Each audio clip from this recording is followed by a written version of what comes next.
Hello, this is a guy who likes fanfiction and is too lazy to read, so here is Avengers, Infinite Wars in audio form. Check the description for the links to the author.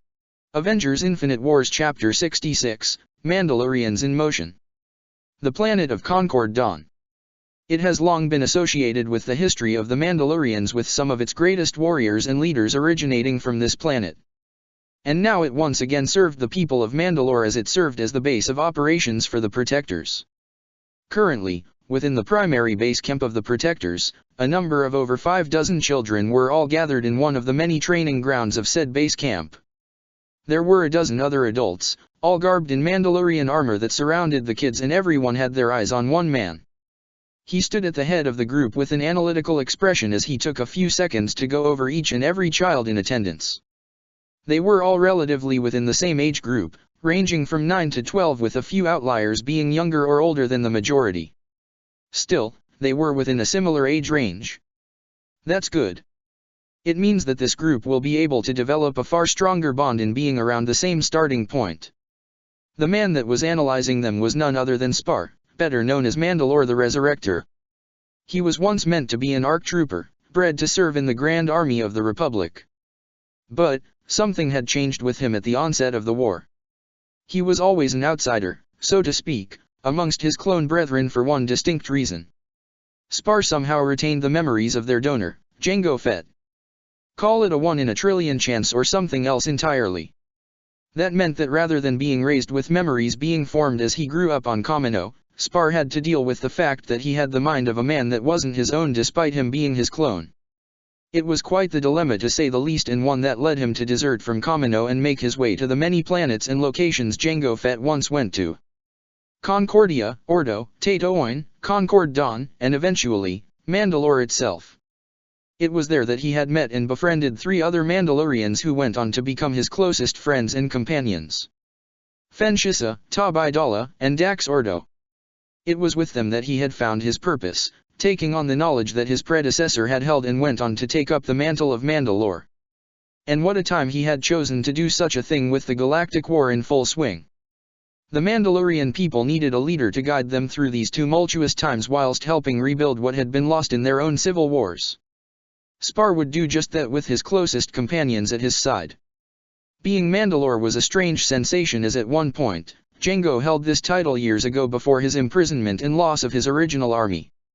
To be one now in this trying time was definitely something he wasn't sure he would be able to handle. But damn it if he wouldn't try. And the next part in being Mandalore starts now.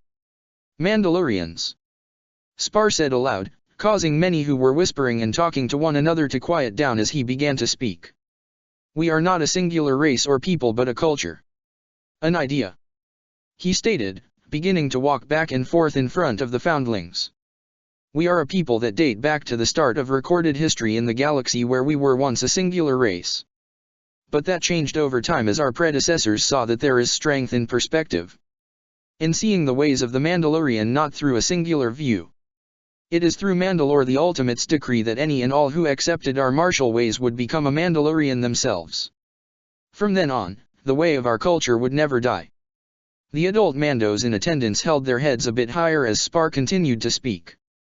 When you become a Mandalorian, you are accepting that your life will be that of conflict. He declared.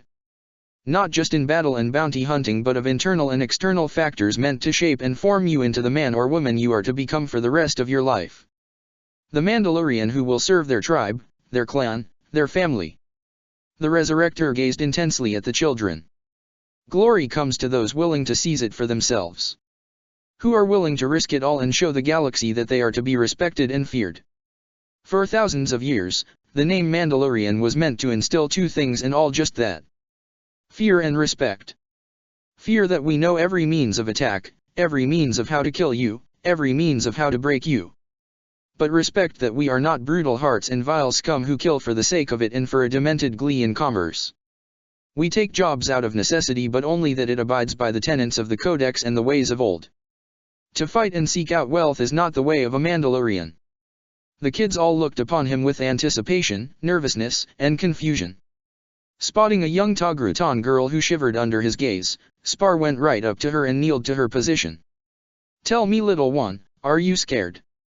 He asked, voice far more softer than before.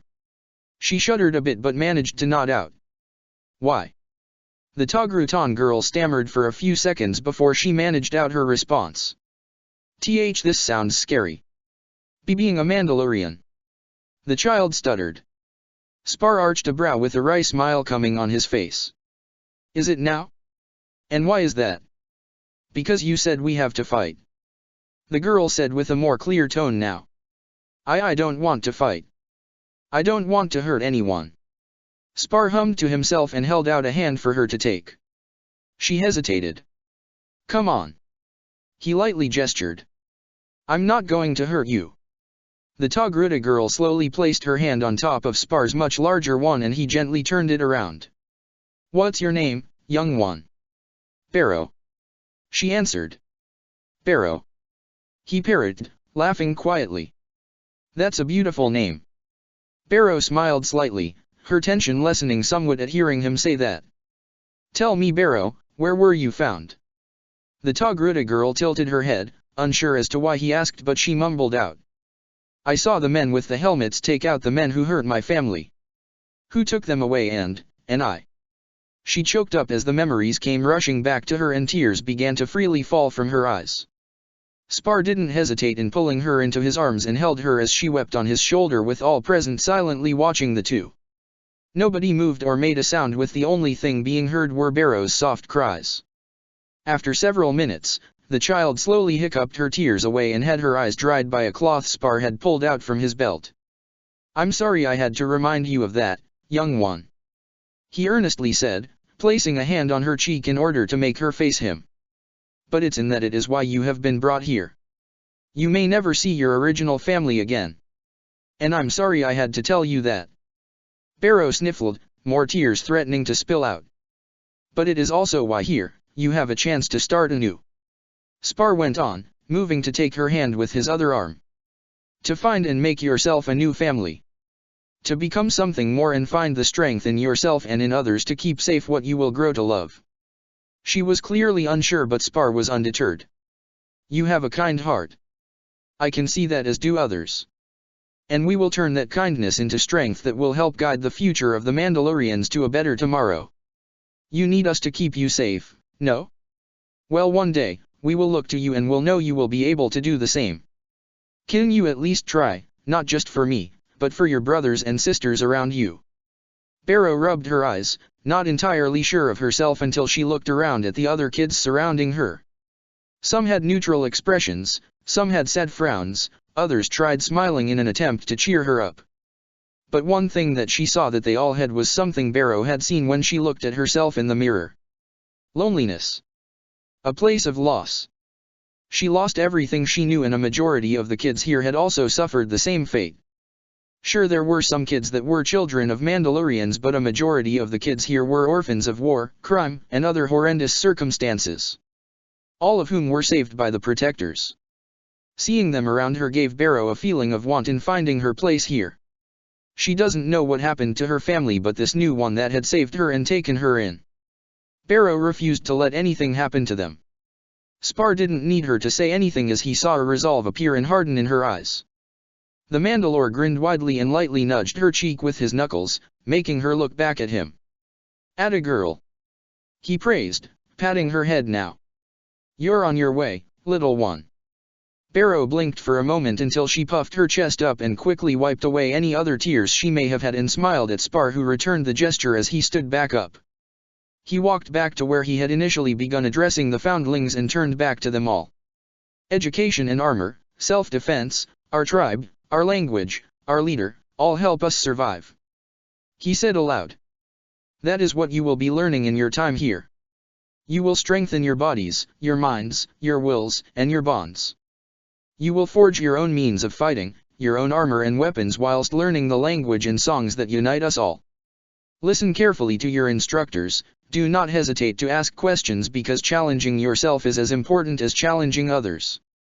It is how you will become better. Spar's head then tilted up to see a ship flying down towards the base camp, one he instantly recognized, with his lip twitching upwards upon seeing it. He turned his head to the closest Mandalorian and nodded at her. She nodded in return, donning her helmet and taking his place as he walked away. "All right then, young ones." The Mandalorian spoke aloud. "We shall begin with our basics dash." Spar walked through the large base camp of the Protectors, passing by many of his people who were going about their day-to-day business. Weapons and equipment maintenance, training, relaxing, chores, agriculture, ship maintenance, etc. Many who had seen him called out to him in respect or simply bowed their heads slightly with him patting them on the back or shoulder whenever any were close to him. He walked towards the field that served as the landing area for all the Protectors' ships, effectively their shipyard for the most part. The Mandalore watched as the ship that had flown above the base slowly lowered itself down to the ground. Once landing, several hisses came out of multiple parts from the ship before the back landing ramp opened up. Spar waited for a few moments until he saw the three individuals he had been waiting to see come out from the ship. He smirked at them until his expression became guarded at the sight of a stranger walking out from behind them. And suffice to say, this individual or man really was rather bizarre to look at. An entirely red face with a yellow gem in the center of his forehead with a light greenish bodysuit with red gloves and boots coupled with a rather extravagant yellow cape. His eyes narrowed at the stranger who appeared to be gazing around the area with open wonder and curiosity. He turned his head to the three Mandos who had now walked up to stand in front of him. "All right." The center one in green armor said with a hand raised. "We can explain." "So you bring back a new recruit? Or is it someone else?" Spar asked, crossing his arms as he awaited an answer. "Geez, are we getting reprimanded, scolded, or what?" The one left to the center muttered, looking down and away. "I think scolded and reprimanded are the same, Tabai." The one on the right in gray and silver armor remarked. "Nah, they seem the same but there's levels to it," Tabai Dalla said, facing his silvery armored friend. "See, scolded is like being told how stupid you were acting by your parents or relatives. Reprimanded is more like Dax." The green armored Mondo spoke up, interrupting the conversation with a hand running over his face. "Tabai, for Krif's sake." Spar let out an amused huff at seeing Fen's reaction, gesturing his chin towards the red-faced stranger who was now standing several feet away from them. "So mind telling me who this is?" "A friend, I'd like to think," Shisa said resolutely. "And sort of lost. We found him on the planet of Italan after we were led there with the Preserver's Journal," Dax said, holding up the journal of his ancestor in his hand. "He helped us, Mandalore," Tabai said with the utmost respect. "He knew what we were looking for and got everything onto our ships with ease. Wasn't for him, we'd likely have been there a lot longer. And now you owe him a favor." Spar stated more than asked. Fen shrugged, opting not to deny such a matter. "More or less." Mandalore wordlessly looked back at the newcomer who was staring right back at him. Spar silently moved past his lieutenants and approached the strange man whilst the trio of Mandos watched on with anticipation. The clone Mandalorian stood before the cape-wearing man, face unreadable and stoic as his eyes bore into the newcomers. Said newcomer gazed right back neutrally and thoughtfully as both men simply stared at one another for a number of seconds until, "My men told me that you assisted them recently," Spar stated. "Did they?" The caped man remarked airily. "I believe them assisting me in rescuing me from the world I was stranded on to be one of greater note." "Oh." Spar raised a brow. "And tell me, what was it that you did that warranted my men helping you get off your stranded world?" "They appeared to be seeking out relics important to your culture and way of life," Vision explained. "In my time on Atalan, I explored a great deal of the area that I had landed in and located a tomb of sorts that had the skull of the mythosaur emblazoned over it." "So you did help them out a great deal?" "I don't think helping them move objects from one location to their ship should count that much," Vision sheepishly admitted. "Be that as it may, what you have helped us with is important to our religion and culture." Spar dismissed the modest response with a wave of his hand. "In that, you have my thanks and the thanks of the clans who follow me." Vision simply bowed his head. "I thank you for your hospitality. Come, I shall show you around." Spar gestured for him to follow him, which Vision did by falling in line behind him. Fen, Tabai, and Dax gave half-hearted waves at the synthetic Avenger before they went back towards their ship to begin unloading what they had brought back. Spar led Vision through the base camp of the Protectors, passing by many armored individuals, all of whom took a moment out of their time to look intently at the cape-wearing Avenger. It was a mixture of curiosity, bewilderment, and suspicion. The last feeling was subdued as they saw Mandalore was with this newcomer, so there was a benefit of a doubt mixed in with their apprehensiveness. It wasn't their problem until Spar said otherwise.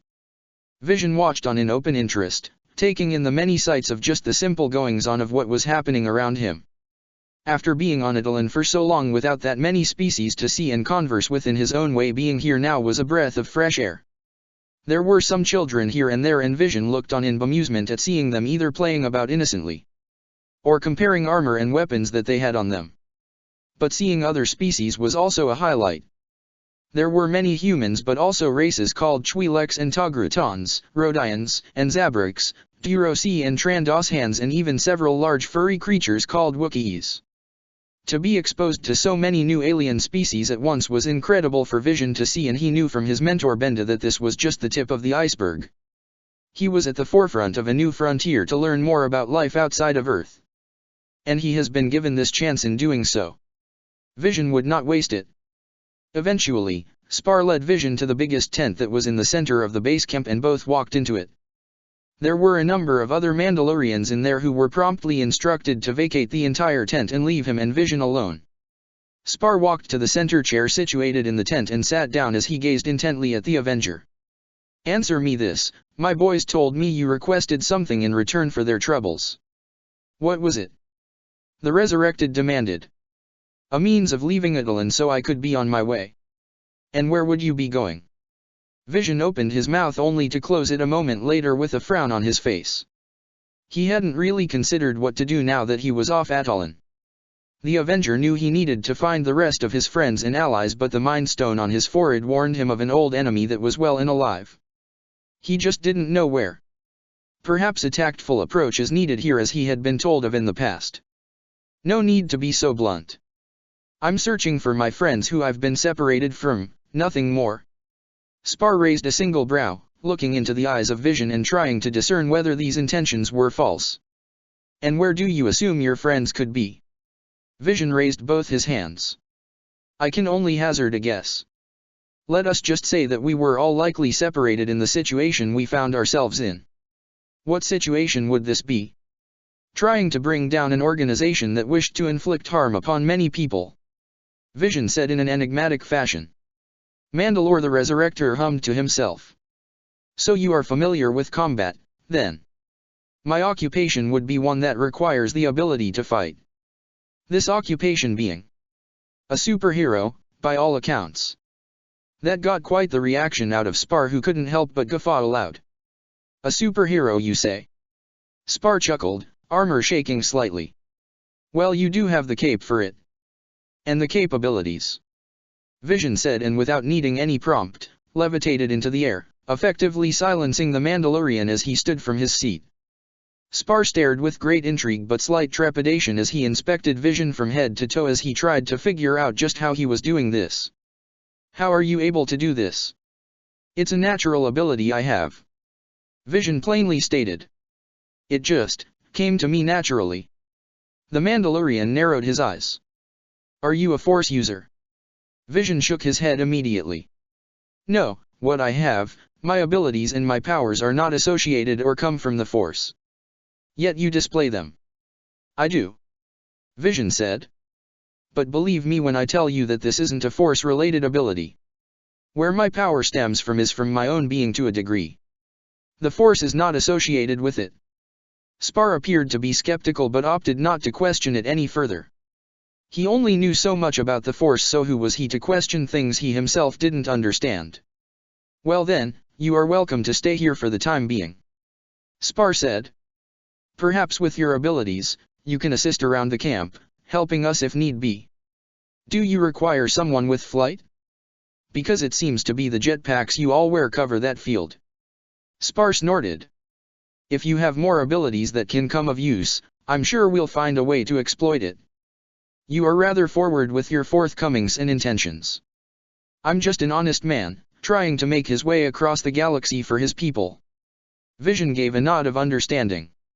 "Right then. Spar clasped his hands together. I take it you must be hungry, no? The Avenger was actually unsure of how to answer that. Come. The Mandalore gestured for him to follow, unaware of the internal conundrum of Vision. Well now. Vision thought to himself. Wonder if I can actually eat. Afterwards, the Avenger began ingratiating himself into this warrior-like culture as he spent his time watching, observing, and speaking with the Mandalorians as they went about their daily lives. He had sat in on combat exercises, lectures, foundling classes and found himself getting further absorbed into this warrior culture. Vision found himself greatly intrigued and even found agreement in what was taught to the foundlings on how one must confront conflict and go towards it for self-improvement to make oneself better. He just wasn't entirely certain that combat was always the right answer, but regardless, the ideas were warranted. He had also learned how to eat food and had found himself greatly enjoying the tastes. Vision actually didn't even realize he could even taste anything or eat for that matter. Vibranium really was as versatile as it comes. There he slowly ate, chewing the given food and being sure it was all in smaller bits. Even partaking some drink to help wash it all down. He was more or less cautious to be sure nothing got snagged or stuck in his inner workings and caused a malfunction. He may be precautious, but he had to be at this time in order to not be offensive to his hosts. Still, learning that he was able to eat was a welcome surprise. He knew he can't go hungry, but at least he can participate now in eating. Of how he may manage his waste, well, he'll do that in private and figure it out from there. For the next several days, Vision continued his education of the Protectors whilst meeting a few others in the base camp. There was Ursa Wren, leader of her clan, with her husband Ulrich. A boy named Boba Fett who appeared to be Spar's son given their similarities, who was very skilled for one so young as he was. Barrow, a young foundling who had red skin similar to his own, came up to ask if he wanted to join her friends in a game. That little playtime was one where he inadvertently displayed his ability to phase through objects when a ball was thrown his way. Rather than catching it, he instinctively became intangible and the ball sailed right through him. That little moment essentially got him assaulted by a parade of never-ending questions and infinitely curious foundlings who swarmed him after that happened. After that, when the word spread about what Vision had done, Spar came to him and outright asked what else he could do. He didn't want to reveal everything, so opted for the basics. His super strength, his intangibility, solidifying to the point of being unbreakable, and his flight. Since then, he was given a more proactive role in the camp, one he took on with great gusto because in this new role, Vision began to learn more about the operation of starships and fighters. His intangibility on top of instructions from the Mandos, particularly the three he was most familiar with, had him phasing through ship after ship. He learned of their inner workings, how they can be fixed and taken apart, and where improvements can be done. Having a supercomputer for a brain assisted him in retaining all this information easily, and he knew it would serve him well later on down the line. Vision had spent a number of days, close to several weeks, with the Protectors until that time came to its end. In the middle of one of his mediation sessions, Fen Shisa approached him and told him to come along as they were leaving Concord Dawn. You wanted to search for your friends, right? Well, you won't find them sitting on one planet and waiting for them to come to you. The Avenger couldn't fault him for that logic, and so joined Fen with Tabai and Dax, who had also brought along Boba at the request of Spar. Bidding goodbye to the Mandalore along with some of the children he had befriended on Concord Dawn, Vision found himself seated in the ship that had gotten him off Atollan and was en route to a new world. So where is it that we are going? He asked, seated behind Dax, who was reading the Journal of Canderous Ordo. It had become a slightly common sight for the android to see the Mandalorian doing. Tatooine. Boba answered. One of the center points of the Outer Rim when it comes to bounty hunting jobs and merc work as a whole. Seems. Vision was unsure what to say here. Yeah, it's not exactly the friendliest place in the galaxy. Fen said with a laugh. You'll never find a greater hive of scum and villainy. So what does that make us? Mercenaries. We do need to acquire more funds for the collective. And me? Well, do superheroes get paid? Boba innocently asked. Vision gazed up at the ceiling in thought. That is a strange question to answer, as I believe yes and no apply. Vision remarked. That doesn't feel like an answer. Tabai dryly said. The Avenger shrugged. It's the only one I can come up with. The topic was eventually dropped as Vision was soon informed of the basic ins and outs of their upcoming destination. Tatooine was a desert planet which was practically ruled by the Hutts, a group of large space slugs that have a criminal empire thousands of years old. There were also the Tusken Raiders or Sand People, who claimed to be the original residents of the planet. Often seen as scavengers with their own race, culture, and beliefs that many believe is too barbaric to never bother in understanding. Aside from the typical crime businesses, casinos, repair and modification centers, one kind of lucrative type of business present were the moisture farms. Yet those often get raided more often than one believed. Upon arriving at the planet of Two Suns, the Mandalorians and Avenger walked through the streets of the city Mos Espa. Vision had been introduced to dozens, if not hundreds of new alien races in one stretch of this city alone. It was an astonishing sight for Viz, taking it all in with his supercomputer brain being able to store so much new information in seconds. Of course, this place being a self-described nest of scum and villainy, it lived up to its moniker as shady individuals were seen left, right and center. Some openly eyed the Mandalorians with spite, greed, and rage yet kept themselves in check. What interested Vision were the ones wearing a sort of uniformed jacket, trench coat, or other maroon-like garments having a flame symbol emblazoned on them and regarded the Mandalorians in a far more friendlier disposition. Something his new friends returned with nods or walking by to pat them on the shoulder or arm. "Are they friends of yours?" Vision inquired after Dax had greeted a Wookiee who was wearing the maroon trench coat. "Allies," Fen clarified. "We've been getting along with them with jobs and such cause of our friendship with their leaders." "Their leaders being?" The Mandos all snorted. "Arrogant and crazy bastards," Tabai said, shaking his head. "You know what they call themselves?" Dax asked with a chortle. "The Guardians of the Galaxy."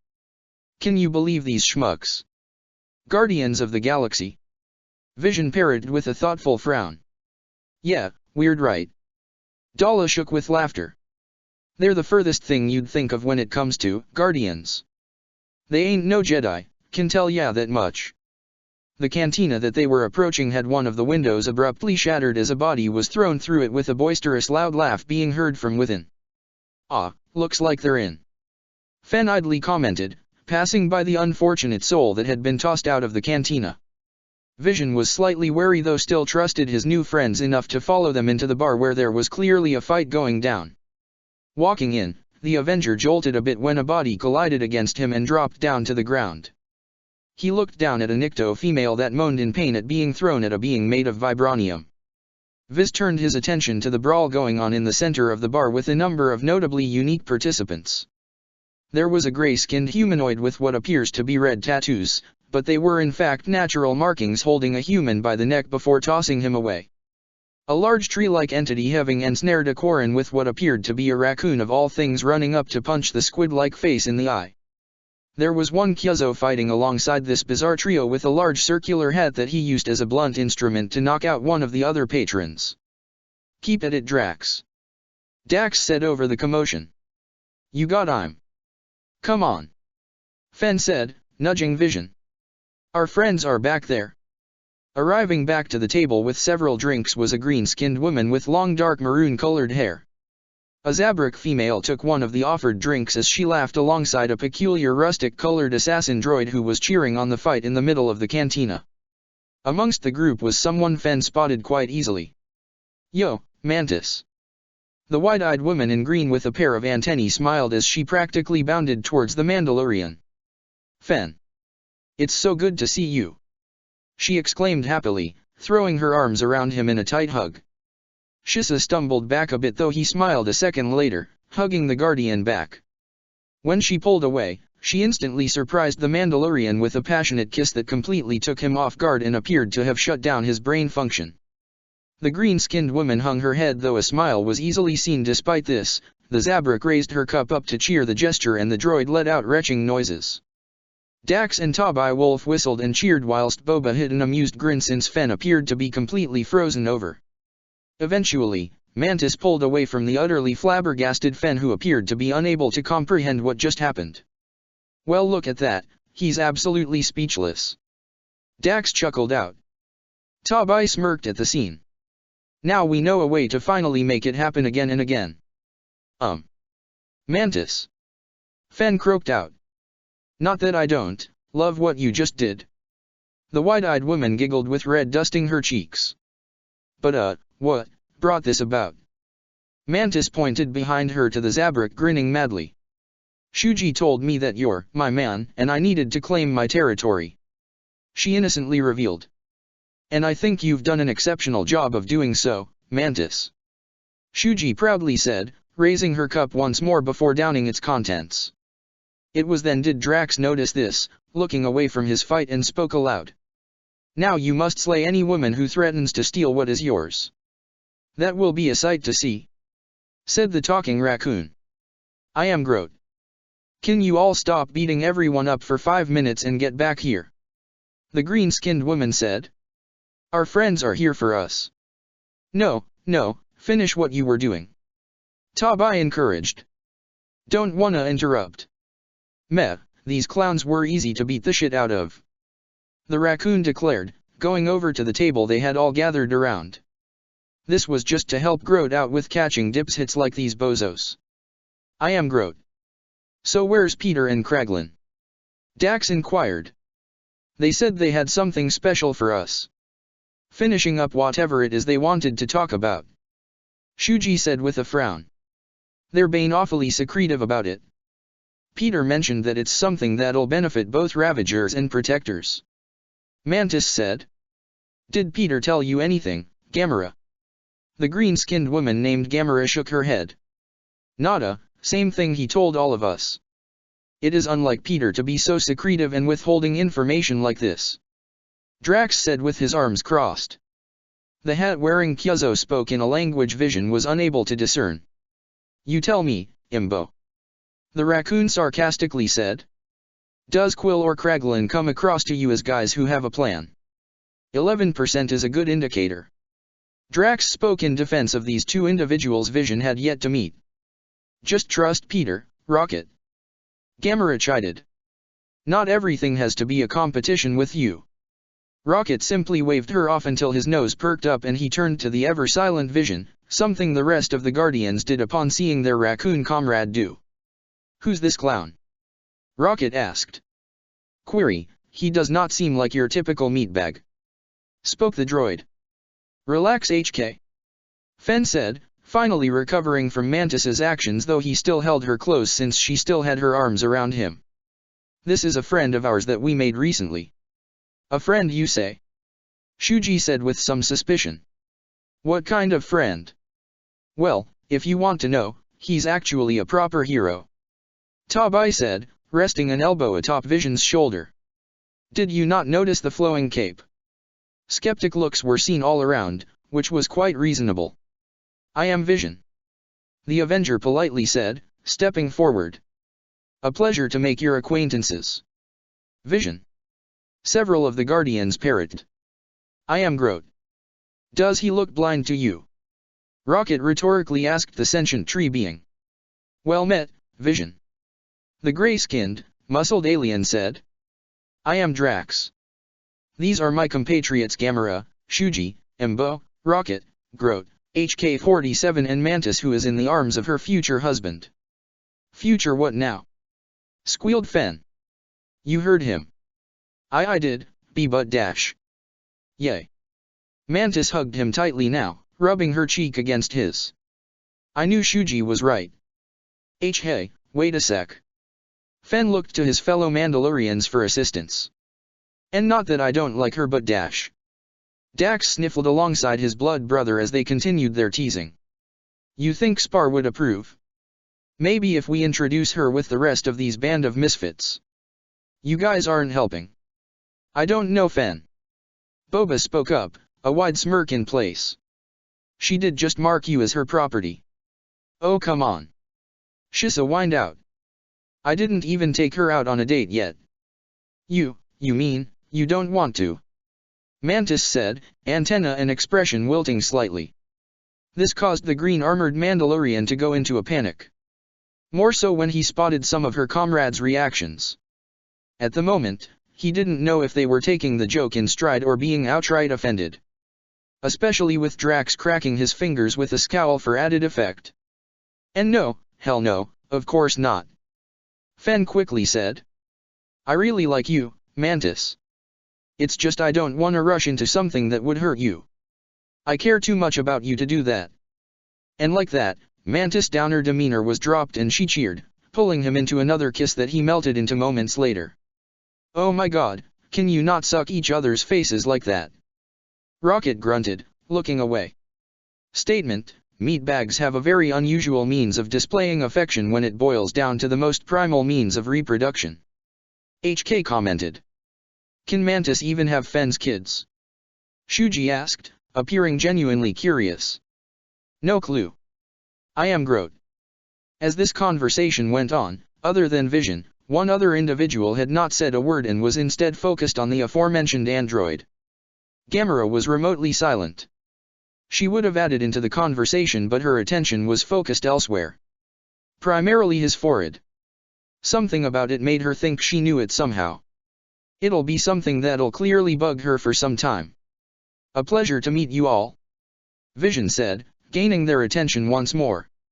Well, if you're a friend of these bozos then sit down, Rocket said, picking up a mug for himself. Can talk while we wait for Craggy and Quill. Most certainly. So where are you from, Vision? Gamera asked. A planet called Earth. Earth. Shuji repeated. Your planet's called Dirt. Some of the other Guardians had a more tense look on them as they all stared at the Avenger. I'm sorry, can you repeat that again? Gamera politely asked. I'm from Earth. Vision tilted his head in confusion. Is something the matter? Rather than getting an answer from them, a new voice spoke up from behind Viz, announcing his arrival. Hey guys, we're all good to go. Kraglin here got everything ready for us. Viz turned to see two humans approaching them with both being garbed in the maroon clothing he had seen before. Hey, Quill, this Yahoo says he's from Earth. Rocket says, pointing at Vision. Peter Quill aka Star-Lord and leader of the Guardians looked at Vision in surprise. Whoa, really? Peter said aloud in excitement. Are you seriously, like legit from Terra or you're joking cause dash? Terra. Another word for Earth most of the galaxy calls it. Ah, then yes, I'm from Terra/Earth. New York to be more precise. Whoa, Quill said in excitement. No shit? That's awesome. I'm from Missouri. I haven't been back on Earth in years. Like 30 I think. What's it like now? What movies are there? Any new songs? Shows? Toys? Bands? Wait. Tell me, is Footloose still the best movie back home? Vision tilted his head slightly as he thought about that for a moment. No, it's not. There are quite a number of films that are considered far better after Footloose's release back in February 1984. What? Quill said in an insulted tone. The hell is that supposed to mean? Oh, have you not watched Godfather? Or Lord of the Rings? Citizen Kane? Peter groaned. No, my mom never let me see Godfather. Told me I should watch it when I got older. The human then paused. Wait, what do you mean by Lord of the Rings? The animated movie. Not the one directed by Ralph Bakshi in 1978. There was a trilogy of live-action films in the early 2000s directed by Dash. Okay, that's probably enough out of you two. Gamera interrupted them both. But. I shall show you later. Vision assured. It is a film series that is considered far greater than anything that has come before. Practically reignited the love of the fantasy genre after many years. Peter was now giddy at the thought of getting something more from Earth to see. Boss. All heads turned towards Kraglin Abfantari who awkwardly stood there, waiting for a chance to speak. You remember Dash? Oh, right, sorry about that guys. Peter said. Yeah, so, Kraglin and I got some real cool news. Got some friends of ours waiting for us on this space station just a jump away from here. Got ourselves a new base we can set up instead of always come in here. Disappointment, but Master Quill, I do like it here. This is the only place I can shoot someone without many forms of repercussions. Nothing a few credits can't help with in sweeping it under the rug. HK. Gamera miserably said, rubbing the temples of her head. You can't just kill everyone who looks at you funny. Statement, they were not looking at me funny. Declaration, they had sinister intentions within their eyes. I am quite well versed in discerning meatbags' intentions, Master Gamera. HK almost defended himself childishly. Yeah, lay off him, Gamera. Rocket said with a laugh. He needs to vent. Those coolant systems are there for a reason. Vision watched this exchange silently as the Guardians with their Mandalorian friends began to bicker and banter with one another, throwing playful insults until they managed to get back to the subject Peter wanted to talk about earlier. So, there's this place Kraglin found out about from some friends of ours called Glavies. Quill informed. Glavies. Fen perked up on hearing that. You know this place, Fen? Drax inquired. So do we. Shuji lightly slammed her cup down. That place is a more fancier version of Tatooine. Less crimes but a lot of jobs. Boba added in. Was there a few times once with my dad. A more high-end sort of place. Fen finished for the group as a whole. Got 2 jobs from there once. Paid handsomely to say the least. Embo turned to Quill, speaking to him in his alien language. Glad you asked, Em. Peter said, slapping the Kyuzo's shoulder. See, since it's an important fixture in the Outer Rim, some friends that we've made got a place for us to set up shop as a second base. Really? Shuji said with a raised brow. Yup. Kraglin stated with his chest puffed out in pride. Got ourselves a new spot for us to work out of. We'd need it too with how many people we've been recruiting. Gamera noted, nodding her head to the idea. Query, is this a place where we will be able to store the meat bags we have slain, Master Quill? And no, goddammit HK. Peter muttered, rubbing the bridge of his nose. We deliver bounties, not keep them. Why would we keep them? Statement, one must find the means to intimidate any and all that would choose to, as Master Rocket would say, mess with us. HK said in a proud voice. The raccoon laughed uproariously while Drax nodded his head in approval. HK's words hold merit, Peter. We should seriously consider dash. No. Gamera cut the destroyer off. Don't even think about it. Embo spoke up, making a few joke-sounding comments that got a laugh out of several of them. Hey, the skull of a crate dragon doesn't sound all that bad. Shuji said approvingly. Yeah, but they're hard as hell to kill. Tabai remarked, patting his armor. Beskar is resistant as all hell to its bite and bigger one's acid, but we underneath it sure ain't. I believe this to be a challenge that we can take. Drax boasted. We survived the obelisk on Sovereign. Who is to say a crate dragon would pose a threat to us? What's an obelisk? Fen asked the question on everyone's mind who did not fight such a creature. A wormy douchebag with too many tentacles and can travel between dimensions. Rocket elaborated, which only further confused the group. Pardon. Vision spoke up after some time of observant silence. You mentioned that it can travel between dimensions. Yeah, but Quill winced before he coughed slightly, feeling an itch at the back of his throat after eating a small bite in hand. Someone hack finish for me. Gamera shook her head, reaching over to pat the choking leader of their group on the back. We killed it a while back on a job. The deadliest woman in the galaxy revealed. Still, you said it comes from another dimension. Tabai muttered with a curious gaze. How does that work? Hell, if we knew that sucker was just a job we had to take out. Rocket waved off. No muss, no fuss. Was Shuji's dry response. Disappointment, oh what a battle it must have been to fight a creature not of this dimension. Masters, why did you not find me sooner? HK dramatically bemoaned. I am Groot. Musing, your words hold great truth, Master Groot. We will more than likely kill many large creatures in our career. Well, he ain't wrong. Kraglin said in amusement, turning to Quill. But boss, we should get going. They're probably waiting for us on Glavies. Peter grunted as he moved to stand from his seat. Yeah, you're right. Don't wanna keep em waiting. Let's go, guys. Can we come along? Asked Dax. Kinda wanna see this place you're gonna set up for yourselves.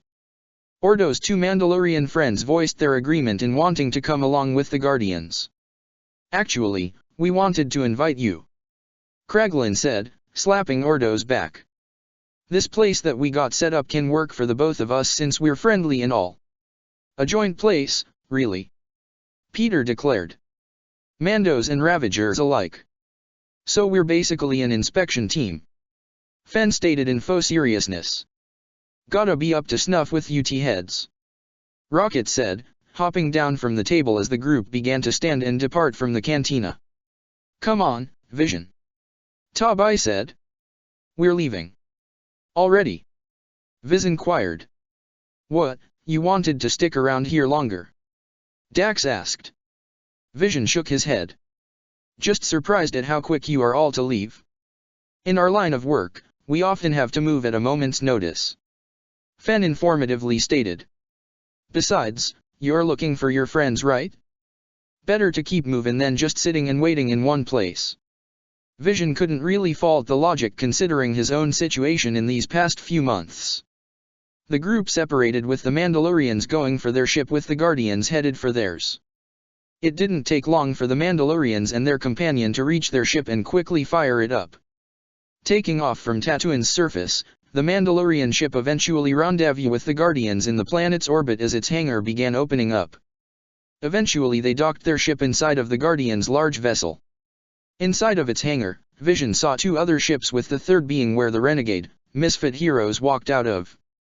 One seemed to be in a state of construction with multiple wires, scaffolding, and schematics strewn around it. The other one appeared to be undergoing extensive reconstruction by the looks of the surrounding equipment and parts sprawled about. The large group soon made its way up to the primary cockpit of the ship where there seemed to be a rather abundant amount of spots and seats for everyone to take despite their large group. Quill sat at the front with Gamera on his right, Drax and Rocket seated behind the two as they punched in the coordinates to their next destination and the ship hummed with activity. Vision couldn't help but stare in wonder and awe as a moment later, they entered the blue, white, and black tunnel of hyperspace. It was truly a sight to marvel at and one he had only seen 3 times now. Meh. Rocket barked in boredom. Too quiet. Got just the remedy. Peter said, grinning widely and flicking a switch on his controls. Soon enough, a particular song began playing in the background, courtesy of Star-Lord. While the original Guardians knew of the song, given it was in Peter's recorded cassette tapes from Earth. It was relatively new in the present galaxy given what the Mandalorians and new Guardian members can recall. Vision, however, knew it quite well. Hold on. He perked up, a smile of nostalgia worming its way onto his face. I know this song. This is, Since You've Been Gone. By Rainbow. My friends from Earth have listened to this song before. Insert Rainbow, Since You've Been Gone.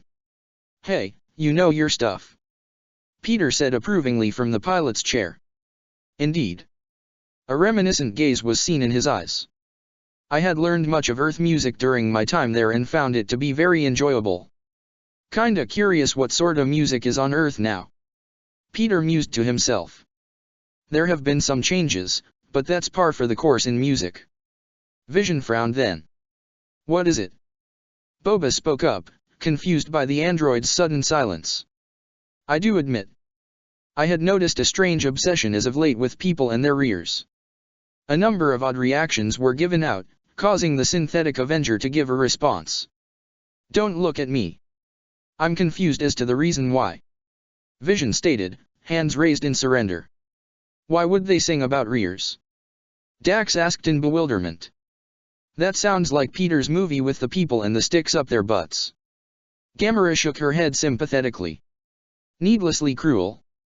Gamera, it's a figure of speech, I told you that already. It is still a horrible means of conveying stubbornness. Not really. Fen said, hands behind his head as he reclined back in his seat. It's kinda why the protectors are a thing. Having sticks up your ass. No furbag, you know what I mean. Time went on as other topics were brought up before they exited hyperspace to arrive at their destination. Overlooking from the nearby window, Vision's jaw dropped slightly at the wondrous sight before him. "Damn," Fen remarked. "That sight never gets old." The ship neared a large, ring-like space station with multiple ships flying in, out and around the large structure. It was rather beautiful to look at, and Vision felt a familiarity to what he was looking at. What was that game Pietro and Wilson were playing? The Avenger used his supercomputer brain to pull up the memory that he had been seeking. Halo, was it? Yes. A halo. It was truly a sight to behold. Amazing. Drax muttered, finding the space station breathtaking to look at.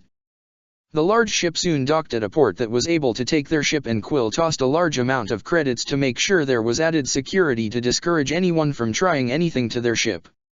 There were always some who just couldn't help themselves. "Where is this base of yours located on this station?"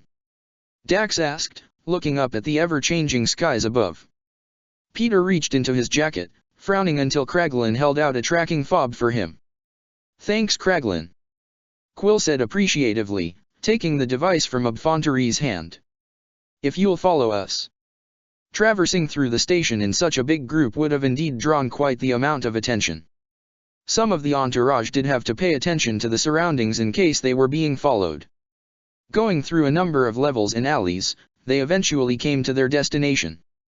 There was nothing noteworthy about the general area, but that was the point. No one wanted to practically have anything giving away their base of operations on Glavis. Soon enough, they arrived at a distinctly isolated doorway, and there were two people standing in front of it. One was a rugged-looking man in primarily red chest armor and pack with beige clothing and a black scarf wrapped around his neck. The other was a blind man wearing black robes, leaning against a cane. "Peter Quill." The man with the cane greeted with a small smile. "The Guardians of the Galaxy and the Mandalorian Protectors. It is good to see you all." Quill snorted, walking up to the man, and the two grasped one another's arm. "Hey Chirrut, Baze," Peter said friendly. "What have you got for us?" "Something that should sate your drunken tendencies," Baze stated with a knowing smirk as he regarded the large group with a nod. "We've gotten this place set up for you. Just wanted to make sure you're all satisfied with it." As the group exchanged pleasantries, Chirrut found himself focusing his attention on a strange outlier of the group. Squinting slightly, moved his head about in small gestures as he sensed something in particular about him. He was curious about a number of details, especially when he focused towards the forehead of this individual. A sense of intrigue washed over the man of the Wills, no doubt wanting to voice a number of questions. Yet he withheld them for the time being. And it seemed his detection didn't go unnoticed as he felt the strange man turn his attention towards him. He would need to address this later, as Baze told the group to enter into the base they had found for them and inspect it for themselves. Walking in, they found that the doorway was hiding a large, expansive area that had ports, rooms, storage areas, etc. It was really everything and more that they could have asked for. "Holy shit," Rocket said aloud, jumping atop a railing to look over what was essentially akin to a warehouse/docking bay fusion. Fen whistled in appreciation. "Well, where'd you two find this place?" "Rather spacious." Gamera hummed with an approving nod. "Statement, yes, this is quite a find." "How'd you get a place like this?" "Pulling a few strings," Baze remarked. "Glavis has many ports at its disposal, but like any city, there's always places that get abandoned over time. This was once an operating base for a bounty hunting guild," Chirrut stated. "But it has long since been left behind and in a state of disrepair as the guild found itself a new home on Navarro." "Navarro?" Tabai repeated. "Wait, does the name Grief Karga mean anything to you?" "Oh, you know him?" Mwe inquired, walking forward with the large group following after him as they went down to begin overlooking the base proper. "My father spoke of him and our clans have multiple agreements with him." Boba piped up. "He's one of the heads of the bounty hunting guilds. He's been supplying us with jobs for the past few months." "Us too, recently," Gamera murmured. "And you would all be right about that." All heads snapped in the direction of none other than the man they had been speaking of. And with him was a man clad in blue Mandalorian armor that the protectors were all too familiar with. Greef Karga stood with a wide grin in place with his arms spread out wide open in a welcoming gesture. "It's good to see you all doing so well." Greef greeted the group, particularly the Mandalorians. Paz was getting anxious in seeing you all once more. Fen, Boba, Dax, and Tabai all stared at the helmeted Mandalorian of Clan Vizsla who appeared unperturbed by their gazes. "Was he now?" Fen said evenly with the helmed Mandalorian nodding his head slightly, a gesture Shisa returned. "What are you doing here, Karga?" Ordo inquired, walking over to the guildsman's head. "What else?" "To see you all," Greef remarked, a wide grin visible for all to see. "I knew I had to be here to give this place away to you all. Figured it would serve you better than it ever will for me and mine. He's the one who reached out to us and offered us this place," Baze revealed, making several look at Karga with a level of surprise but also slight suspicion. The man took the looks in stride with a playful scoff. "Come now, what's with all these looks? Is it not so hard to consider this my gift to you all? In our line of work." Quill left his sentence unfinished as the message was clear. Observation: Guardians we may call ourselves, our line of work involves killing many meat bags. HK morbidly pointed out. That means making enemies who would eventually wish to make us into portable meat bags. Disgusting but accurate. Gamera deadpanned. Greef chuckled. "Well, I withhold nothing." The man's expression then became far more serious with a somber look coming over him.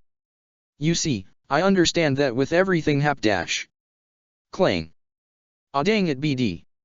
What did I tell ya about Wandarin when I'm workin'? Put a BD, that's the fourth antenna this week." Everyone blinked at the sound of a woman's voice echoing off the walls from an unseen part of the base with the sound of droid chatter and further complaints. The Guardians, Mandalorians, and their allies all looked past Greef in bewilderment with Paz Vizsla letting out a withering sigh and Karga chortling to himself. "And, that was..." Tabai looked at head guildsman expectantly. "The help," was all Greef said. Drax had tilted his head up and squinted as he focused on his hearing. "She sounds familiar. Come on." Greef waved for them to follow. "Bet she'd like to see just who she's doing all this for." Karga led the large group down to a lower part of the base into what was essentially a built-in docking bay. There were a multitude of ports, almost 3 dozen, all of varying sizes that can house multiple smaller crafts to ships even as large as the Guardian's quadrant ship. And in the middle of it all was a woman in her mid-40s surrounded by tools, equipment, ship parts, port parts, and a litany of droids helping her. She had frizzy brown hair and matching eyes in a brown jumpsuit with black boots and gloves. Around the woman were several dumb series pit droids and a singular BD unit droid that were assisting the woman in her work. No, ya dang bantha, wrong again." The woman scolded a pit droid who held out a device to her. "I said flat in a circle, not a cubicle." "Pelly." Several of the Guardians said aloud in surprise, garnering the woman's attention. The brown-haired human looked up and instantly had a wide smile in place as she walked out from her workstation and came over to them. "Well, if it isn't my favorite band of customers," Peli Motto happily declared. "And you've brought guests this time around. What are you doing here, Peli?" Mantis inquisitively asked, though she was happy to see the engineer. "Hey cutie." Peli greeted the wide-eyed Guardian with a wink. "I was recruited here by Karga. I helped his Mondo buddy Spez Dash." Paz Vizsla corrected absent-mindedly. "Out a few times and got a glowing recommendation by the big lug to help out in making these docking ports functional," Motto said with her arms wide open. "Heck of a challenge, but if it's to help out the Guardians of the Galaxy and the Ravagers and help and keep order in the Outer Rim, I'm all for it." "Nothing's blown up yet, right?" Rocket dryly asked. "Oh, knock it off, Rocco," Peli said, rolling her eyes. "You and I both know that modulator was a bust. Didn't mean we couldn't make it work." Rocket shot back. "I'm not the one who revved up the engine unnecessarily." Amusement: it was quite the sight to see Master Rocket with such a large bald spot. HK's voice was tinged with the first word of his sentence. "What did I tell ya about bringing that up? I am Groot." "Ah, shut up, you were no better." It's good to see you again, Pelly. Gamera greeted kindly. Nice to see ya too, Gammy. The engineer said friendly. So, who's your Mondo friends? Our friends. Peter announced, patting Fen's shoulder. Got a workin' relationship with these guys. Somewhat. Shisa said with a slight chuckle. I'm Fen Shisa. We're with the Mandalorian Protectors. Tabai Dala. Dax Ordo. Boba Fett. Fett. Pelly concentrated on the young boy with a scrutinizing look. What, like Jango Fett? Boba's eyes widened slightly. You knew my father. Mato laughed, clapping her hands together. So you are his kid. Dank Farrik, you look a lot like him. I used to help your old man out back with ship repairs when he was a bounty hunter. Her expression fell a second later, becoming a tad awkward. I heard he passed recently. That true? Fett looked down at that reminder with him clutching his fists tightly whilst Fen placed a hand on the boy's shoulder. Pelly sighed with a forlorn face of regret. Sorry kiddo. Didn't mean to bring that up. Boba murmured that it was alright though kept his head down. Mato sighed, internally berating herself for bringing up something that was clearly sensitive so instead looked at the rest of the group for a way out of this situation. And she found it with what she would describe as the strangest and most unique individual standing amongst them. Well now, that's a fashion statement. Pelly said aloud, eyeing the synthetic Avenger in the yellow cloak, looking over his entire being. Can't say I've met you or your kind before. New recruit? Mondo? Guardian? Far too, unravager to be a ravager. Ah, no ma'am. The bearer of the Mind Stone responded politely. I am Vision. A friend to the Mandalorians. They have been providing me a means of getting around the galaxy as I seek out my friends. Pelly guffawed, putting on a slight show with her twirling her hair around her finger. Ma'am. She parried, teasing grin in place. You sure are an odd bantha with these troublemakers. Only Drax and Gamera speak like that and even that's a rarity. Hey. Squawked a number of the Mandos and Guardians, Chirrut and Baze chuckling at their responses. We're incredibly polite and well sophisticated. Drax said defensively. Right Gamera. The Zahobarian only blew some hair out from in front of her face. Coming from you, Drax. Pelly simply grinned at the interaction, turning her attention back to Vision. So you got roped into these hoodlums then, huh? I don't envy you in the slightest. The Avengers' shoulders moved up and down slightly. They're not as bad as some would assume. The Guardians gave quite the first impression. Good or bad? Rocket asked. Statement, simply wonderful I imagine. I am Groot. That's not applicable here. As the Guardians and Mandalorians devolved into chatter, insults, and banter, Vision silently watched on in interest. This odd group of people were in many ways a lot like the Avengers.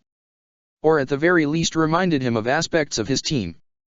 An odd, differing and eclectic group of individuals who are all somehow on the same team and are able to coexist with one another. A sad sense of yearning was present in the synthetic as he hoped to return to the others as soon as possible just so he may have a better sense of camaraderie like these people before him. His thoughts and the conversation as a whole abruptly ended when Ordo inquired on a matter that didn't get an answer. You know, you never answered our earlier question. Dax spoke up, looking intently at Grief. Why give us this base? Yeah, wanna know that too. Rocket remarked with a suspicious look. Shithole as this place may look, there's still a lot of function that could be used here. This place can still work as a base camp for your guild. Boba pointed out. You don't need everything to be fully functional, you know. Karga silently nodded, expression now far more serious than his usually relaxed mood. He was quiet for a time with his hands on his hips as he walked a few steps away from the group to think on the question.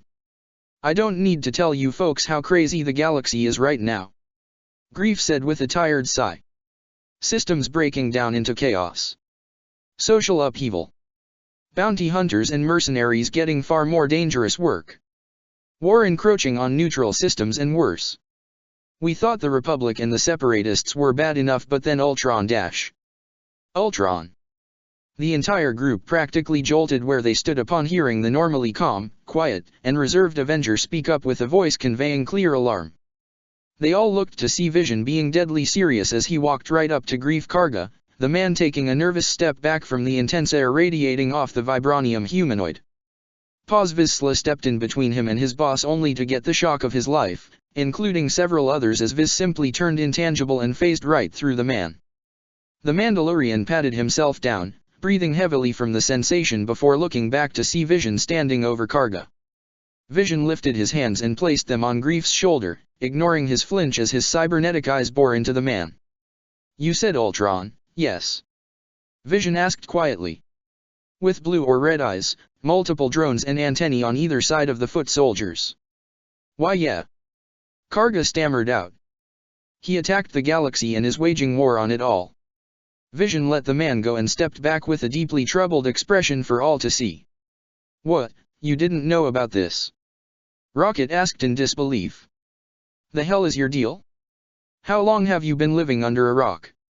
"I've been on a planet without outside communication for months," Vision revealed. "Quite literally, no civilization to be had." "I believe it's a metaphor." "Drax, you got bad timing on that response," Peter said, dragging his hand over his face. "What has he done?" Vision's grim tone was startling to say the least, greatly off-putting the group. It was unsettling to see someone who normally appears so calm and tranquil to now be just about ready to snap. Tabai rubbed the back of his head. "That's a bit of a dash." "No." Vision cut him off. "I want to know everything." "That's still a bit of a long story," Boba dryly said. "You want the long or short version, Viz?" Fen asked. "Just what has he done as a whole?" Vision elaborated. "Where has he attacked, who, when, where? It's not a matter of who he attacked but who he hasn't attacked," Baze Malbus said with a disgruntled voice. "For a while, the galaxy's been attacked all over by this Ultron. Metallic bastard's been terrorizing, well, everyone," Rocket said, hawking up a quick spit. "Ultron attacked a bunch of places that would be considered important," Fen went on. "The capital worlds of the Republic and Separatist, Nal Hutta, Nar Shaddaa, sections in the Mandalore system and other bases, military, mercenary, you name it, he jumped it. He took over Jabiim and had every sentient life there booted off its surface and claimed that system for himself afterwards," Dax stated. "Rumor has it that he's already left that place but it's essentially an abandoned and dead system for all intents and purposes. Nobody goes there anymore. After that, it's just been a nightmare. Security and a lot of protocol has been extremely tight, making a number of jobs more annoying to deal with." Grief now spoke, regaining his bearings after a rather intense confrontation with Vision. "Quite recently it's gotten a bit worse. Word from the Jugganevan is he made contact with both leading governments to declare himself officially taking part in the Galactic War, just to wipe out everyone. It was that extensive," was the Avengers' thought. "Extinction," Vision said quietly, a shiver being sent down the spines of all. "Trying to accomplish his objective once more, it seems." Gamera eyed the Avenger with a scrutinizing gaze in all this. "You know him, don't you?" "Personally, I mean." Vision hesitated momentarily before nodding. "We have history together." "Wait, what?" was the collective response from a number of people in the group. "What the hell does that mean?" Quill asked rather accusatively. "What is it that you know?" Drax pressed. Inquiry, "Have you seen him slaughter meat bags before?" HK. Innocent defense, "I am simply asking that which we have seen as well. If you consider him attacking an entire country, converting it into a meteor to wipe out an entire planet but failing." "What?"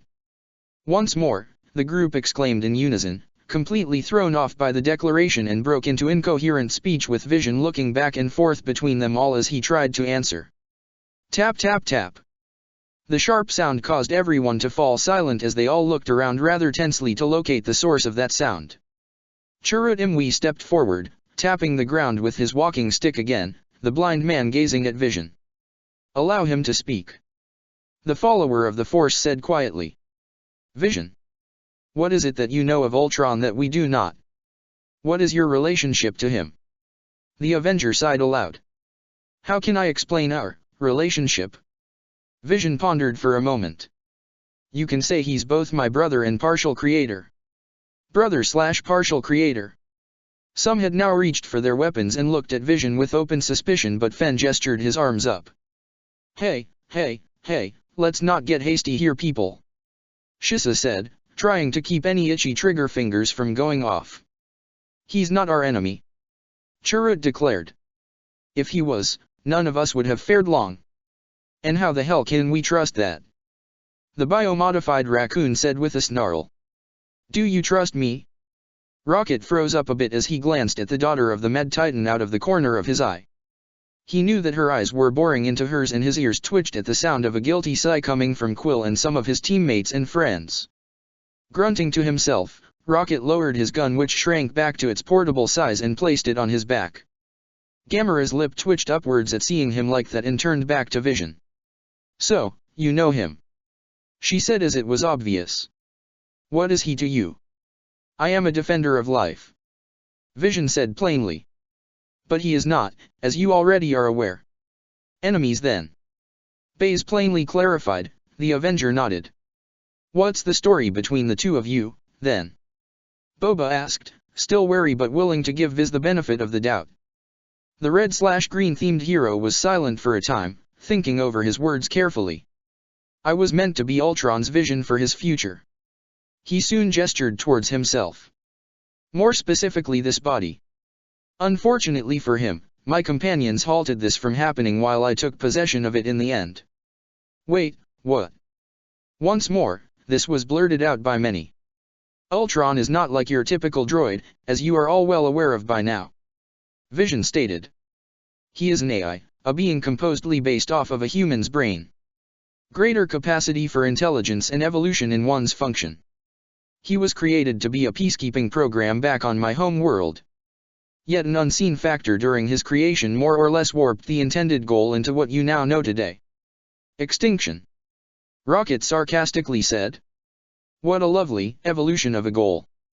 Gamera shifted about where she stood, her hands that were crossed together, grasping the sleeves of her jacket tightly. So you're a droid then? Peli muttered, stroking her chin in thought. Here I thought those were just implants, but I guess not. I am organic, in a sense. It's complicated to explain in full specific and scientific details on how this body was created. Vision said, patting his chest. But know that I am unlike any droid or even any other Ultrons there may be out there. Sure as hell don't know a droid that can eat, that's for sure. Ordo commented. It was a learning experience. Vision said, pleasantly smiling. I was unaware that I could even consume food, let alone taste anything. Unbeknownst to the group, we inhaled sharply with most not noticing this save for two. Baze, who was right next to him, and Peli, who had by chance turned to look over to him. You okay there, Chirrut? Mato asked worriedly, seeing the blind man leaning heavily on his stick for a second as he shook his head. I sense a troubled feeling in the Force. Chirrut frowned, as he concentrated intently for a few seconds. No, someone here on Glavis. He has the Force, though far less refined, but a link to it all the same. A Force user? Fen said with a frown. You mean like a Jedi? No. Chirrut shook his head, his expression morphing into one of focus, delving further into this feeling from the Force. In fact, I sense something quite familiar to him. Like you. Fen and the other Mandos all blinked as we had now concentrated on them. Us. Tabai asked to be sure, gesturing to himself and his protector friends. Like all four of us. Chirrut nodded. I believe assistance is required. Well, I'm game for anything. Let's move out. Scene cut. Come on out, Mandalorian. Bellowed out a bounty hunter. We have you surrounded. Make sure you cover the flanks. Shouted a falling male. This piece of SHGURK. The falling fell over, blood spurting out from his neck as some of the mercenaries and soldiers around him saw a knife protruding out from the now deceased criminal. There he is. A Rhodian male shouted, and the large contingent of mercs and soldiers resumed fire as the individual they had come to kill dove out of sight. Within the confines of what was once a diner was a lone, ebony armored fighter utilizing many of the upturned tables as his means of cover from the onslaught of blaster fire that endlessly rained down upon him. He had his back leaned up against the table, sitting almost casually as his mind was awhirl with ideas on how to get out of this situation. "Ya really did it this time, Wes," the black armored warrior muttered to himself. "You just couldn't help yourself, could you?" He felt a thrumming from his head with his hand shooting out on its own accord without him even realizing it to catch a thermal detonator that had been thrown his way. It was tossed back and he smirked beneath his helmet to hear the sound of screams followed by an explosion to silence several of them. "That's twice now," he commented, moving to dive into a booth for better cover.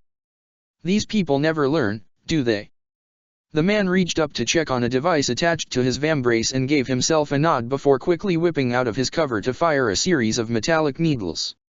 Several missed as they flew in between his attackers, but a number did find their marks, with some being injured while others were killed. "Damned Mandalorian!" roared a human who was enraged by his attack, as one of the ones who perished was a friend. "Stay calm," said an ice-cold woman's voice. "This is exactly what he wants.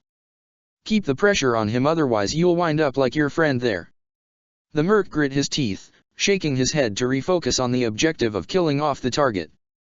And who was this target that so many mercs, bounty hunters, and Black Sun foot soldiers were trying so very hard to kill? He was a warrior who went by many names and monikers.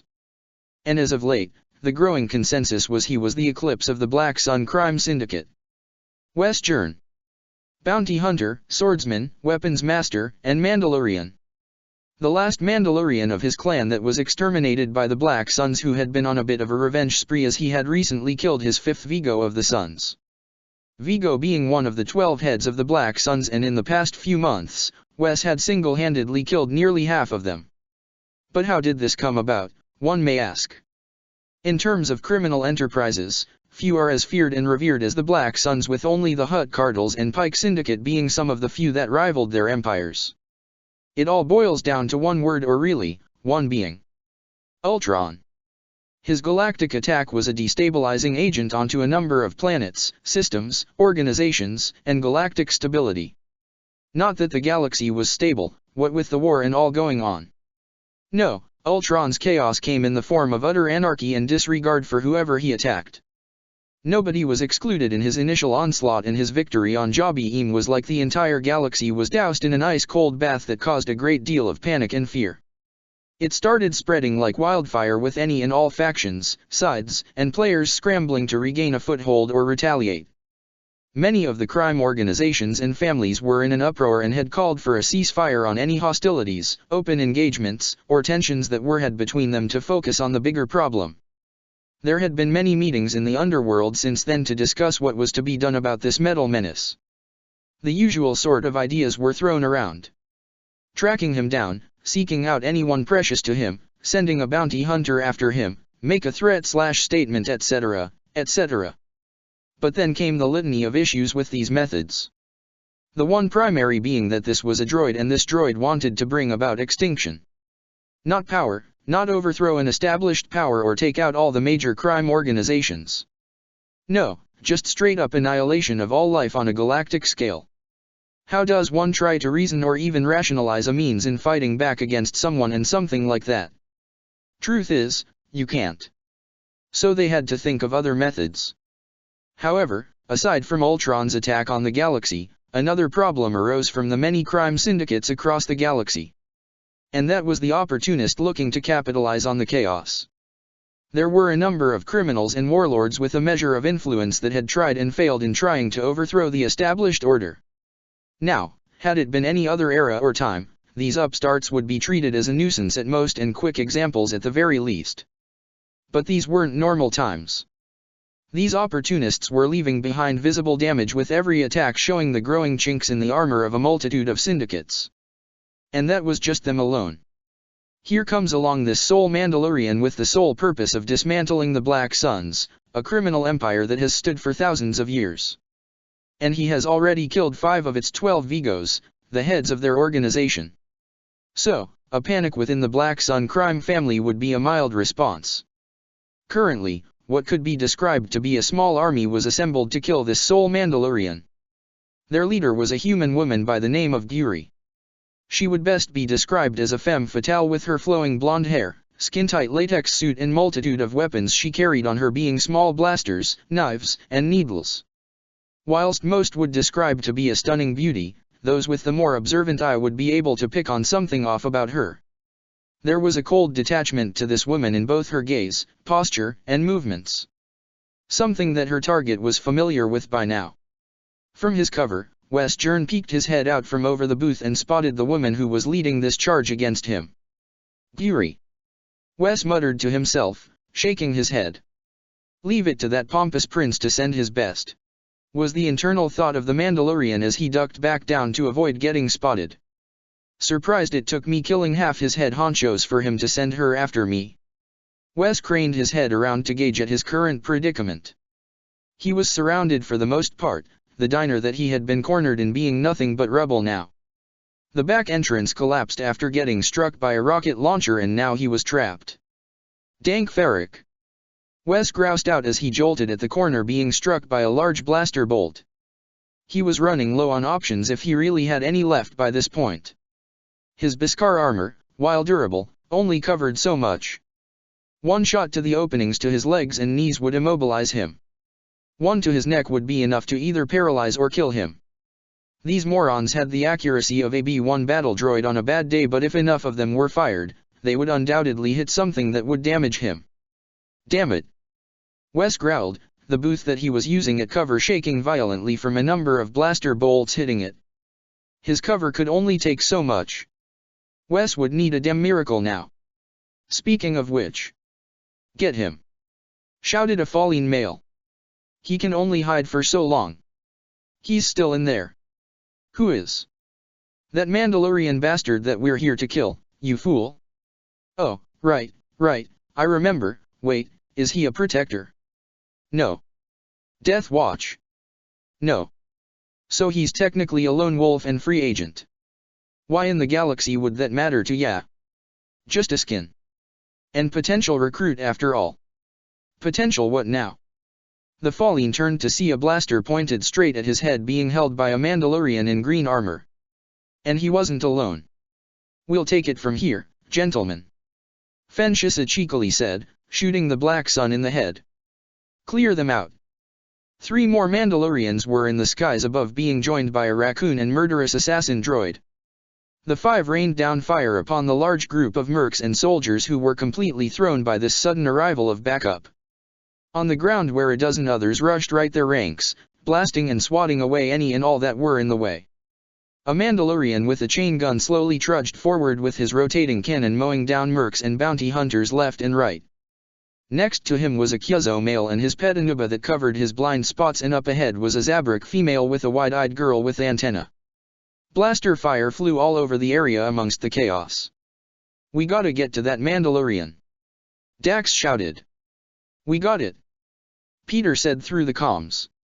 Drax, Gamera, you two are up. Loud and clear. Came the response from Gamera. Drax dropped down from the building above, driving a pair of his daggers into the backs of 2 offenders. This had them fall before the destroyer threw one of them to some clumped-up enemies before using the other as a meat shield. Gamera swooped in and used her sword to cleave through several weapons before swiftly confiscating one. With it, she openly fired at a few enemies before tossing a grenade.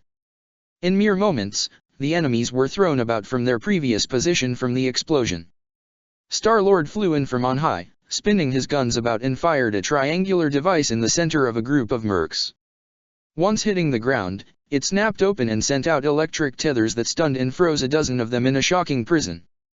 They were shot down moments later by Groot, who then opted to use his gun as a blunt object to whack a Twi'lek across the head. With his other arm, it extended into a giant whip and whacked a number of others before ending up skewing through them. From there, the Flora Colossus threw the dying individuals to collide with their fellow comrades. A Fallen yelled in frustration, turning his gun to shoot at these newcomers, but he pointed his weapon at a bounty hunter with a circular hat. Merrick the Anuba didn't take too kindly to his companion being threatened like that, so he tackled the Falling and dug his teeth into the man's neck. Embo saw this, smirking beneath his respirator as he now didn't have to worry about feeding his pet. Chirrut Imwe and Baze Malbus had also joined the battle, the latter using his blaster rifle to take out almost 24 enemies all at once. The blind force user utilized his customized bowcaster coupled with his walking stick that tripped up or bashed away any and all that had come close. No lightsaber? Malbus casually questioned his friend. Chirrut shook his head. No need to. Would be a bit unfair with who we have as our ace. And who would that be? Imwe's lip twitched upwards as there was a whoosh that passed by in the air.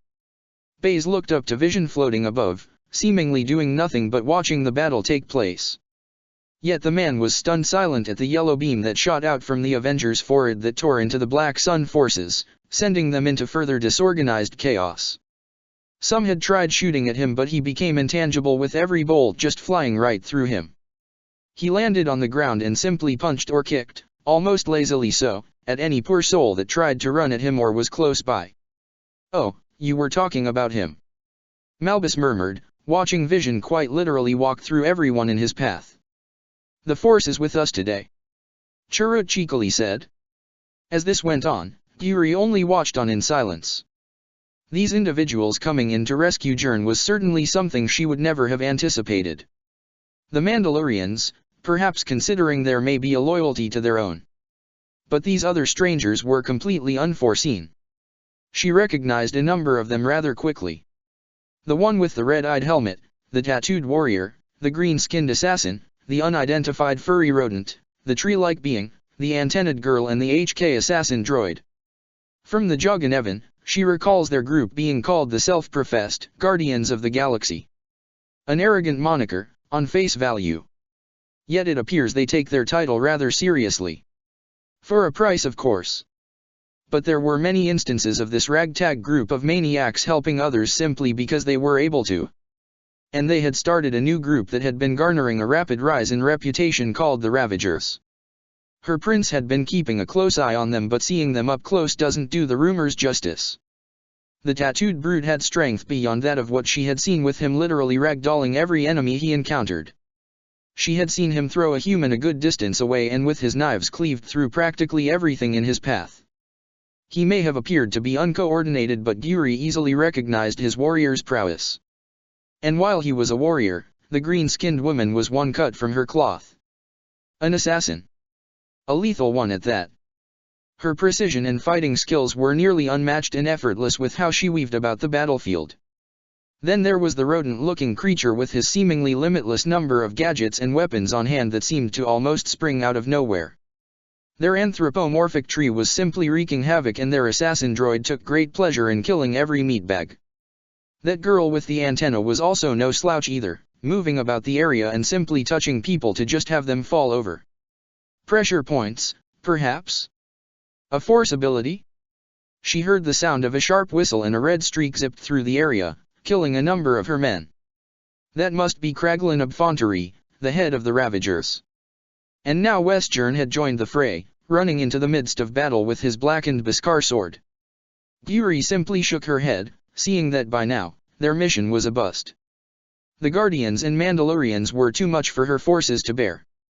They were simply outclassed in skills, abilities, and firepower. She looked over at a Falleen standing next to her, the two locking eyes as a silent agreement was made. They knew this was a lost cause. So they had no choice but to retreat. It didn't take long for the rest of their forces to either be killed, knocked out or chased off, with the Guardians and Protectors standing tall in the end. Well now, was this necessary or just a waste of time? Shuji asked, walking over a number of bodies. What are you talking about? Of course it was necessary. Rocket jovially exclaimed. These new babies of mine worked to perfection. While a number of them continued bickering or looting the deceased, one Mandalorian decided to take a look at who exactly was being fired upon in the first place. Coming to the hiding spot, Dax was quickly met with a black blade to the face, only for both him and the other to halt. Wes. Dax? That you? What are ya doing here? Ordo asked in amused surprise until he realized something.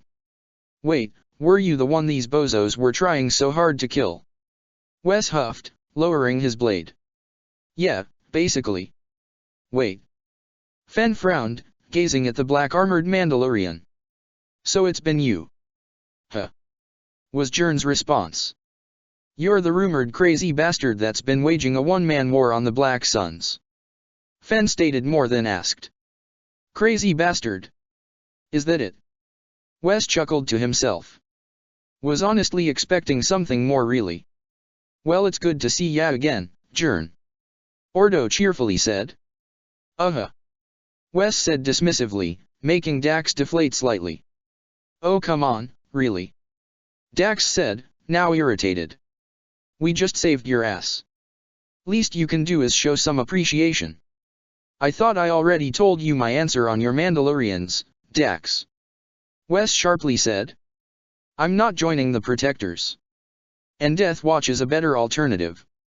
Dax shot back. Hey. The two turned to see Gamera walking up to them both. Anything happening here? The adopted daughter of Thanos eyed the one before Dax. Her hand tightening slightly around the hilt of her sword. He with the others we fought. No, this ungrateful jackass is a loner. Ordo snarled, shooting an annoyed look at Jern who returned it. I'd be more grateful if the ones who saved me weren't the same warmongering Mandalorians that led to our people's ruin so many times before. The hell is that supposed to mean? Fen now spoke up, anger evident in his tone. We're not Death Watch. Boba retorted, a tinge of aggravation directed at the black-armored Mandalorian. Oi! Star-Lord nearly shouted. We came to help, not start a fight, remember? The Mandalorians all turned away from one another with scoffs all around. Well, that was pleasant. Rocket dryly said. What's wrong, Fen? Mantis innocently asked. If you wanna know, Mantis, they have history and things didn't go so well. Gamera summarized as it was a rather easy assumption to make. Well, thanks for your help, but I'm out of here. Wes declared, turning to leave. If you are a warrior who considers himself honorable, the least you can do is show some appreciation. Drax spoke up, arms crossed in annoyance. They all saw the black-armored man halted in his tracks, slowly turning to look at the man called the Destroyer. Are you not a Mandalorian? Drax rhetorically asked. I am well aware of the debts your people owe. Hearing this, Dax smirked under his helmet and looked at Jern expectantly. Well. He goaded. Are you or are you not a Mandalorian, Wes? The man clenched his fists tightly, silently cursing the canons of honor as he begrudgingly looked back at them. What do you want? He bitterly asked. A lot really. Ordo greedily said, only to be elbowed by Fen. What? Don't prove to him that we're jackasses. Shisa dryly said. All right, can you all just stop for a moment? Gamera spoke again with growing irritation. We just saved you, Jern, so the least you can do is answer a few questions for us. And who are you supposed to be? I am Groot. The Guardians all flinched at the talking tree. You are what? Whoa. What's with the language? Astonishment, I was unaware that vernacular can be used in that matter. Ferric, he's getting mouthy. Wes looked at the really strange group and then at the Mandalorians. Anyone care to fill me in? We don't understand the tree either. Tabai plainly said. All he can say is I am in his given name. Apparently the same applies with the rest of his species. Then how? Fen crossed his arms. It's rather hard to explain. Mantis told me once and lost me halfway in. Just know these psychos understand what he's actually saying. And what he was trying to say, Star-Lord glared at Groot to keep quiet. Is that we're the Guardians of the Galaxy. Wes stared in utter bewilderment at them. What? I know. Peter shrugged. Wasn't our idea. But it is catchy and insanely marketable. Kraglin proudly said. Right, so I was saved by crazy people. A number of the Guardians opted to raise or open their mouths in defiance yet stopped midway through their apparent rebuttals, murmuring that he wasn't wrong. Well shit. Wes muttered. I'm indebted to you guys now. What a glowing review. Rocket sarcastically said. You're no ray of sunshine yourself. Notice the black armor. Notice the finger. Can we get out of here?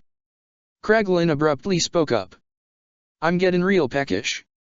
Yeah, that beatdown made me thirsty. Shuji said. Who the hell are these people? Wes couldn't help but ask. Trust me when I say it's better not to question it. Dax said. Who's the guys with the cape? Vision. And those two. Chirrut and Ba, what's up, Fen? Shisa was standing still, hand on the side of his helmet with his head inclined down. Fen. Dax said, stepping forward as he immediately felt a more serious aura come over his friend. What's wrong? Ordo and Jern jolted from Vision standing next to the two with his gaze directed at the nonplussed green armored Mondo. After a few seconds, all they heard was a soft, I understand, Mandalore. Fen looked up at Dax, speaking in a grim tone. Mandalore just received a message. An invitation really. Satin Cries has called us to come and meet with her on Mandalore. Ordo did a double take. I'm sorry, what? Fen looked him dead in the eye, despite their helmets. You heard me. And I'm having a hard time processing.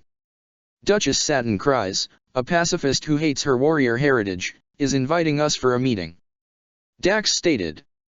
Are you not enemies? Vision inquired. Not in the way that most would think. Fen murmured. We're ideologically opposed. And what has Spar relayed to you? That myself along with Dax, Tabai, and Boba are to rendezvous with him on Mandalore and meet with Cries. Fen said in complete seriousness. Scene cut. Looking through the nearby window, Vision saw a desolate planet with white sands stretching on as the eye could see. This was Mandalore. Mandalore was once a lush, hospitable planet teeming with life. But about 700 years ago, the Jedi and Republic bombed the planet's surface, which soon resulted into what it is today. Now giant domed cities were all that remained of this world to sustain the local population. The Avenger was honestly confused as to why he had come along. When their business on Glavis had been concluded, Chirrut Imwe approached him and spoke of the Protectors journeying to the home world of their people. He was asked about what he knew about them, and Vision could only answer from what he had seen, heard of and experienced for himself. When asked why the question, the blind Force user only smiled enigmatically at the vibranium being. All Chirrut could say was that the Force needed the Avenger to be there and never told him why. Taking his lessons under the Bend into consideration, he trusted the blind man on the decision. So here he was, headed towards the planet that was the birthplace of the Mandalorians. I'd say it was beautiful, but... Vision partially tilted his head to see Fen standing next to him. It's a barren wasteland, really. Shisa admitted in a neutral tone. Bombed into oblivion, no thanks to the Republic and their Jedi. Unwarranted. Unwarranted or not, it's hundreds of years in the past now. Fen brushed off.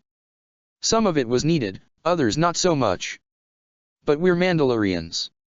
Survivors, warriors, strugglers, and all. This didn't set us back. Just stalled us until we came together again. And now, let's just hope that whatever Cries wants doesn't involve her asinine belief of pacifism. Vision hummed, taking a moment to gaze at Shisa before looking back at Mandalore. You don't refer to her as the Duchess. Pardon. Satin Cries. Is she not the Duchess of Mandalore? Viz saw the derisive scowl Fen had on now, lip curling up into a grimace. Mandalorians and titles of royalty are like oil and water. Fen spat out. It implicates birthright over merit. Mundlaries are those that represent the best of our people, not just as skilled warriors or even politicians. Mandalore the Uniter is the ultimate example of such a thing. He was the son of a rug weaver, and yet he is now hailed as one of the greatest of our people. Spar, a clone meant to serve the Republic, is our Mandalore, and who knows who our future leader will be. The idea of a duchess or a duke, king, queen, pompous bastards calling themselves Mandalorians. This time, Fen genuinely spat on the ground before quickly wiping it away with his foot. These new Mandalorians are just puppets and imitators of the government that shattered our people. Shisa's expression was fierce and furious. I don't know why Spar is even bothering to speak with Cries. Desperate times. Was all Vision said, and Fen's anger subsided slightly. But Shisa sighed. Guess I'll just have to wait and see. What about you? What? Why'd you come along with us? Ah. You can thank Chirrut for that. Chirrut? Fen parroted. What did he do? He told me that a feeling in the Force nudged him to speak to me about coming to Mandalore. Vision elaborated. The Force Fen snorted. Well, I'm no specialist in that matter other than what I've learned in how to handle Force users. Yes, of that I'm aware. Vision remarked. The two felt the ship shift about slightly and they had realized that in their conversation, they failed to notice that their ship had now docked. Well then, as the saying goes on my home world, it is time to face the music. Music. Fen grunted. Keep forgetting to take some copies of Quill's music with me. Vision only chuckled as the pair met up with Spar, Tabai, Dax, Boba, and several other Mandalorians with the rampway off their ship opened up to the sight of a number of guards waiting for them. Mandalore. The lead guard said in a respectful bow. The Duchess awaits your arrival. Spar, helmet on, looked back to his group and briefly on Vision before facing the guards. Let's not keep the princess waiting then, shall we? Avengers Infinite Wars Chapter 67, Mandalorian Doubt. She watched as he left her cell, fuming after their latest session in his interrogation on her. He may try to call it whatever he wishes but she knew better. Bo-Katan Kryze wasn't a Mandalorian for nothing. And Matt Murdock was a severe pain in her ass. The door to her cell closed, the red-haired woman grumbling incoherently. She kept mumbling on about how he's a good-for-nothing lawyer and a blind jackass and other insults that would make any sailor blush. Ever since her capture here on Coruscant, Bo-Katan had been stuck in this prison cell within the Jedi Temple. She had been questioned a number of times by Jedi, some Republic officers and had even one meeting with her sister Satin before she departed back to Mandalore. But the one most consistent individual she had come to know rather well was the Avenger named Matt Murdock aka Daredevil. He was a lawyer/superhero and was the one who was chosen to best speak with her whilst she remained in her cell. It had become a bit of a routine with him despite only having a handful of meetings. But in the dozen times they had met and gotten to know one another, Bo can confidently say that she found Murdock infuriating. Every time they spoke, it was like a verbal game of Sabasi. Except the damn lawyer held all the cards, even the ones he dealt out. No matter how many times she rebuked, countered, shouted at him even, he always had some damnable silencing response to everything she threw at him. She couldn't tell if this was rehearsed or he was just good at being able to counter whatever was thrown his way, but she found it aggravating on immeasurable levels. The way he sat there, stoic and unmoving despite her near-constant promises of physical harm, was grating on her soul. In her opinion, he was quite cold, neutral, robotic even with the way he spoke and addressed her. Not that he was entirely. There were moments where she saw him twitch or shift about differently, but those were far and few in between their conversations. He tried to warm her up, being friendly to strike up a decent conversation. Asking her what her childhood was like, if she had any friends and any interests outside her life as a Mandalorian. Granted, Bo-Katan wouldn't deny her being intentionally hard to start a conversation with, but she just refused to give him the satisfaction of one. And Mandalore, damn it, she still lost. There were times where she did talk about her past, about who she was as a Mandalorian, cause he annoyed her into it. He didn't break her. She would never give him the satisfaction of knowing that he managed to break through the facade of strength she had put up since her separation from Satin. She could see this as a constant trial for her to endure. As she seemed to be victorious in not giving Matt anything, she failed in so many ways. Who the hell does he think he is? Bo asked herself, alone in her holding cell within the Jedi Temple. I'm a Mandalorian. The way of the warrior is the only life that matters to me. But is it all you really want? Said a quiet voice in the back of her head. No. She shook her head rapidly. No. I'm a Mandalorian. A true Mandalorian who remains faithful to the ways of old, the true ways of my people. I dash. Will you shut up? Shouted someone from another prison cell. Make me. She yelled back. You're not the only one in here, ya dumb mondo. Said another annoyed prisoner. It's bad enough the Jedi preach their bullshit to us, we don't need a crazed bitch dash. Crack-a-boom. All chatter and arguing was effectively silenced as the entire Jed temple quaked. What in the dash?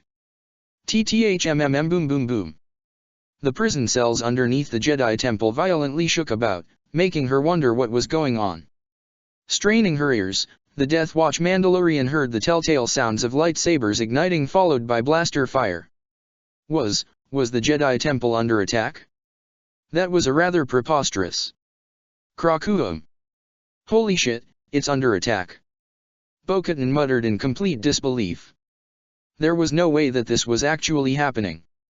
Who in their right mind would so brazenly attack the Jedi temple like this? Attack Coruscant. What was going on? She soon saw nearly several dozen Jedi rushing by her cell and they quickly engaged the invading enemy. Bo couldn't believe what she was seeing. She saw droids and her jaw nearly dropped. Had the Separatists invaded? What sort of madness fueled such a suicidal attack? Even the Mandalorians of old knew that such an attack would need to come at the loss of nearly thousands of ships to even break through to the surface of Coruscant. She began seeing all these unique-looking droids breaking into the place and were either exploding or firing upon many of the prison guards. They didn't remind her of any droid she had seen before save for a few that had glowing red eyes. Actually, all of them had either blue or red eyes now that she got a proper look at them. Then there were these droids with their arms morphing into cannons and firing larger energy projectiles than the usual blaster bolts. She flinched as a number of them streaked past her cell, hitting the barrier and walls around it. One of said shots actually ruptured a generator. It had to for her kinetic barrier cell door and many others went offline, making it far easier to get out. She saw many prisoners run out, only to be blasted down by a number of those droids. This gave her the personal warning to stay back and find a proper opening to find a way out. Bo got her chance at one point when a Jedi fell down dead and dropped their lightsaber. Seeing the weapon presented to her, she quickly snatched it off the floor and took it with her. She will need it as an additional piece to her arsenal once she regains her property. Kryze never used a lightsaber before in her life, but it was better than nothing in this situation. The closest equivalent she wielded to a lightsaber was a vibroblade. And the only lightsaber in Death Watch's possession was the dark saber, presently held by Pre Vizsla. Running onward, the leader of the Night Owls tried her best to navigate her way out of the prison area. She had ignited the lightsaber, emitting its deep blue color, in order to cleave through some of the attacking droids and Jedi getting in her way. It was pure pandemonium as she ran upstairs, seeing Jedi left and right fighting against flying droids that quite literally appeared to be swarming into the temple. She briefly caught sight of the planet outside the walls and her eyes widened at the sight of multiple warships and droids attacking the entire planet. What the hell is happening right now? Bo screamed in her mind, rushing back downstairs to where the prison cells were. She knew she can't get out of the temple just by herself and her pilfered lightsaber. No, she needed her gear and she needed it now. Rushing down through the cells, Bo looked around rapidly, trying to discern any location that may hold where her armor had been stored. Only then will she have an easier time getting off this planet and back into Mandalorian space. She saw a young Jedi rush past her, possibly a decade or so younger than she was, and quickly stopped the young one by grabbing her arm. Where do they keep what they have taken from the prisoners? Wadash. Where? Katan demanded more forcefully, causing the youngling to flinch and shakily point in the direction behind Bo. She looked to where the Jedi was pointing at. That door there. Kryze asked to be sure, seeing the youngling shakily nod her head. Good. With that, she knocked her away and went to her destination. The Mandalorian stood in front of the door, looking at it on all sides frantically as she attempted to figure out just how to open the damn thing. On the side was some kind of panel and from the looks of it, it seemed to require a Force user's touch to access it. Damn it. She stomped her foot on the ground, feeling a thin cylindrical device bounce off of her. Bo looked down and remembered she had a lightsaber in her possession, mentally slapping herself for forgetting this detail. And with a lightsaber, a peculiar thing could be done with them towards locked doors. Activating the lightsaber, she pierced the metal door and pushed down as hard as she could before bringing it back up again to form a hole. Not her best work, but again, first time using a lightsaber, cut her some slack. It felt too long, yet she was able to get through once the hole was made. The large piece of metal fell forward, granting her access into the large room where a litany of items were placed on shelves and cabinets. Scanning around, she saw the place was somewhat wrecked from an upper level collapsing into this room. Many items were buried left and right and it would take too long to dig a number of things out. She prayed to her ancestors that she could find her armor quick and soon. Apparently, it seemed they were answered as she went further into the room. What she saw before her was unmistakable to her. She can recognize the colors, styles, and everything else about it. Yes. Bo thought with glee. Come to mama. Rushing over, she started putting back on her signature armor with the night owl insignia on the helmet and shoulder pauldrons. It felt like she was nearly whole again, slipping more pieces of her precious Beskar armor onto her person. Sadly she couldn't wear it all, due to some pieces that were presently located underneath the rubble. It would take too long to find them and dig them out. She needed to flee immediately before she could get captured again. Sliding her helmet on and thanking her ancestors that her jetpack was one of the things she was able to recover, Bo rushed out of the room and instantly took to the skies. Since most of the Jedi halls were so spacious, even the prison-holding halls, being able to fly over a majority of the madness was a cinch for her. Blasters in both hands, she rapidly shot down multiple of these flying droids whilst avoiding the Jedi. She realized that as much as she wanted to kill her ancient enemies, now wasn't the time to draw attention to herself. Right now, she just needed to get the hell out of here. Finding an available opening from a blown-up wall, she flew out and regained her freedom. It was at this moment did Bo-Katan Kryze halt and look at what was around her. If there was another word to use here other than pandemonium, she was unable to think of it. Pure chaos maybe, but even that wouldn't do it justice. Coruscant was being invaded. What in the? She whispered at the scene before her. Endless swarms of droids, ships, people, it was an indescribable cacophony of war and death. Her eyes managed to pick up on the Jedi and their allies, the Avengers, heading into battle, and the enhanced individuals were proving to be vital in holding the line of whoever it was that was attacking. Looking up above, she was barely able to make out the uncountable number of warships engaged with each other in the skies above the atmosphere. What is happening right now? Coruscant was being attacked? What madness was this? Bo was violently snapped out of her daze upon a blaster bolt nearly striking her, hitting the wall right above her head. She looked ahead to see nearly a dozen of these flying droids making a beeline straight for her. Oh shit! Kryze said, whipping out her blaster pistols to shoot down a number of them until she saw more join in.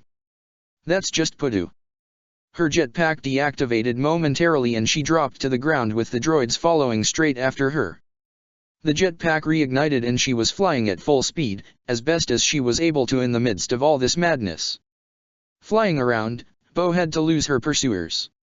She occasionally fired back at them while maneuvering around a litany of debris, both from buildings and fallen aircrafts. Come on, come on.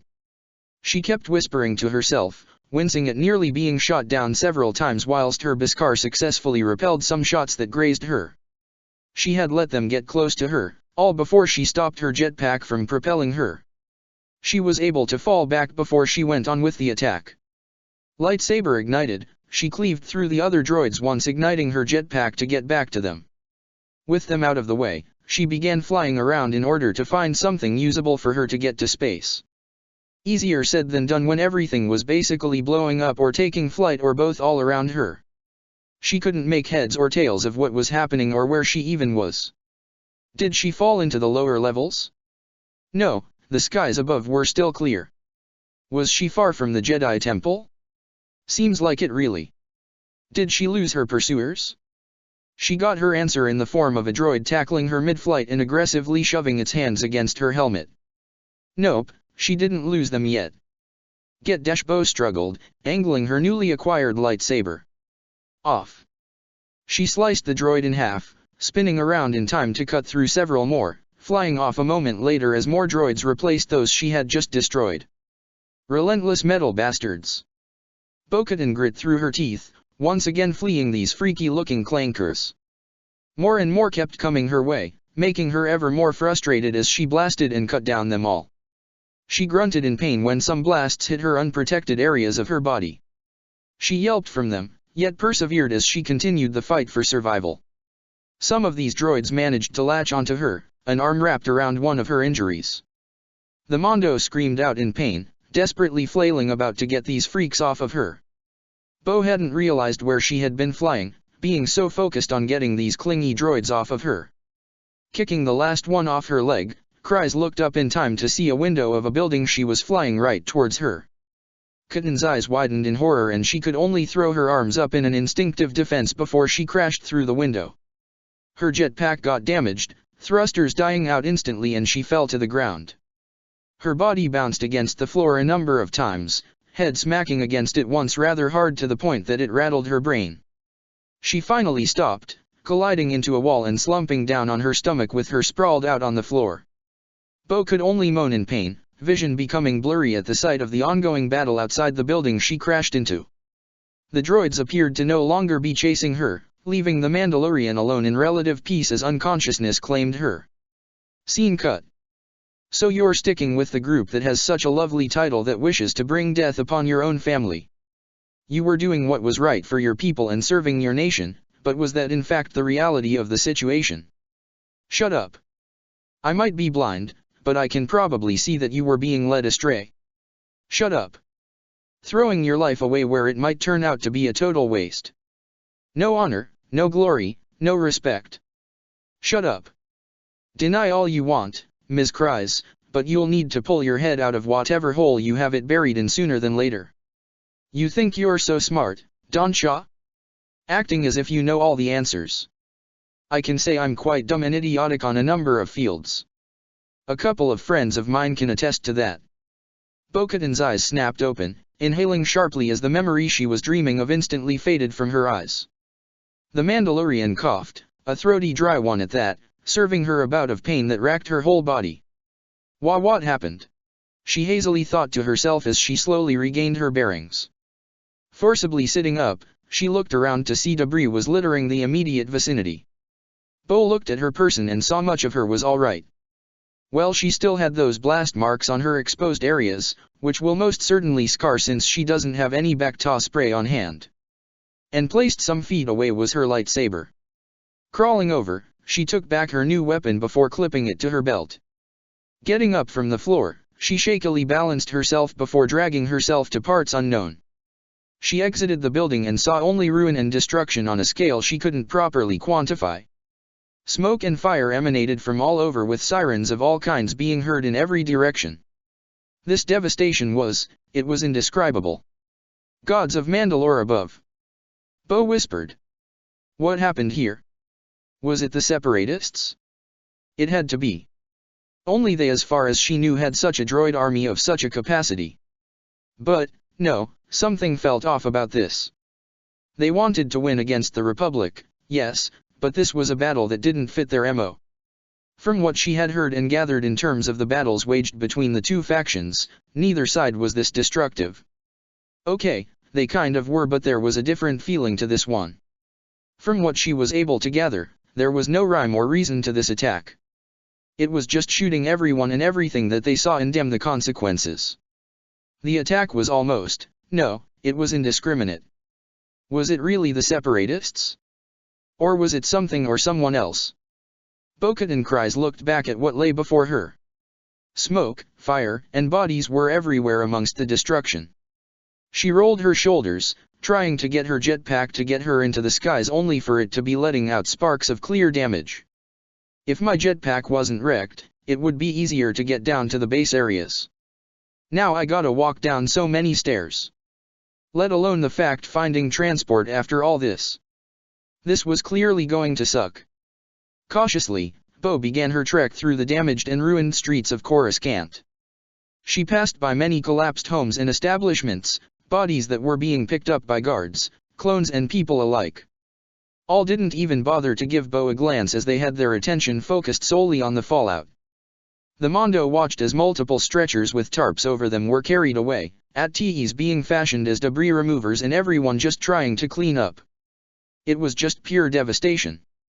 Bo felt a strange feeling of both shame and vindication. The latter came from an age-old ancestral grudge that she and many Mandalorians held against the Republic. Centuries ago, Mandalore and its people were going through a time of unprecedented growth and rebirth. After Aga Awad had brought the Mandalorians back together and after the end of the new Sith Wars, a restoration had begun in the Mandalore sector. They were on their way to a new age. But then the Republic and Jedi had a flashback to 4,000 years ago and bombed their home planet along with a number of others into oblivion. Jungle worlds rife with life and civilization bombed out of existence. And now, centuries later, here the Republic was feeling a similar devastation. Like before, Bo felt a sick feeling of righteous vindication at her ancestors' enemies suffering like this, which instantly turned to shame at the sight of children crying over the loss of their parents and loved ones. Now she felt no better than the monsters that shattered her people's rebirth. "Oh my," said a deep, vibrating voice filled with worry and concern. Bo looked over to see a male Ithorian approaching her. "My lady, are you well?" he asked through translators installed around his gills. "You are gravely injured." She tried pushing him away. No, I'm in need of immediate medical attention." The Ithorian cut her off, placing a hand on her back. Come, my clinic is not far from here. I shall assist you." It was hard to deny assistance from an Ithorian when they were so forcefully helpful. They were known to go out of their way to assist and help any and all that they could, traveling in domed ships across the galaxy with the sole intent of helping those in need. Where were they when Mandalore needed them? Bo bitterly thought to herself before squashing the thought. She was being helped by one now and he was doing it because he wanted to help her. It would be rude and wrong of her to deny such assistance when she clearly needed it. She was guided into a rundown yet standing clinic with a multitude of patients in and around it. "Won't I dash? There's always space for those who need it." The male Ithorian calmly answered her.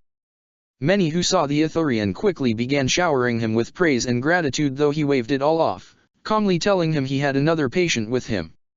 Guiding her into a separate room of the surprisingly expansive clinic he had, the Ithorian had her sit on the bed in the center as he began gathering medicinal equipment to treat her wounds. "Now then." The Ithorian approached her with Bacta in one hand and herbal meds in the other. "If you would please." Bo blinked at the unspoken request, momentarily unsure as to what he wanted until the gesture he made to her leg made her realize what he meant. She began removing her armor, wincing several times from her other injuries in doing so. "Those will also have to come off for me to treat you properly," the hammerhead alien stated, noticing her freeze up defensively. "Worry not. Your armor will stay with you in this room. But it will impede my work, you know." She cleared her throat, blushing slightly as though she had just been scolded so to speak, and soon removed the rest of her armor. "There we are," the Ithorian medic pleasantly said, beginning to apply treatment to the night owl who hissed at her injuries being touched before sighing in relief, feeling a great deal of pain subside. "What's your name, may I ask?" Bo had her eyes closed, arm resting over them. "Bo. Bo-Katan cries." "A pleasure, Ms. Bo-Katan," the Ithorian said politely. "I am Kes Vogi at your service." She mumbled a small thanks as she silently lay there whilst Kes continued applying Bacta and herbs to her injuries. "Though you are restless." Vogi spoke up, startling the Mandalorian slightly. "Where are you in a rush to go to? Have you not seen what has happened outside?" "It's for that reason I need to leave as soon as I can," Bo argued back. I need to get back home." "Home?" Kes nodded understandingly. "And where would that be? Should she tell him her actual home territory or somewhere remotely close?" "You are a Mandalorian, no?" She stiffened when this revelation was quickly found out. "Everyone knows that design across the galaxy," the Ithorian stated plainly, pointing to her helmet. "Unless of course you may have stolen Dash." "I am a Mandalorian like my ancestors before me," she said sternly. "And my armor had belonged to my family for generations, despite how I painted over it." Vogi simply hummed aloud. "So you wish to return to Mandalore?" No, Bo flatly said. "Mandalorians like myself have been banished." "Banished from your own home world?" Kes's inquisitive tone asked for clarity. The new, peace-loving Mandalorians, Katan spat out that faction derisively. have chosen to shun and turn away from who we are instead of putting on this false cloak of pacifism to quell the Republic's concerns should we ever pose a threat to their power ever again. The Ithorian hummed as he continued on with his work. Right now, whatever animosity you have needs to be put aside. Kes advised quietly. A great travesty happened and everyone needs help, no matter whose side they're on. Bo looked at the Ithorian in confusion. What are you talking about? Coruscant wasn't the only planet to be attacked this day. Scene cut. The entire galaxy was in a state of paralysis. Word of this Ultron or whatever it was he called himself had spread like wildfire, sending the galaxy into a state of panic and fear. Kes wasn't lying when he told her that Coruscant wasn't the only planet to be attacked. Practically every system and sector had faced an attack of some kind by this new enemy. Most were quick guerrilla attacks, hit-and-runs that scared the populace. But others, like Coruscant, Nar Shaddaa, and Raxus Prime were hit with an overwhelming attack force. And then came the news of Jabiim. Ultron defeated both the Republic and the Separatists at the same time. Mass hysteria followed soon after.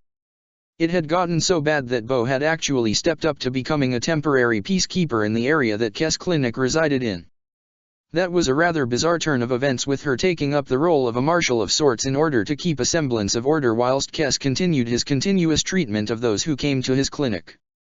More Ithorians actually came in assisting the workload, and Bo worked in paying off her debt to make sure the clinic remained safe until she knew that clones and other Coruscant guards would be making their way to her. She knew it was only a matter of time until other help arrived and she would need to get off-world.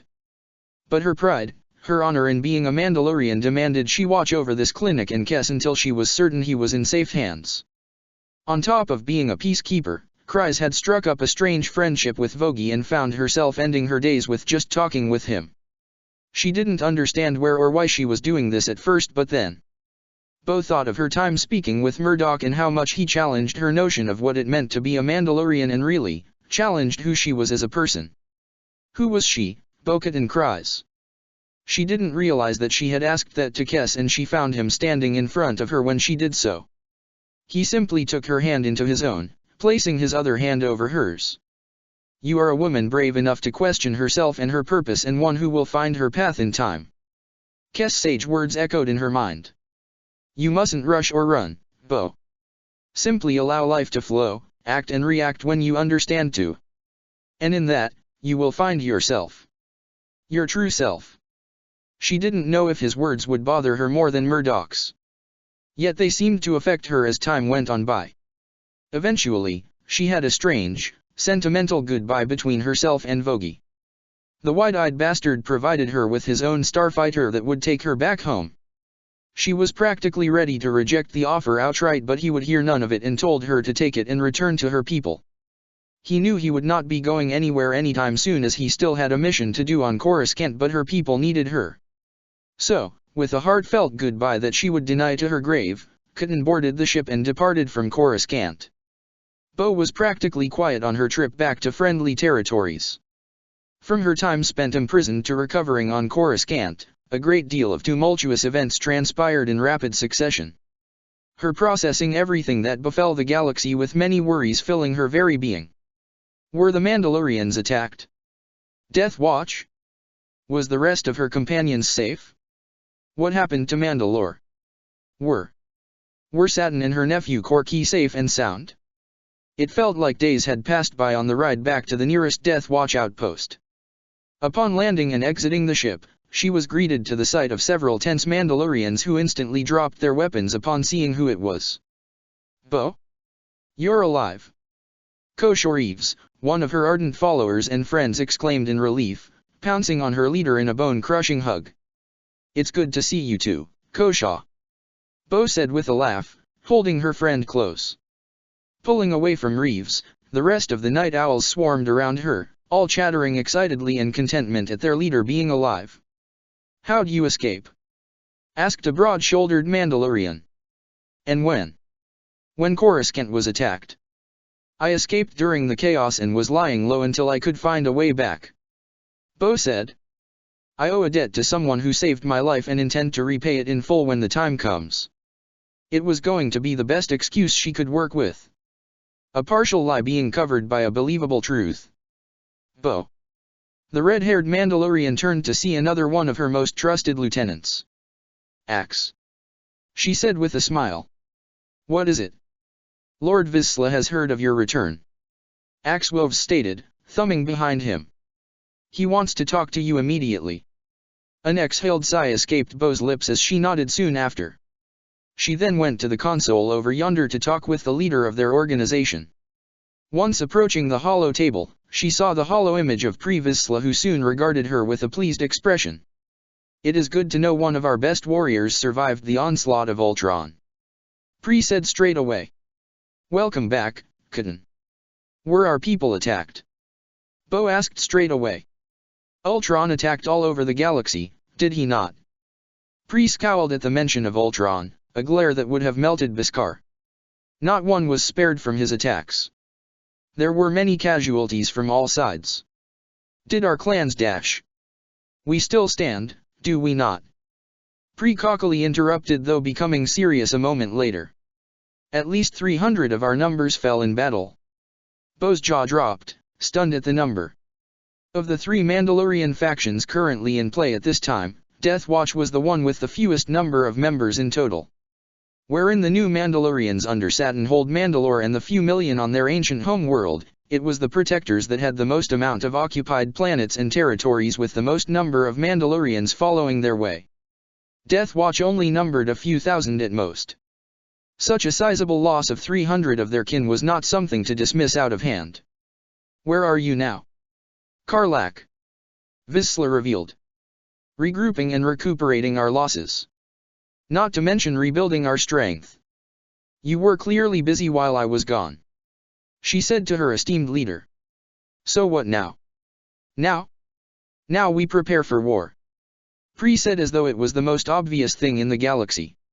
We may not have the strength necessary to fight back against our delusional brethren, but I'll be damned if a vile droid like Ultron thinks he can just walk all over us. When the time comes, we'll be ready for him. This is the way. Bo stated solemnly. This is the way. Scene cut. It had been a relatively uneventful number of weeks since Bo's return. Since she came back, it had been mission, training, recruiting, eating, sleeping, rinse and repeat.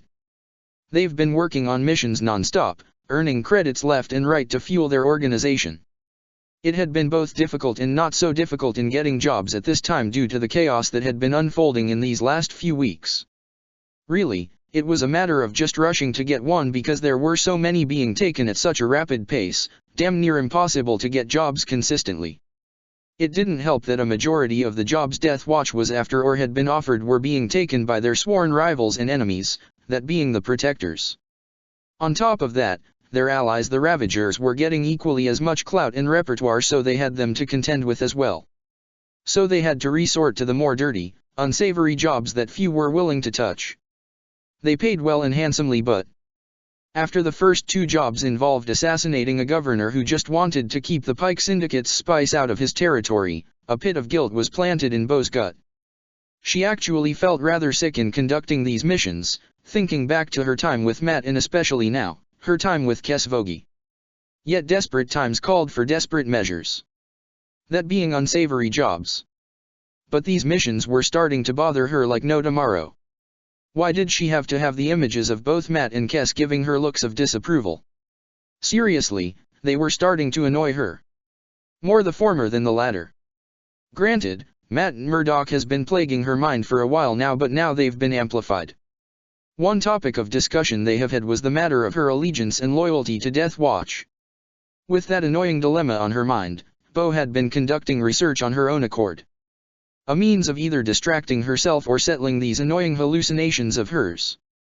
What research, one might ask? Well, since her time in prison and her blasted sessions with that damnable lawyer, a weight had been placed upon her that had sunk into her mind and refused to budge. What did she know about her own group that she hadn't known before? Not every organization or group, who bore good intentions for the greater good, was all that innocent. There would still be someone dirty and seeking their own agendas, or possibly for someone else. If it wasn't happening now, it may be happening later. Allegiances may change or cemented as time passes by, which would be ever confusing when one least suspected it. No one was excusable and free from this notion. No matter what position they were. From the lowest grunt to the very person leading them all. While in the middle of her research, her quarters were intruded by some of her owls. "Kosha? Axe? What's wrong?" she asked her top two lieutenants. "You both look winded." Reeves panted slightly, pointing behind her with her hands on her knees. "We ran. HAAA, here." Bo raised a brow at that. "You know we have jetpacks for a reason, right?" Shut up." She panted out, eliciting a laugh from their leader. "All right, what is it?" Bo asked. "You sprinted here like crazy it seems." "Have you heard, Bo?" Kosha asked in apparent shock. "Heard what?" "I've been rather occupied as of late. Visla got a message recently." Axe said with a troubled look. "An invitation to come to Mandalore by none other than Satin Cries." Bo blinked, mind going blank for a moment as she needed to hear that one more time. "I'm sorry, what?" Cotton stammered out. "Can you say that again, please?" "You heard us, Bo," Kosha emphatically said. "We've been invited to come to Mandalore and speak with the Duchess." "Cries," Axe gruffly corrected. "We're not royalty. It could be a trap. The Duchess swore to not have any warrants for our arrest during this upcoming meeting. A lie, no doubt, to lower our guard." Bo, however, had not been listening to the two bickering with each other as everything in her point of view was silent. Her sister had called out to the Death Watch, the organization of Mandalorians that attempted multiple assassinations. She wanted them to come back to Mandalore. For what purpose? The planet was under Republic occupation and the Death Watch were certainly no friend to the Republic. If they were to go, there was a likely chance of being either arrested or shot down. Has Pre decided who will go with him or attend in his place? Cotton questioned. She knew their leader had to be precautious with this upcoming meeting. If this was indeed a trap, he couldn't risk being there and be swiftly captured, which would cripple their organization severely. If it wasn't, the same applies if someone thought of being bold and acting out of turn. Thus it was Bo's belief he'll have others go represent them all. "He said he's not going," Axe answered. "He told us none of us are to go to that traitorous woman's invitation." "What do you think, Bo?" Kosha asked, making Cries pause in thought. What did she think of this? Was this a trap? She shook her head at that. Her sister who abhorred violence with a burning passion setting a trap? She might as well consider herself a Jedi really, though she does have that boy toy Jedi from her youth. No. Whatever this was that her sister had called for must be extremely important. She wouldn't risk something like this without reason. And loath as she was to say it out loud, Satin was her sister. She was her family and she still loved and cared for her despite how ideologically opposed she was to her sister's way of Mandalorians. In trying times, Mandalorians of all walks of life learned to set aside that which separated them and willingly worked together for the greater good of all Mandalorians. If her sister was willing to take such a step, Bo wouldn't be able to live with herself at being the cowardly sibling that refused to do the same. Prepare the night owls, Bo declared, silencing Axe and Kosha's banter. We're going to Mandalore? Her two lieutenants gaped at their leader as she stood and walked by the two without saying another word. They both shared a look with each other until scrambling to run after her, clearly unsure in doing this but still opting to loyally follow their leader. Avengers Infinite Wars Chapter 68, Mandalorian Summit. So let me get this straight. When you were younger, you and this Duchess lady traveled together during their Mandi Civil War or whatever, yeah? Mandalorian Civil War, yes. Yeah, Mandalorian, thanks Hope. And in that time, you both fell in love, right? Obi-Wan Kenobi, Master of the Jedi Order and Council member, let out a sigh that conveyed just how much he was invested in this conversation. Don't forget the part where you apparently dropped her master and gave her a second scar. Kenobi only gave his former Padawan a dubious look, huffing as he looked away from Anakin, who was barely able to rein in his laugh. I'm really starting to regret telling you about my younger days with Qui-Gon and Satin. Kenobi almost grumbled out. The Jedi Master refused to grumble. "Aw, come on, Obi," Hope said with a laugh, throwing her arm around his shoulder. "Despite these circumstances, you should always be grateful to see your lady love at every chance you'll get. And we know she's always going to be happy to see you. Didn't she kiss you or something on Coruscant, or was Padme embellishing things?" Sam questioned, getting Anakin to choke on his laugh. "Wait, what?" There was a manic gleam in Skywalker's eyes. "I didn't know that." Obi-Wan now looked up at the ceiling with half-lidded eyes, wishing to the Force for this torment to stop. Or better yet, just to kill him already to save him from the embarrassment. He didn't need the Force to tell him that this likely wasn't ending anytime soon. "It's not like it wasn't easy for us to figure out you and her had a fling, Obi," Hope placated. "Anakin mentioned something about your beard covering up your handsome face," Sam tacked on, grinning maddeningly. Behind him stood Commander Cody and Captain Rex, both of whom were attempting a Herculean effort to not laugh. They are professional soldiers through and through, but seeing the normally calm, composed and controlled General Kenobi in such a state was, well, words could not describe the sight so clearly. Normally they would be dead serious and focused on the mission at hand, that being their deployment to Mandalore. But with everything that's happened, with the escalation of the war, Ultron's hand, and God knows what else to come, perhaps some levity was needed in all this madness. And unfortunately, or fortunately for some, Obi-Wan is the one who has to suffer for this levity. So on Earth, this is what we call star-crossed lovers, or in this case, the most literal representation of it," Hope said with a false, swooning sigh. "Oh, Sam dash." She fell back into his arms, the aviator catching her with ease. Hope had lifted her leg up and had the back of her hand on her forehead in a dramatic fashion. "Whatever shall we do for these two who were never meant to be?" she asked operatically, with Sam lowering her as he too looked up to the ceiling in the same fashion. "I do not know, my dear Hope, but what I do know is that love will prevail. And maybe Obi-Wan can shave so he won't tickle her too much when she kisses him again." If Obi-Wan was going to have an aneurysm, now would be the opportune time, with the headache he was dealing with now. Anakin watched on with a gleeful grin, nudging Rex, who was unable to hold himself any longer and burst out with laughter. Cody couldn't help it either, releasing a few chuckles as Sam and Hope, with Anakin occasionally, continued to relentlessly tease the wizened Jedi who was seriously having second thoughts about going to Mandalore. "How do you think he should greet her?" Sam mused aloud. "Flowers? Sweets? Nah, too tacky and predictable." Hope hummed and thought, rubbing her chin.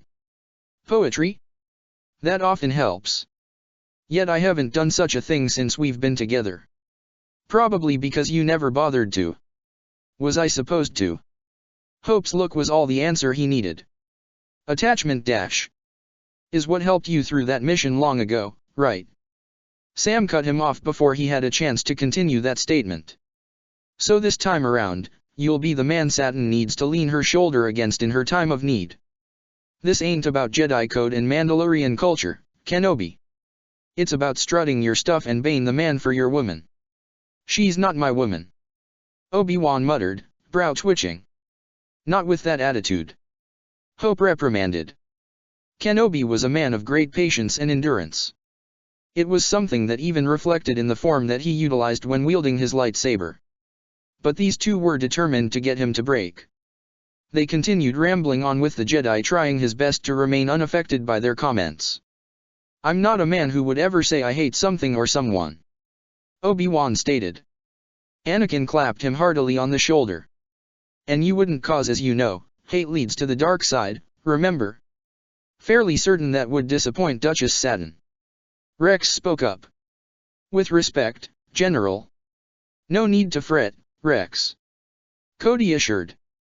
"If anyone is the least likely to fall to the dark side all in the name of his lady love, it's our General Kenobi." "Rex." "Cody, why?" While this group was jovial and joking at the expense of one Jedi, another group of Force users and Avengers were, less so, so to speak. "So this Mandalore was bombed by the Republic?"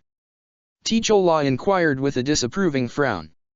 "One of our greater mistakes," Luminara Unduli stated with no hesitation. "From what I am to understand," Matt's hands trailed over a Braille translation of the events they were referring to. "I had read this before, but I wish to make sure I didn't miss anything." The Republic believed that with the revitalization of the Mandalorian people, they feared that war would come once again to the galaxy should these people organize themselves and unite under one banner. Yes. Barriss softly answered. But they attacked them without any proof. Peter questioned with a clear hint of anger at such actions. The Mandalorians once brought the galaxy to its knees during the Mandalorian Wars. Ahsoka stated. Over 4,000 years ago. T'Challa rebuked. You can't truly believe the sins of the past will always follow us into the present. It was a lapse in judgment, a severe one at that. Luminara conceded. 1. Looking back on it now, led to only more tumultuous conflict and death with division in all. And an occupation the people of the planet are rejecting from what Captain Rogers and Colonel Rhodes have said. T'Challa reminded her. The group fell silent for the moment, an uncomfortable silence at that. Murdoch cleared his throat, speaking up to continue. Let's just review the purpose for our visit, no. Peter nodded in agreement, propping himself to sit on the wall. Making sure Tap and Karen can get their defensive net around Mandalore so Ultron doesn't have any means of getting in. Parker declared, tapping his spider emblem on his chest. Surveying the present status of the Republic occupation. Barriss spoke next. Being present with the upcoming Mandalorian faction meeting Satin orchestrated in case things go down. Luminara stated. Investigating any other matters that may come up while we're here. Ahsoka finished off before looking down. I'm still unsure as to why Duchess Satin sent for the other Mandalorian factions to come to Mandalore. The Protectors are, well, they haven't had any assassination attempts on the Duchess from what I've heard. But Death Watch? Haven't they tried to kill her a few times already? Why them? Desperate times. T'Challa stated, arms crossed in thought. She wants to reach out to every person out there for a united front in order to protect their people. But is it wise to trust extremists like Death Watch? Barriss asked, clearly unsure about such actions. Satin is taking a big gamble with what she's doing with inviting them.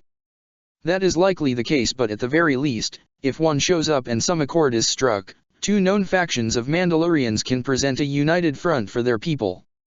Matt firmly pointed out. Perhaps even convey that the occupation of the Republic is no longer needed. That will be up to the Senate to decide. Luminara reminded him. However, it is likely that will happen. Mandalore and its systems are still officially neutral. With the escalation of the war that has transpired, the Republic will be more keen to have a greater concentration of our military in areas that are aligned with the Republic. Doesn't sound very nice to leave Mandalore undefended then. Ahsoka murmured. If this meeting of Mandalorians goes smoothly, this planet will not be undefended. Matt said with his hands still trailing over his braille. All Satin needs to do is convince the Protectors and Death Watch to conform or at the very least make a pact of protective unity until the storm of war passes by. I don't believe either of these separate factions will conform to the Duchess. Barriss stated in an unsure tone. At the very least, they should try for a compromise. The Prince of Wakanda argued. This is a matter of survival. The entire galaxy is under threat. If they can show unity despite what has happened, it might be the needed message and visuals the rest of the galaxy needs in these trying times. We can only hope this goes well. Fingers crossed.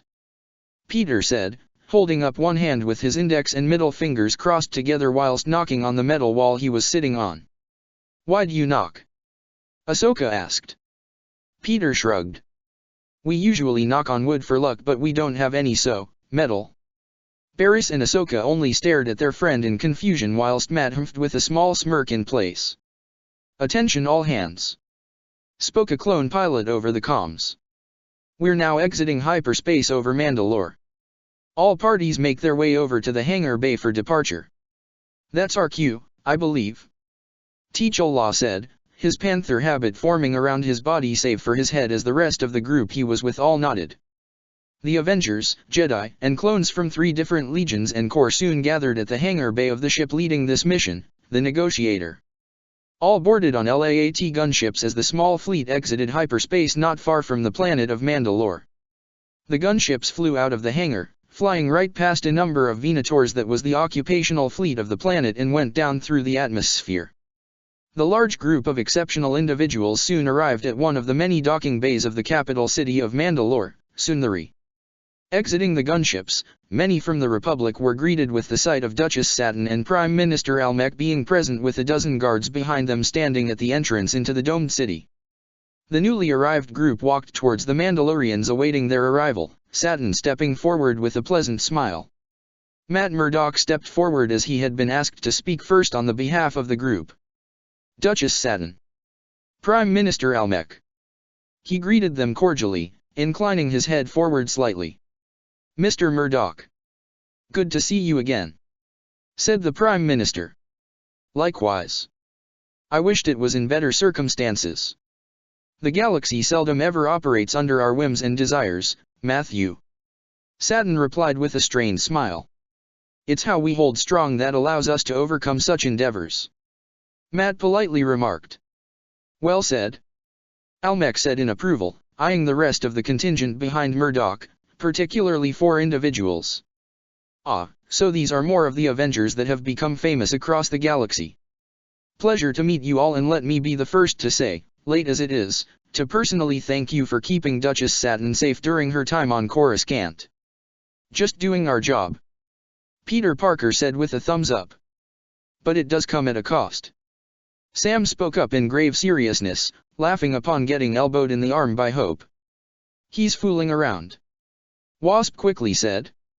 Hi, pleasure to meet you, Prime Minister. I'm Hope Van Dyne.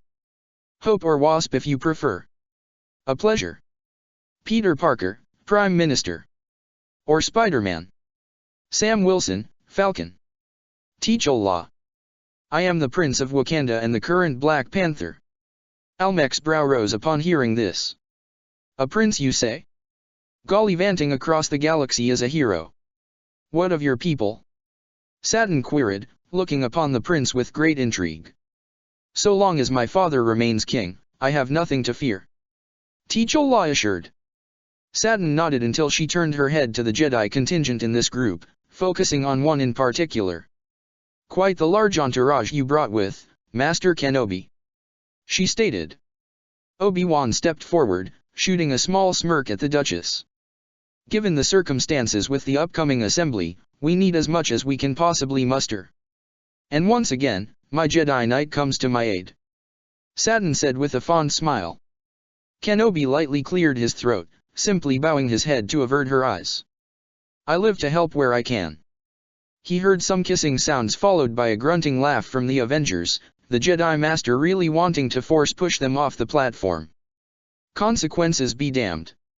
I do admit, this is a rather large group. Almec spoke up in a musing tone. Why bring such a large force when Mandalore is already under occupation? Ultron. Came the blunt response from Sam, Matt, and Hope. That metal bastard is rampaging across the galaxy, hacking into systems without anyone realizing it. Sam said in deadly seriousness now. We're here to make sure he can't get through to Mandalore through cyber warfare. Hope added on. We have our own AI to create a defensive wall to make sure Ultron can't catch you off guard. Peter said with confidence. You know, unless he goes for a full-on attack. That sort of thing. Satin only shook her head in bemusement at the young teen's stuttering after comment, looking to the rest of the Jedi now. Skywalker, a pleasure to see you are well.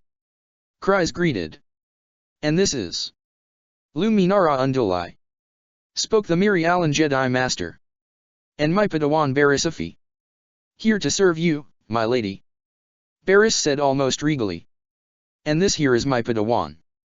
Anakin stated, placing a proud hand upon his student's shoulder. This is Ahsoka Tano. Nice to meet you, Duchess. Tano said in a kind manner. The same for you all. She nodded. I know that the last time I had spoken with Jedi and clones, it was tense and not in the best light. But now? I thank you all for coming with everything that has transpired. The Republic will not abandon a system like Mandalore. Obi-Wan declared. Not again. Satin only smiled at her once Jedi lover, someone she still very much held dear to her heart to this day, and turned away from them. Come along, she said, beginning to walk towards the domed city. Our transports are waiting for us. Entering into the dome capital, the large group saw two large open-roofed transport ships that would help in getting them to their destination, being the central palace of the city. "Whoa!" the webhead muttered, taking his seat in the ship with the others, and it soon took off. They flew by a number of structures, bridges, pathways, and buildings, with the Mandalorian people and the sprinkling of clone troopers here and there to be seen by all. "I gotta ask, Duchess, but how have you been faring given the present occupation?" "It's complicated, Mr. Parker," Satin answered. "Regulation of who can and can't arrive has been heavily controlled, twice over after Ultron's assault on the galaxy. The people are unrestful, the sentiment and resentment at the Republic being here at an all-time high. Before Ultron, a great deal of our people had left Mandalore altogether," Almec somberly revealed. "From what I've been told, some had actually chosen to join the Death Watch, whilst a majority have flocked to the Old Mandalorians." "Old Mandalorians?" Anakin parroted. "What we call the Protectors," Almec clarified. "The Protectors follow the ancient canons and Risalnair, the old ways of our people. I had heard a rumor that they outnumber both your Mandalorians and the Death Watch to a considerable degree," T'Challa said, having read up on the situation in this system prior to their arrival here. Satin sighed, hanging her head down slightly. "Yes, that is true." "Is that why you called them here?" Anakin inquired. She didn't respond at first, silently tilting her head up to gaze ahead with a solemn expression. "We can only hope and see what will come of this summit." As they continued their flight towards the central building of the capital, the Avengers took notice of some rather distinct and common traits many of the Mandalorian citizens possessed. I can't help but notice all the blonde hair and blue-eyed folks here," Hope pointed out.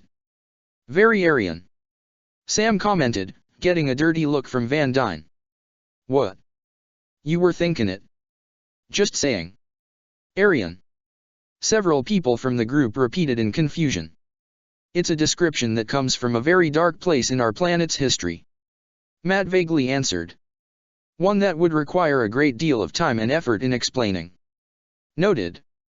Soon enough, the group arrived at the central palace of Sunlari, the transports docking themselves on a number of platforms. There, awaiting the group, was another set of guards along with several young teens. "Corky," Satin greeted warmly, approaching the lead teen of the group, a young man with blonde hair and blue eyes. "Auntie," he said in return, smiling at the Duchess as the two hugged. "Corky," Peter said underneath his breath. "That a nickname or something?" He was silenced by Ahsoka nudging him with her shoulder. Satin turned back to the group, arm around her apparent nephew. "Everyone, I would like you to meet my nephew, Corky Cries," she said to them all. "He's a cadet at the Royal Academy of Mandalore." "Hello everyone." Corky bowed in respect. "Nice to meet you all. Thank you for coming in Mundlari's time of crisis." The young teen then spotted Kenobi and his eyes widened slightly. "You're Obi-Wan Kenobi?" Corky said in astonishment. The Jedi eyed the teen inquisitively. "Do I know you?" Corky shook his head. "No, but I know you. Auntie Satin owes you her life. Thank you for saving her life so many times before. I wouldn't have her without you." Satin's cheeks heated up slightly, though she remained strong, patting the young man's back. "After the Civil War, I took Corky in after his parents." She struggled out from the bit of remembrance flooding her mind before composing herself. "He's basically my son." "Huh?" Peter mused, a faraway look in his eyes, a slight smile worming its way onto his face. "Come along."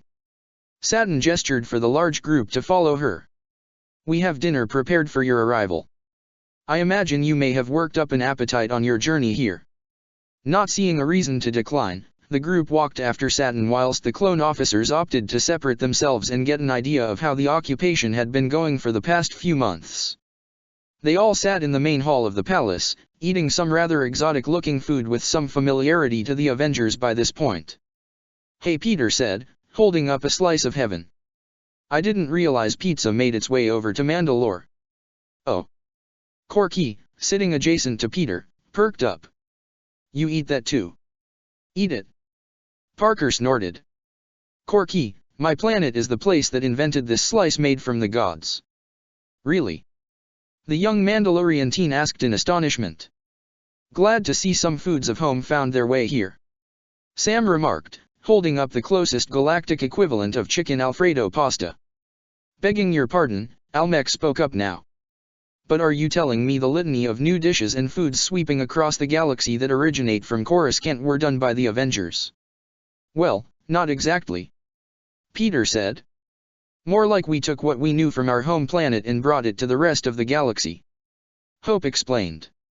Music, food, some customs, games, and all. Oh. Corky perked up, pulling out a data pad he had on him. Music like this. He turned on the song he had loaded onto it and the familiar riffing guitar of an Earth band began to play. AC/DC. Matt nodded approvingly. Good choice. Corky cries then launched himself into a near-endless stream of questions about everything that the Avengers had introduced to the galaxy from Earth, with the heroes answering with what they know as a whole. Overall, despite the circumstances at hand, the dinner was a pleasant and peaceful affair. Scene cut. Satin stood alone in the grand hall, her guards having been dismissed and the table being removed from the room.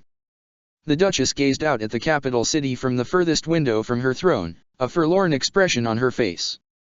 I haven't seen that look in many years, said a voice that both grated on her nerves at times yet she loved unrequitedly. These hard times have been forcing them out of me quite constantly now. Satin airily said. You're just not around much to see it. Apologies, Duchess. Forgive this Jedi for the crime of not being able to gaze upon your beauty as you wished for him to do so. The blonde ruler of Mandalore shook her head, a serene smile gracing her features as she turned to the man who she had called for. The Jedi she still loves with all her heart. Obi-Wan Kenobi. If you think flattery will work on me, my dear Obi-Wan, then you will have to try harder than that. She teased, shooting him a faux smug smirk. Oh dear, I must be losing my touch. Kenobi said, a hand over his chest in a display of false heartache. Normally I am known to make women swoon at my compliments. She playfully glared at him upon hearing this. Oh? And am I not special to receive such treatments? Perhaps not. Obi-Wan went along with the game. There is an entire galaxy out there that has yet to experience my charm. Who am I to rob them of their chance to be wooed by yours truly? Satin scoffed. What would your master Qui-Gon say? Was it not he who told you your mouth was equally responsible for getting you into trouble as it did getting you out of it? All traits and lessons I learned from him. Kenobi said, proudness lacing his tone. Is that pride I detect in your voice, Master Kenobi? The Duchess questioned disapprovingly. That's unbecoming of a Jedi. I believe you are mistaking my factual statements for false pride. The bearded Jedi countered with certainty. Satin huffed, looking away from him with her head held high. He only smiled, lightly shaking his head as he moved to stand next to her. Neither of them spoke for a few seconds until the Jedi Council member broke the silence. You wanted to speak with me alone, Duchess? He cordially asked. Why yes. She stammered. I did. I wished to see you alone. Just between the two of us. What for? The ruler of Mandalore looked down now, hands folded together. I just wished to see you. Be with you again. Without all the troubles of the galaxy weighing upon our shoulders. She whispered. The Jedi realized what she wanted but opted to remain silent. Obi-Wan. Satin turned to him, a longing look in her eyes. I told you that I have loved you with all my heart when I was held at Blaster Point by Merrick. That I always have and always will. You remember this, yes? Kenobi glanced down at the ground briefly, recalling that day. Yes, I remember. He murmured. She stepped forward, within arm's reach of him. And you told me that had I asked, you would have left the Jedi Order for me. The Jedi Master couldn't find his voice to respond as she moved closer now. If I were to ask now. Satin reached out to him and placed her hand on his cheek, gently lifting his head up for her to look him in the eyes. If I asked for you to stay with me now, would you? He was unable to muster up an answer but his eyes said it all for the Duchess. I see. she softly said in disappointment and heartbreak. Kenobi's own heart clenched up tightly upon hearing her broken tone. She turned to leave, yet he instinctively reached out to grab her wrist. Satin halted and slowly turned back to him, a hopeful look in her eyes. Satin. Obi-Wan was searching for the proper way to respond but ended up falling silent, releasing her hand. Satin only sighed, expecting something like this. I know. I still wonder to this day what could have been if that were to happen. I'm sorry, Satin. The Jedi quietly said. She gave him a pained smile. I know, my love. I know. Without warning, she threw herself into his arms, holding him tightly whilst shuddering. Obi-Wan was certainly caught off guard by this action, yet made no moves to pull away as he felt Satin trembling whilst clutching him tightly. She heard a sniffle and looked down to see tears streaking down her face, and his heart was torn upon seeing this.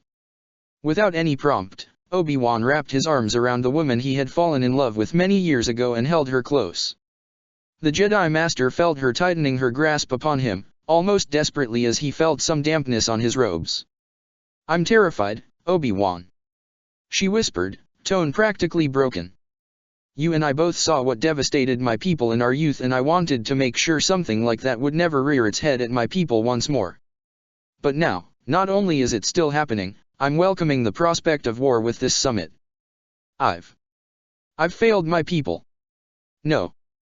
Kenobi firmly said without hesitation. You have not, Satin. I know how this makes you feel, how it burns at your very being, but you've done something few leaders in the history of this galaxy have willingly done. You've set aside your beliefs, your pride, and what you wish to represent for the safety, security and freedom of your people. You're allowing history to dictate you to perhaps be a hypocrite, all in the name of making sure your people can have a tomorrow for themselves. She pulled away slightly, looking him in the eyes to see if there were any falsehoods or embellishments, to find nothing but genuine earnest radiating from his gaze. Oh, Obi-Wan. She whispered, damning their situations and pulling him in for a deep, passionate kiss that almost shut the Jedi Master down. After a few seconds, Kenobi felt his resolve break and soon reciprocated the embrace, the two former lovers holding one another close.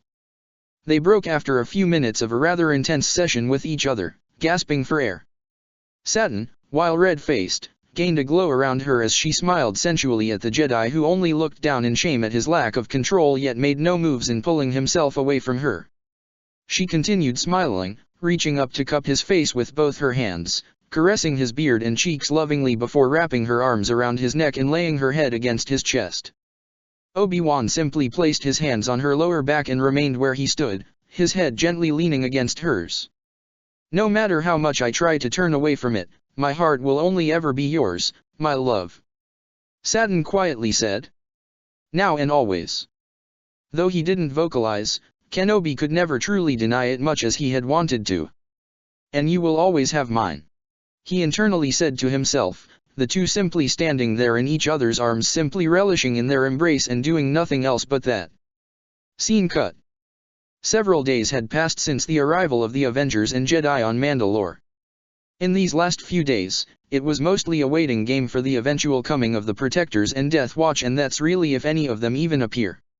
In that time, the Avengers and Jedi have gotten to understand or at least grasp the situation here on Mandalore and in the Mandalore system at large. The whole planet's position, power, and influence was tenuous at best.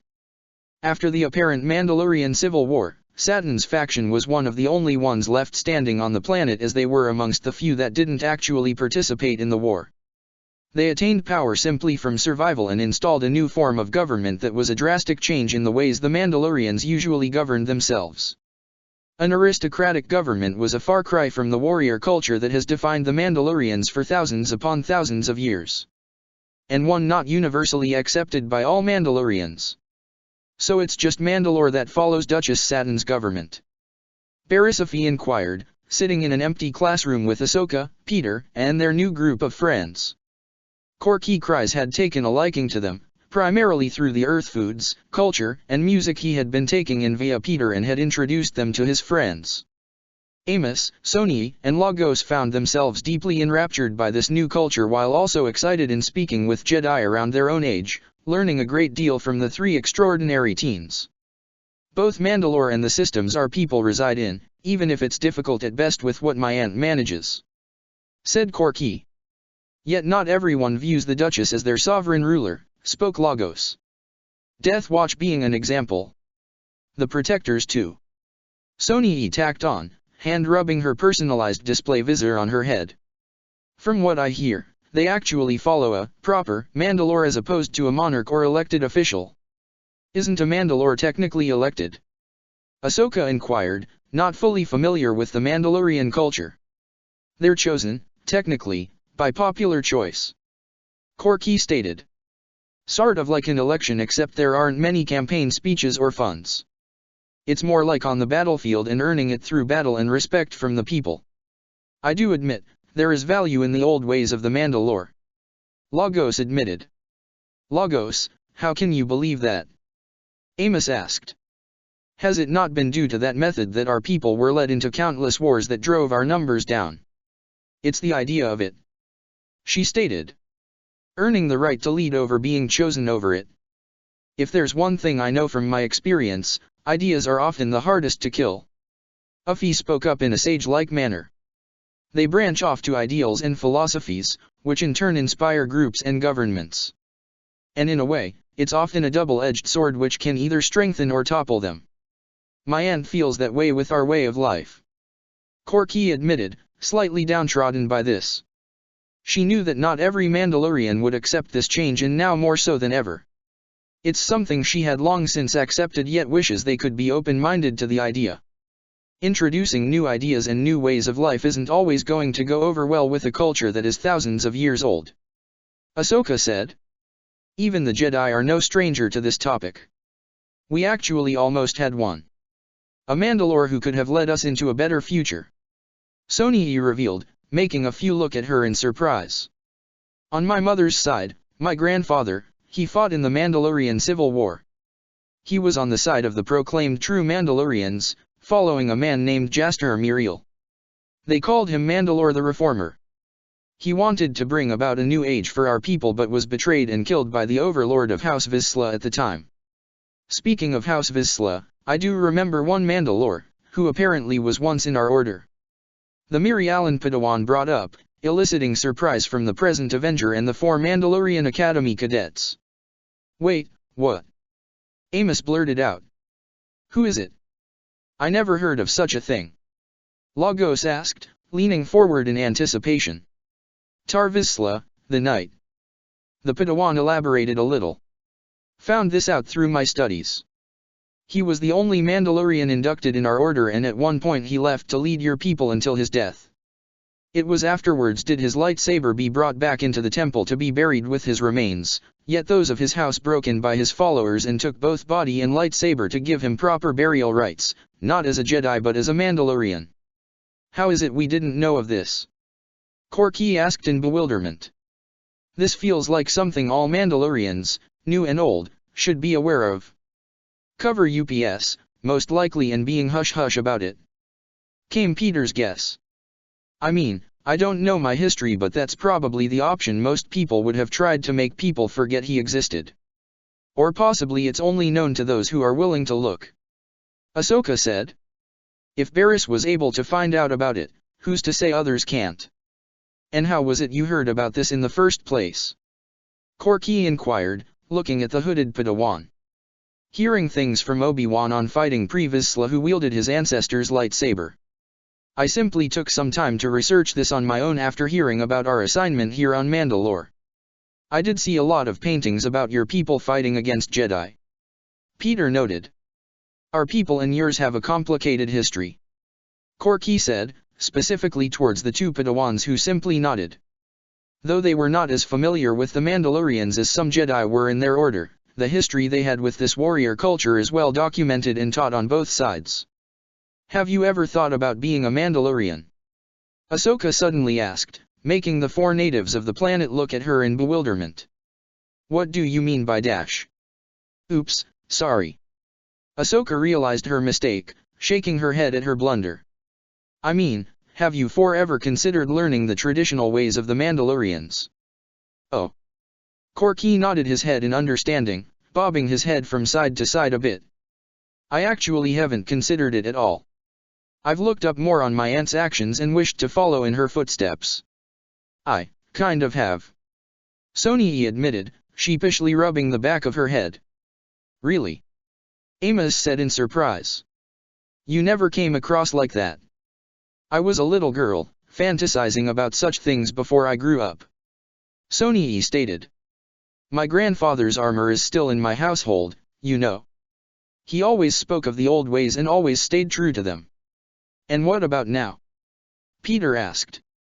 With all that's going on, I wouldn't really blame ya if you at least wanted to know how to defend yourselves. On that much, I concur. Lagos said, pointing at the webhead. At the very least, learning self-defense should be a prerequisite on Mandalore.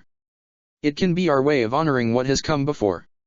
Appeasing the old Mandalorians to at least respecting us a bit more. You sound like a proper leader already. Ahsoka remarked with an approving grin.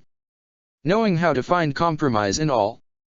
The other cadets gave their friend small smirks and grins of their own, making Lagos bashfully blush at the attention and praise. Their little hangout session came to an end, however, as the Padawans and Avenger received messages from their seniors that word had come of the arrival of 3 ships entering the Mandalorian system. These ships were that of the Protectors. Whoa, they actually came. Amos murmured in astonishment. I can't believe it myself. Corky admitted. Let's get going then. Ahsoka declared, standing up from her seat. We'll be sure to inform the Duchess. She probably already knows. Peter pointed out. Wanna come with us? The cadets appeared hesitant. I don't know if Auntie would dash.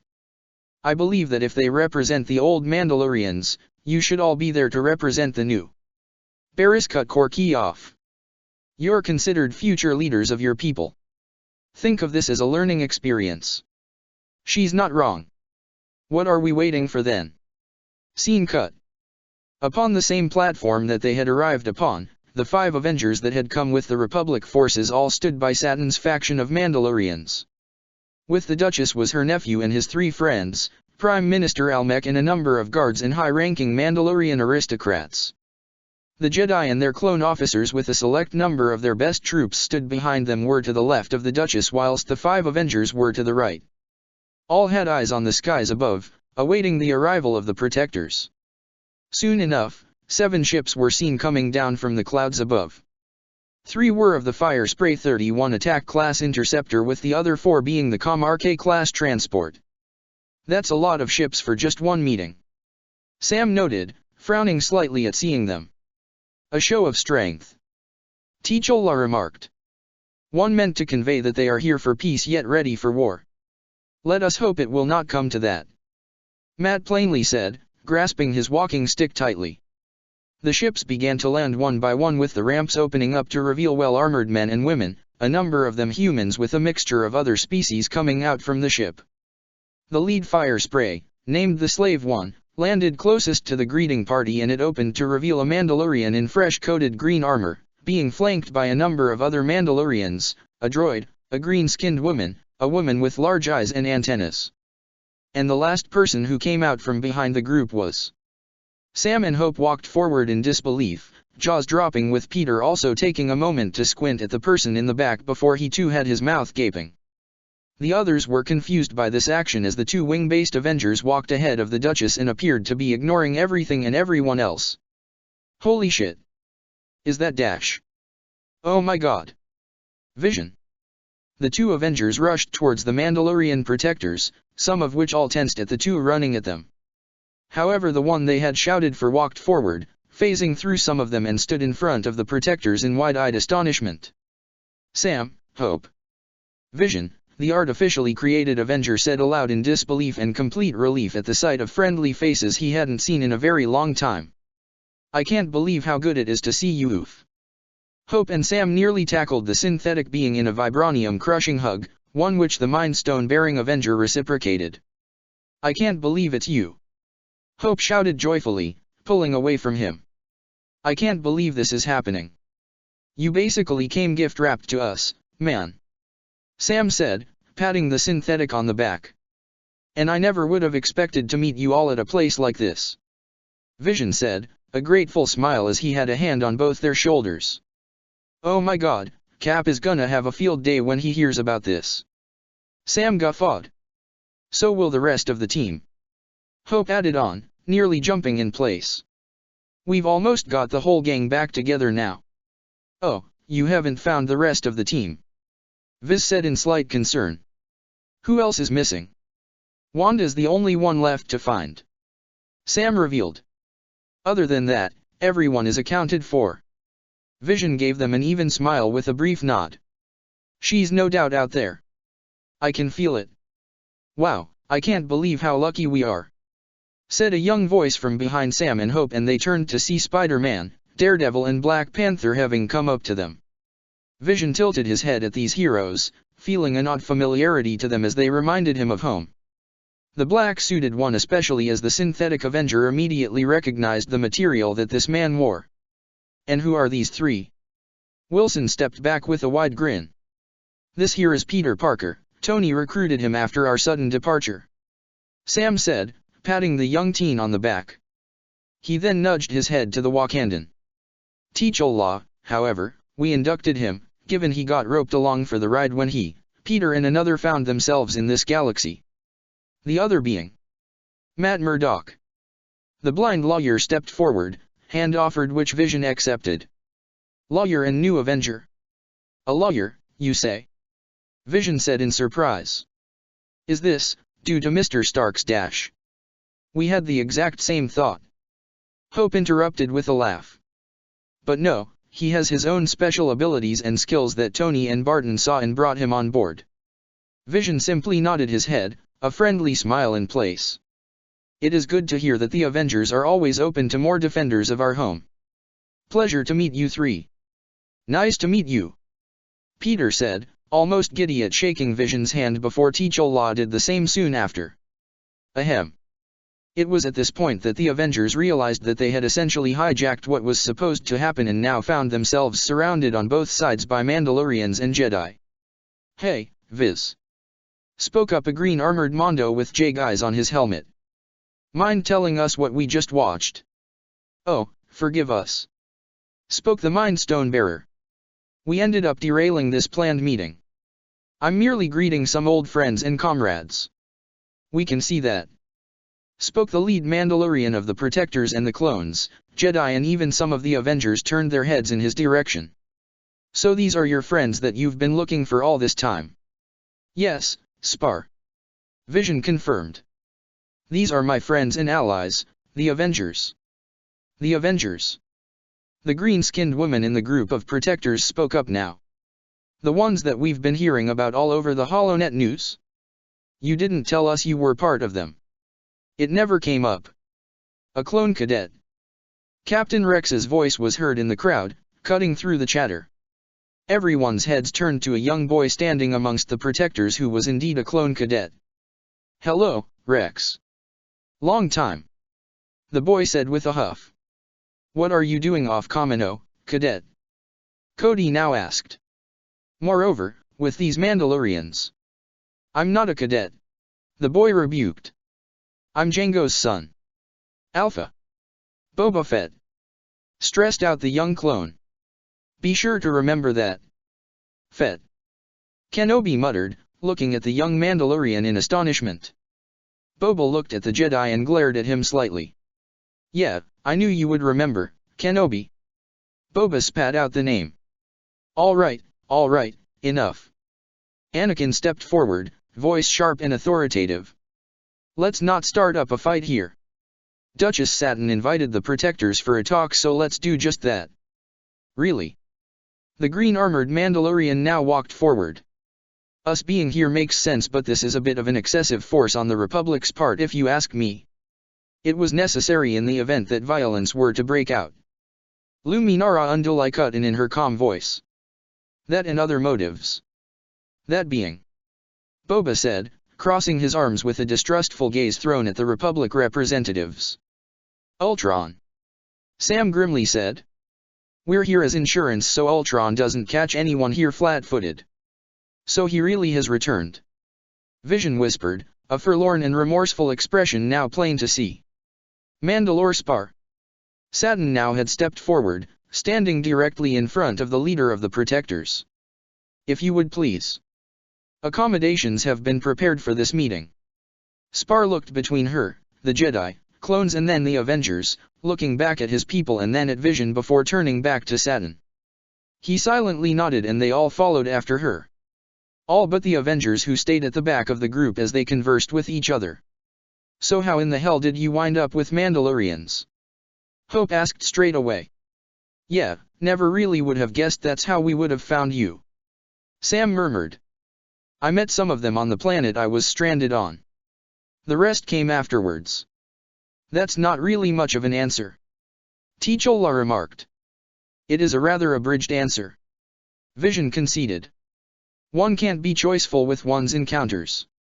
Boy, do we have a lot to catch you up on, Viz. Sam said. Same with you, my friends. Vision stated. In fact, I am most surprised but grateful that I found you amongst the Jedi. Really? Matt's curiosity was piqued. And why is that? Let's just say in my own travels among the stars, I had a mentor of sorts who has taught me much about the Force, about the balance of power and even about this. Vision reached up to brush his fingers over the Mind Stone. Sounds cryptic. Peter quipped. Cool. Vision humphed with a small smirk. Yes. I do admit, it is kind of cool. And what of them? T'Challa asked, nudging his chin ahead at the large group in front of them. Who? Those three. The Prince of Wakanda clarified, pointing out the trio of oddballs in the Protectors. The two women and the droid. They do not seem like Mandalorians to me. Vision eyed the three that Panther had pointed to and frowned thoughtfully. You would be correct in saying they're not Mandalorians. They're Guardians. Guardians?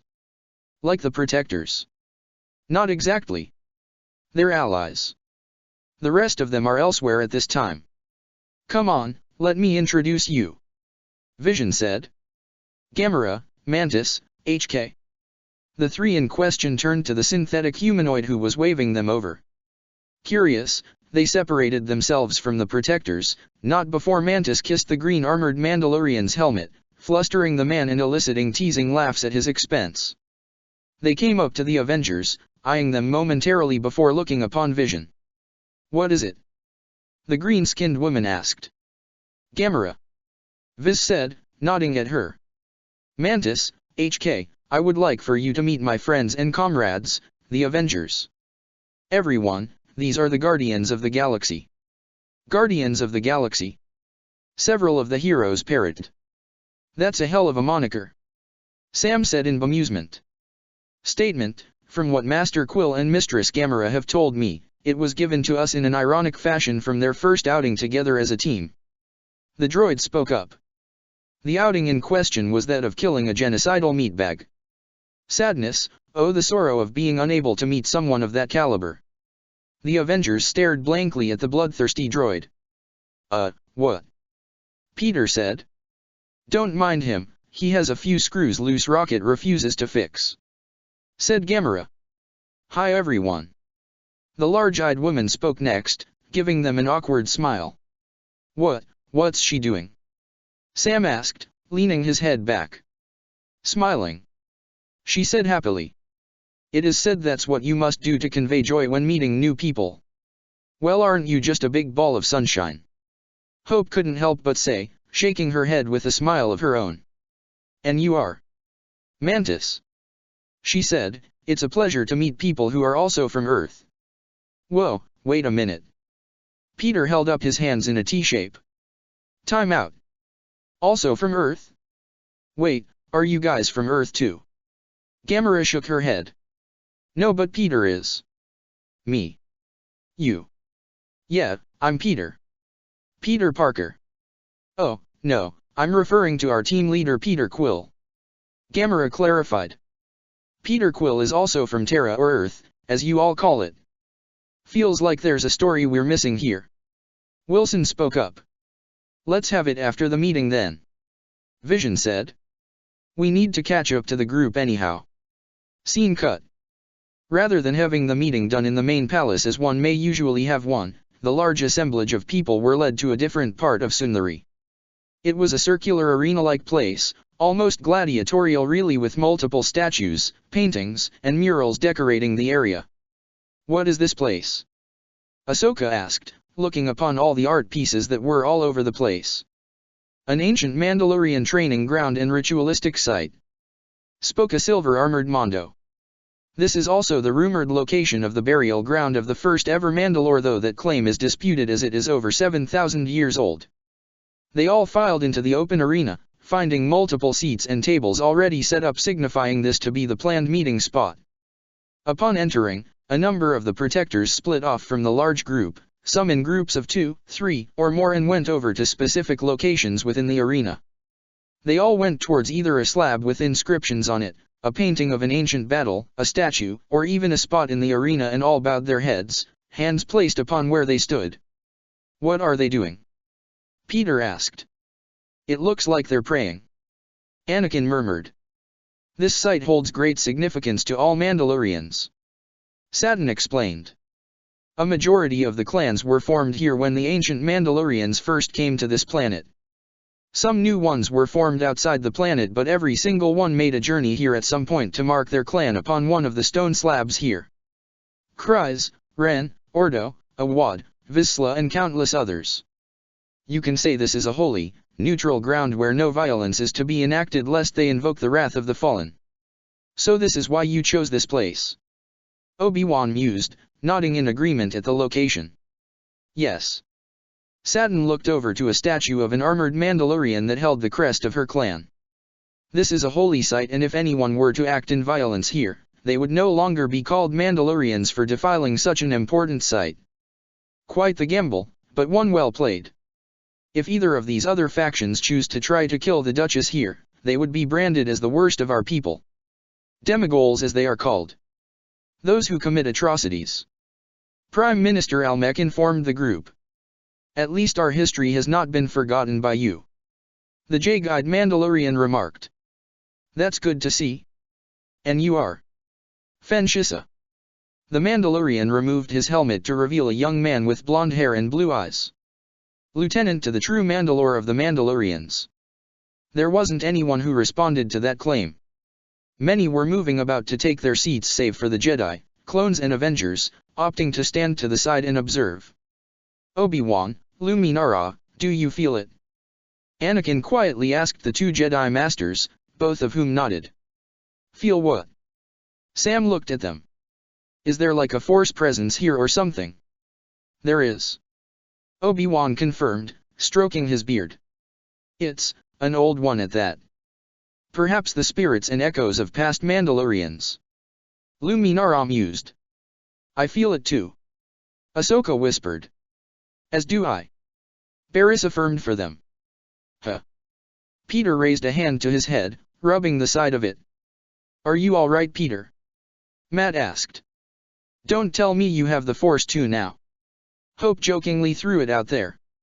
Peter huffed in amusement, shaking his head. "No, it's not that, but I don't know how to explain it. My sixth sense is kinda buzzing here." "Fascinating," Kenobi remarked. "Perhaps we can discuss it at a later time then." "Sure, Master Kenobi," Peter said with an appreciative smile. "Oh, so you have gotten a new apprentice?" Anakin petulantly said, clearly not serious. "I guess my former master is eager to cleanse himself of the uncontrollable greatness that is his former Padawan." "Hurtful, Anakin, hurtful." Before they were able to speak any further, a thrumming sound was heard from above. The thrumming buzz of jetpacks in the air. Looking towards the source of the sound, they all saw a number of new arrivals flying straight towards them. It was a group of around 3 or 4 dozen armored Mandalorians that came down to the arena. Upon making their landing, a number of attendees were able to recognize their colors and markings. "Death Watch." Dax Ordo whispered aloud in mistrust, hand trailing over his blasters, something a number of protectors imitated. Satin, several Jedi, and Avengers, however, were able to know who was leading this representative party. More so when they pried off their helmet. "Bo," Satin whispered, unable to hide her smile at the sight of her sister. The Kryze clan member walked forward with her head held high as she now stood before the gathered Mandalorians. "I am Bo-Katan of Clan Kryze," she announced aloud for all to hear. "I have come here on behalf of Death Watch as its representative." Many looked upon her in suspicion and open mistrust. Satin, however, was unperturbed, approaching her sister with a kind smile. "I'm happy to see you again, Bo," Satin stated, placing her hands upon Katan's shoulders. "Aren't you surprised I'm not in a jail cell on Coruscant?" Bo said in a dry voice. "There were many who escaped after Ultron's attack," Kenobi said in a neutral tone. "So for a skilled warrior such as yourself to escape." The Jedi Master left the sentence incomplete, yet the subtle implication was obviously heard. "I'm surprised Pre allowed anyone from Death Watch to even come here," the Duchess admitted.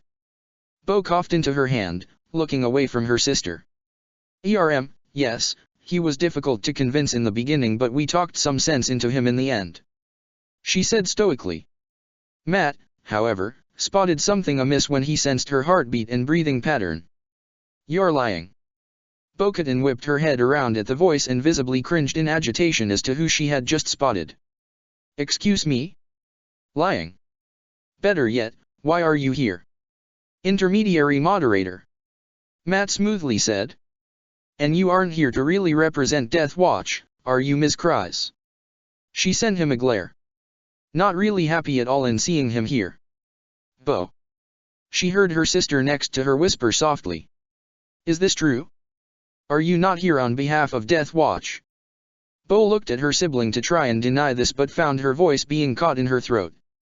The rest of her night owls didn't really help, as they had all turned away from their leader when she needed them most. Traitors, all of them. Bo comically raged in her thoughts. Seeing as Daredevil ousted her, she had to reluctantly come clean. Pre Vizsla didn't want any of us to attend. Bo-Katan openly admitted now. "We are here of our own violation, whether he likes it or not. I'm sure your boss won't take it too kindly on your actions," said the lawyer. "We know the risks and we'll take the punishment upon our return." One of the night owls behind Bo spoke up with resolution. "That's if he allows you to return," Dax Ordo Riley commented. "We've met the smug bastard. To him, you're already traitors in his eyes." The night owls all shifted about uncomfortably upon hearing this. "We shall see. I believe we have delayed this summit for long enough," Satin declared. "Come, let us all sit. We have much to discuss." The representatives of the three factions of Mandalorians all sat at the circular setup of chairs and tables in the center of the arena. Helmets were removed and placed upon the table, and once all saw the face that belonged to the leader of the Protectors, the reaction was one the man had expected. "A clone!" several of the clone troopers exclaimed. "A clone is in charge of the Protectors." I knew his voice sounded familiar. "What's a clone doing outside of the Republic Army? Traitor! How dare he abandon the Republic when it needs him most?" Spar scowled at the clone troopers' comments, shooting them a dismissive glare. "I am what none of you will ever be," the former ARC trooper shouted. "A free man who made his own choices and decisions that didn't come from some long-necked, apathetic freaks on a rainy planet. And I never abandoned the Republic because I never served it. My loyalty was always to the Mandalorians, not some dying, corrupt bureaucracy that should have been put out of its misery centuries ago. Especially after the annihilation of our people." Many Mandos on all three sides shifted about uncomfortably at the mention of the excision that devastated the planet those many centuries ago. The Jedi were silent, remaining stoic and unreadable, yet if one looked closely enough, Anakin had his arms crossed, which allowed him to grip the sleeve of his robe tightly at the thought of the Republic committing such an atrocity. Barriss and Ahsoka kept their heads down, not wanting to catch the looks of the new friends they had made who had looked over at them. "Everyone please." The Duchess's voice cut through the commotion. "We are on sacred ground. Let us speak respectfully for all our sakes and not disturb those resting here." That got them all to fall silent. "May we begin this summit properly now?" Almec dryly asked, looking at the gathered parties, almost daring one of them to speak up. "Wonderful, Duchess." Almec bowed in her direction, stepping away to take his seat as the blonde matriarch of Mandalore took center stage. "Mandalorians, Satin said aloud, making sure for all to hear her. We are facing grave times in this galaxy. The war between the Republic and the Separatists is growing only more chaotic and widespread, with more systems falling into the war unwillingly. Ultron's entry into the war only escalated an already insane situation, with Mandalore on the brink of anarchy. We may not have been attacked, but I am well aware that the Protectors and Death Watch have suffered at the hands of this Meta-AI. She got no arguments there, as they all only murmured in between each other. The planet of Mandalore went untouched in Ultron's onslaught across the galaxy, but that did not mean the sector went scot-free. Multiple worlds had been attacked, those that were occupied by Protectors and Death Watch. They had repelled his invading army, but still, the message was sent, one the entire galaxy was well aware of by now. Ultron was coming for them all, regardless of allegiances. I know that Mandalore had been lucky in not incurring Ultron's wrath, but it is only a matter of time before war comes to our ancestral home. Satin declared. Loath as I am to admit it, I ask that we all prepare ourselves for what is to come. There was a beat of silence for a moment, nobody speaking up, until Spar stood and began walking around the circular setup of chairs and tables. Though none were aware of it, memories of Jango Fett's life flashed through the clone's mind, one being Jango's return to Mandalore to carve the name of his mentor into the arena to make sure his name was never forgotten. We appreciate the arrangement of this meeting, Satin cries. Yet there is more to this than we all know out front. You will refer to her as Duchess. Almec firmly stated. We do not recognize royalty as our way, Prime Minister. Spar snidely snapped back at him. Our way is that of conflict, war, and self-improvement through said conflict. Not this dynastic means of rule. We follow the true way.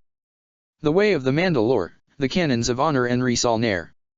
This is the way. The Protectors all said in unison, loud and proud. Whatever alliance you seek from us will be fragile at best. Spar said dismissively. And what makes you believe that? Satin challengingly asked. We are not pacifists. Spar firmly declared. We never were and never will be. Your sole rule upon a single planet and the few systems that follow this idea is proof of the rejection of the new Mandalorians. Ones who were simply propped up puppets by the Republic. Tabai said accusingly. The same government that devastated our home world. Clearly your views to talk sense to this menace will not work, cries. Ordo stated, arms crossed condescendingly. You will have to go through what you find hypocritical the most. I am well aware of what I am doing, good sir. Satin fired back, eyes ablaze now. Someone very close to me told me that what I am doing is not for the sake of my pride but for the sake of my people. I care little for my pride if the safety of my people are at stake. I am willing to throw it away if need be if Mandalore and its children have a future. Saying it is easier than enacting. You're all here, aren't you? She countered, and many of the Protectors and Death Watch that wanted to rebuke her statement fell silent. I would not have invited you all here if I wasn't desperate nor foolish. This is no longer about what I believe or any of us for that matter. This is about our future as a people, and if there's going to be one. There was a moment of silence between the Mandalorians, all silently conversing with one another whilst the spectators watched on. Geez, this is like a sporting event. Sam commented, watching them all with a scrutinizing gaze. Are you going to be taking bets? Matt airily asked, grasping his walking stick that he lightly leaned on. Wilson shrugged. Might as well. This may turn violent. Vision said in concern. Maybe they need to fight it out. Gamera remarked. Our Mandalorian companions always talk about their customs, and ritualistic combat is an aspect of it. Would that mean Fen would have to participate? Mantis questioned, curious though a hint of underlying concern. At least this is far better than the Senate meetings. Hope murmured. How so? Things are actually being done here rather than dilly-dallying for too long. She said, they're actually trying to think of compromise. That, and if they shoot at each other, their ancestors would curse them forever. T'Challa tacked on, eyes trailing over the ruins of this arena. He didn't say it earlier, but the Prince of Wakanda had felt an underlying spiritual presence here akin to the gardens of the heart-shaped herb back in his home kingdom. Hopeful statement, this droid hopes to see blaster bolts fly. If there are any who are exceptional at killing meatbags other than myself, the Mandalorians are quite good at it. Oh, what would Canderous say? Where'd you guys find this guy? Peter couldn't help but ask. Derelict craft drifting in space for 4,000 years. And you turned him back on? Parked asked now in slight astonishment. How hasn't he collapsed by that point? That's a good question. Gamera murmured. Rocket mentioned something was keeping him together forcefully almost before he fixed him up. Wait. HK, do you still have that storage unit in your chest? Vision looked over at the droid, squinting his eyes at him and began to sense something strange within its chest. HK, would you kindly? Apologetically, maybe later. Wish to see these proceedings further if violence arrives. The assassin droid said. Some Mandalorians have their hands on their weapons. Oh boy. Sam was now tense, looking back at the meeting at hand. And what of the Republic? Axwoves, one of Bo's lieutenants, spoke up. What is their say in all this? Another bombing of our people? Another annihilation because we would choose unity. I wouldn't put it past them to take out our people once more in their own self-interest. Tabai scathingly said, shooting a glare in the direction of the Jedi and clones. They're already having their occupation here, which is pretty much declaring their rule. We do not serve the Republic. Almec argued. Oh? What form of government do you have now? Koska Reeves, another of Bo's lieutenants challengingly said. If not a form of it, at least their presence is felt. The Jedi and clones shifted about now, yet they stared defiantly back at the Mandalorians. We're spitting on the grounds of this sacred arena for allowing those that brought about our ruin to even be here. Many of the Mandalorians from the Protectors and Death Watch all murmured in agreement, all eyeing the Jedi specifically with suspicion and distrust. We are not here to instigate further conflict with the Mandalorians. Luminara calmly stated. We've got our hands full as is. Anakin Riley inputted. Not really game to start another war. But what about what comes after? Dax retorted. Who is to say that if the Mandalorians unite the Republic turns their sights on us once more? Only if you give us a reason to. Skywalker challengingly shot back. Anakin. Obi-Wan admonished. This is getting us nowhere. Bo-Katan spoke aloud now. Are we here to bicker like politicians, or can we come to some kind of accord? We are all still Mandalorians in the end. We follow the way, no? That must mean something to us. We follow the way. Boba piped up. Death Watch is an archaic form of it. Don't forget the last time Death Watch clashed with those who followed the Super Commando Codex as written to us by Jaster Muriel. Your group knew it couldn't best my father's Mandalorians, so they resorted to treachery and dishonorable means of taking them out. It's not exactly easy to trust the clan that orchestrated such a deception. Fen stated. House Vizsla. A clan once revered by all Mandalorians, brought low by one who wished to point us in a different direction with a false Mandalore at the helm. Tor Vizsla was a brute and Pre Vizsla is a deluded fool. Vizslas like Shay and Tar would be rolling in their graves with their successors. The Super Commando Codex. Ahsoka repeated. What's that? Perhaps the doctrine in which the Protectors abide by. Luminara surmised. The past is the past. Bo vehemently argued. Yet the past often haunts the future. You heard what that blind bastard said? The redhead Cries shouted, pointing dramatically at a nonplussed Matt Murdock. My night owls and I do not represent Death Watch by now, since we came without Vizsla's knowledge. We are here for the sake of all Mandalorians, not just ourselves. My sister called us here for just that, so can we please stop arguing like children? There was a beat of silence by all, no one speaking up or out against Bo, as all Mandos sat or stood in quiet contemplation. In that silence did the entire group soon hear or really felt something. There was a moment of the ground and really the air shaking around them. All looked around, trying to figure out what was going on. Rumbles could soon be felt with explosions heard. In an instant, everyone stood up and looked out past the arena walls to the cityscape past them. A moment later, the comms of practically all in attendance erupted with panicked screams and shouts of an attack. When asked just what was happening, one word, one name was able to be heard by all. It's Ultron. Came the shout of a clone trooper before an explosion cut him off and likely ended his life. Unsurprisingly, HK practically leapt in joy. Hooray! Violence. Scene cut. In orbit above Mandalore, a large fleet of ships numbering around 24 had come out of hyperspace and instantly began an assault upon the Republic fleet. And this one was especially shocking as, rather than stopping a good distance away from the defensive fleet, the ships all basically appeared right in between the formation of the blockade. Several rammed right into the Venators, destroying each other and killing the unfortunate crews of the destroyed Republic ships. A battle coupled with panic ensued as the attack had come out of nowhere and all scrambled to mount a counter-offensive. In the center of all this madness was a specially made starship that was that of an old era of the galaxy. One from 4,000 years ago, used during the Mandalorian Wars and Jedi Civil War. One that Ultron had taken a liking to and one that felt appropriate given the target of his assault. The Interdictor-class Sith destroyer. A relic ship that was used thousands of years ago by old Sith legends such as Darth Revan, Darth Malak, and Darth Nihilus. A ship that once signaled the end of a fleet and almost brought the galaxy to its knees. It failed in its purpose many millennia ago, but it would not fail in its mission here. Let's have some fun. Ultron said to himself, seated at the bridge of his ship with many of his drones at their stations. Really, he could have controlled everything on his own, but with the workload divided up properly, even an advanced AI such as him doesn't mind less work.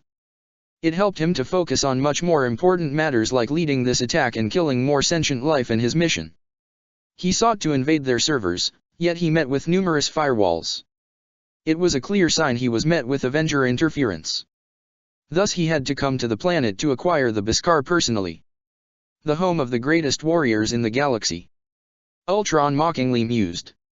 Now a barren wasteland due to fear. Typical. He used a few ships to bulldoze through the blockade. One getting past, he had several vessels head straight to the mines while others headed towards certain cities to distract the locals. Let's test to see if their resolve will prevent further destruction.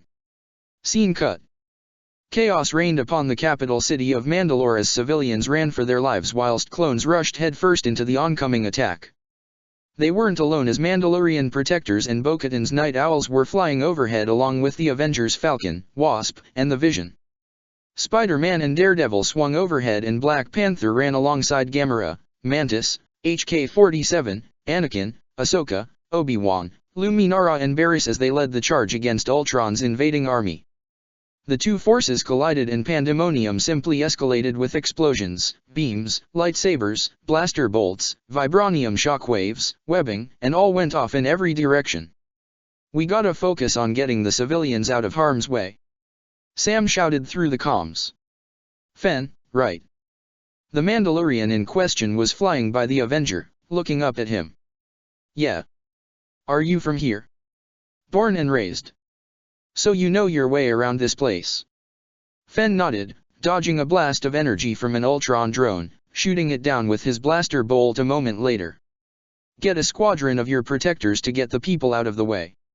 Lead them underground and into secure bunkers, got it. Fen normally wouldn't take orders from people who weren't Mandalore, but this Avenger was right in the regard of protecting the people. They had the name of protectors, so it was time they lived up to that moniker. Ta-bye. Shisa reached out to him over the comms. Yeah. Came the grunted response. Get a squad of your best men together. Fen instructed. Get the people to the underground tunnels. It leads to the southern district of bunkers they can hole up in once this blows over. Do you copy? Loud and clear, Fen. Was Ta-bye's response. Fen looked at Sam, the two sharing a nod before they both pivoted downward into an oncoming group of drones from below. Up on one of the many walkways of the city, Captain Rex was leading the 501st with Commanders Cody and Gree by his side and their own legions. Move up, Rex ordered, firing with one hand whilst gesturing rapidly with the other. A drone flew right up to the captain, yet was met with a reflexive spinning heel kick that broke off its jaw. Rex kicked it in the chest and shot it in the head, ducking a blaster bolt and perking up to shoot down the bot that tried to kill him. Cody ran up to a drone, grabbing one of its antenna and pulling it down upon his blaster rifle, firing a bolt straight through its head. He hefted up the drone body and flung it into a group of other Ultron bots, with Cody chucking a thermal detonator after them. Gree ran headfirst into one, tackling it with his shoulder, riddling it with holes a moment later. A nearby drone was quickly disabled by him before being used as a shield against enemy fire. Several 41st Legion clone troopers rushed in to alleviate their commander's position. He nodded at them in gratitude until he paused, watching rockets sail overhead and smash into the near-endless waves of drones. The humming of lightsabers and thwipping of webbing followed suit, and the clones were joined by Koska and Dax Ordo from the Mandos and Barriss, Ahsoka, and Spider-Man from the Jedi and Avengers. "Push forward, boys!" Ahsoka yelled out. "Turn these drones to scrap. They're just fancy clankers." The clones roared aloud with invigoration, the men all running forward, being led by the Jedi Padawans. Cannon fire went all around in the airspace. Aircrafts were being bombarded from the assault from both sides, yet the enemy forces were persevering due to the materials used in their construction. Over with Anakin, the Jedi had now been joined by Spar, Fen, and Sam, the Knight cutting through drone after drone. "They've already taken the docks. We need to get them back. I'll send a detachment of my men to press them back," Spar said. "Do we have any to spare?" Sam asked, looking at Skywalker, who paused in brief thought. He soon thought of something and held up his wrist comm. "Ahsoka, Jesse, do you copy?" "We're here, Master," came Ahsoka's response. "Ahsoka, I need you to take Jesse and his squad and get over to the docks," Anakin ordered. "Yes, Master," Ahsoka replied. On her end, she turned to Jesse, who was next to her, having already heard the order. "On your leave, Commander," Jesse encouraged the Padawan, feeling his smirk underneath his helmet. She grinned back at him. "Let's get to it then." Spider-Man swung over to her, flinging a piece of rubble at some drones, landing next to her. "Permission to join you, Commander?" the wall crawler cheekily asked, one of his lenses winking at her. Ahsoka smirked, shaking her head at his request. "Granted." As the pair rushed off with a contingent of clones and protectors, in a lower district of the Sundari was Black Panther fighting in front of a gateway that led to the underground of the city. He was joined by Axwoves, Dax Ordo, Tab Idala and Koska Reeves, holding back the near-endless wave of drones. The prince leapt into the air, his suit glowing with built-up kinetic energy, unleashing it in a shockwave that cleared the area around him. Landing on the ground, he turned back to the Mandalorians and saw some were about to be swarmed by the drones until a small yellow and black figure zipped around and shot the Ultron bots apart. Wasp proceeded to grow to full size, pointing at the entrance to the underground. "Be sure the citizens are safely kept in the Undercity while we keep the fighting above," she ordered. Tabai nodded. "Dax, come on, we know it better than the others." Gamera was fighting with Obi-Wan Kenobi, the deadliest woman in the galaxy, grabbing a drone and throwing it at full force into another. The two collided in the air and shattered upon impact. "Most impressive," Kenobi complimented. "I had no idea you possessed such strength." "Looks can be deceiving," Gamera said with cheek, whirling about to slice through a drone with her sword. "Mantis, how are you doing?" Over with Mantis, the Guardian was with HK and Luminara Unduli, wielding a specially made blaster pistol gifted to her by Fen. She couldn't use her powers to put mechanical drones to sleep, so she would just shoot them down. She was glad to have practiced with Quill, HK, and Fen. "I am doing well," Mantis cheerfully said. "Correction, more than well, Mistress Gamera," HK cheered on. "Statement, Mistress Mantis has all the makings of a proper meatbag killer." No, don't even think about it," Gamera quickly said, rolling her eyes at her bloodthirsty teammate. "Observation, I can clearly tell that Drax will be most unhappy not coming with. He's missing out on all of this." "Yes, he would be upset," Mantis confirmed. Elsewhere, Bo-Katan flew about, shooting down drones left and right until she landed on the ground. "Good to see you again." The red-haired night owl jolted, instantly recognizing that voice. She dreadfully turned to see none other than Daredevil, twirling his elongated billy club, having it extend into a full staff with electrified edges. He swatted away a number of drones, stabbing the bottom edge of his weapon into the eye of a drone while looking at her. "Are you ready to pick up where we left off?" he asked in an overly calm manner. Bo stared at him beneath her helmet, eye twitching rapidly. She heard a drone land behind her and she casually held her blaster up and shot it in the head. "I hate you. That's no way to talk to a lawyer. Anything you can say or do can be used against you." She only groaned, turning away from him to resume shooting at these Ultron bastards. Of all the people in the galaxy who had to come here, why'd it have to be him? She quietly mumbled to herself. "Maybe it's the Force," Matt answered, making her whip her head around in his direction. "Or God. Or a cosmic coincidence." "How'd you even hear me?" Kryze asked in alarm. "I'm a really good lawyer. It means I have to listen." Oh, she clearly wanted to drive her lightsaber through his chest and be done with him. Matt tilted his head in her direction. "Where'd that lightsaber come from? Oh, Mundlary's sake, is he a mind reader now?" was the internal raging thought of Bo. "Spoils of war," Bo-Katan snidely stated, igniting said lightsaber and slicing a drone in half. "Do you know how to use it? Do you know how to shut up?" "Clearly I don't, much like you with your new toy." "Kill you," Bo growled, repeatedly stabbing an already destroyed drone. "Kill you. There are anger courses that I know of that can help you with that rage," Matt casually retorted. "As a lawyer, I low-key qualify as such." "Please, keep talking," Bo said through clenched teeth. "Give me more reasons to stab you. Hey, can you two lay off with the flirting and help out like the rest of us?" Hearing this caused Bo-Katan to sputter and hatefully glare at Spider-Man. "How is this flirting? I've seen weirder foreplay," Peter called back. "Ever been to New York?" "Maddie knows." She heard the blind hero snort next to her. "Okay, not just Murdoch is on her kill list but this, Spid Erling as well." Vision flew around rapidly, phasing through every drone that got close to him whilst shooting down others from a distance with his Mind Stone. Even phasing his arms through the enemies and ripping them apart one by one. It was at this moment did an Ultron drone act differently. It faced the one Avenger with a familiar voice speaking out to him. "Ah, my Vision. Good to see you again. Here to take away what I desire once more." Hearing this, Vision glanced over to the drone and addressed it to the puppet master. "If it means I can help others from your means of peace, I most certainly will. It'll be much harder for you to lock me out from the rest of my forces. You don't have Stark, Thor and Wanda here to finish me off like last time. Then we'll just have to be creative." Vision soon blasted the drone apart before he went to continue on with the fight. Scene cut. "That's rather rude to end a call like that," Ultron muttered to himself. The 8-foot-tall AI stared out at the domed capital of Mandalore, watching his army attack Sundari. Ultron turned back to see his drones passing by with multiple crates of a special ore unique to this planet. He was presently in one of the Beskar mines and was having a litany of his forces pilfer as much material as possible.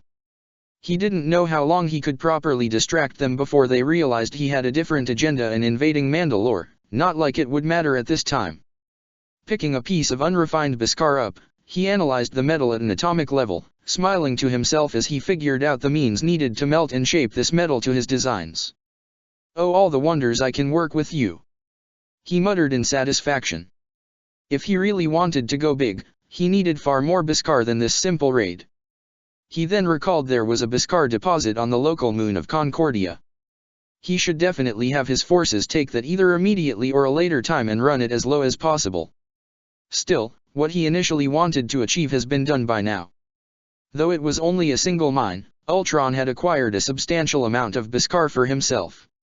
He already had enough Quart Ossus and Frick metal, so why not round out the set with the supposed greatest metal in the galaxy? "Fools," Ultron muttered, a dark grin in place now. "You have no idea how little time you all have left." Scene cut.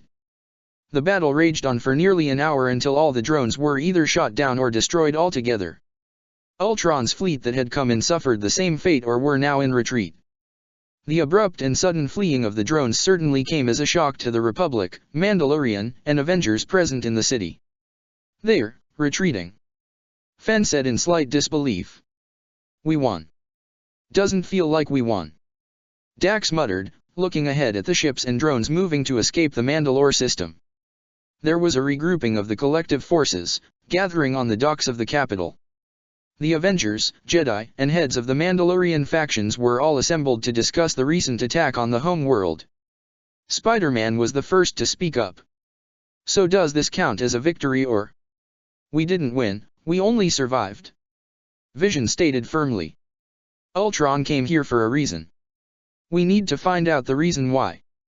No action he does goes without purpose. He's right. Sam said. Everything Ultron has done since he revealed himself always had an ulterior motive. Sowing fear and discourse, getting materials for his war effort. Material?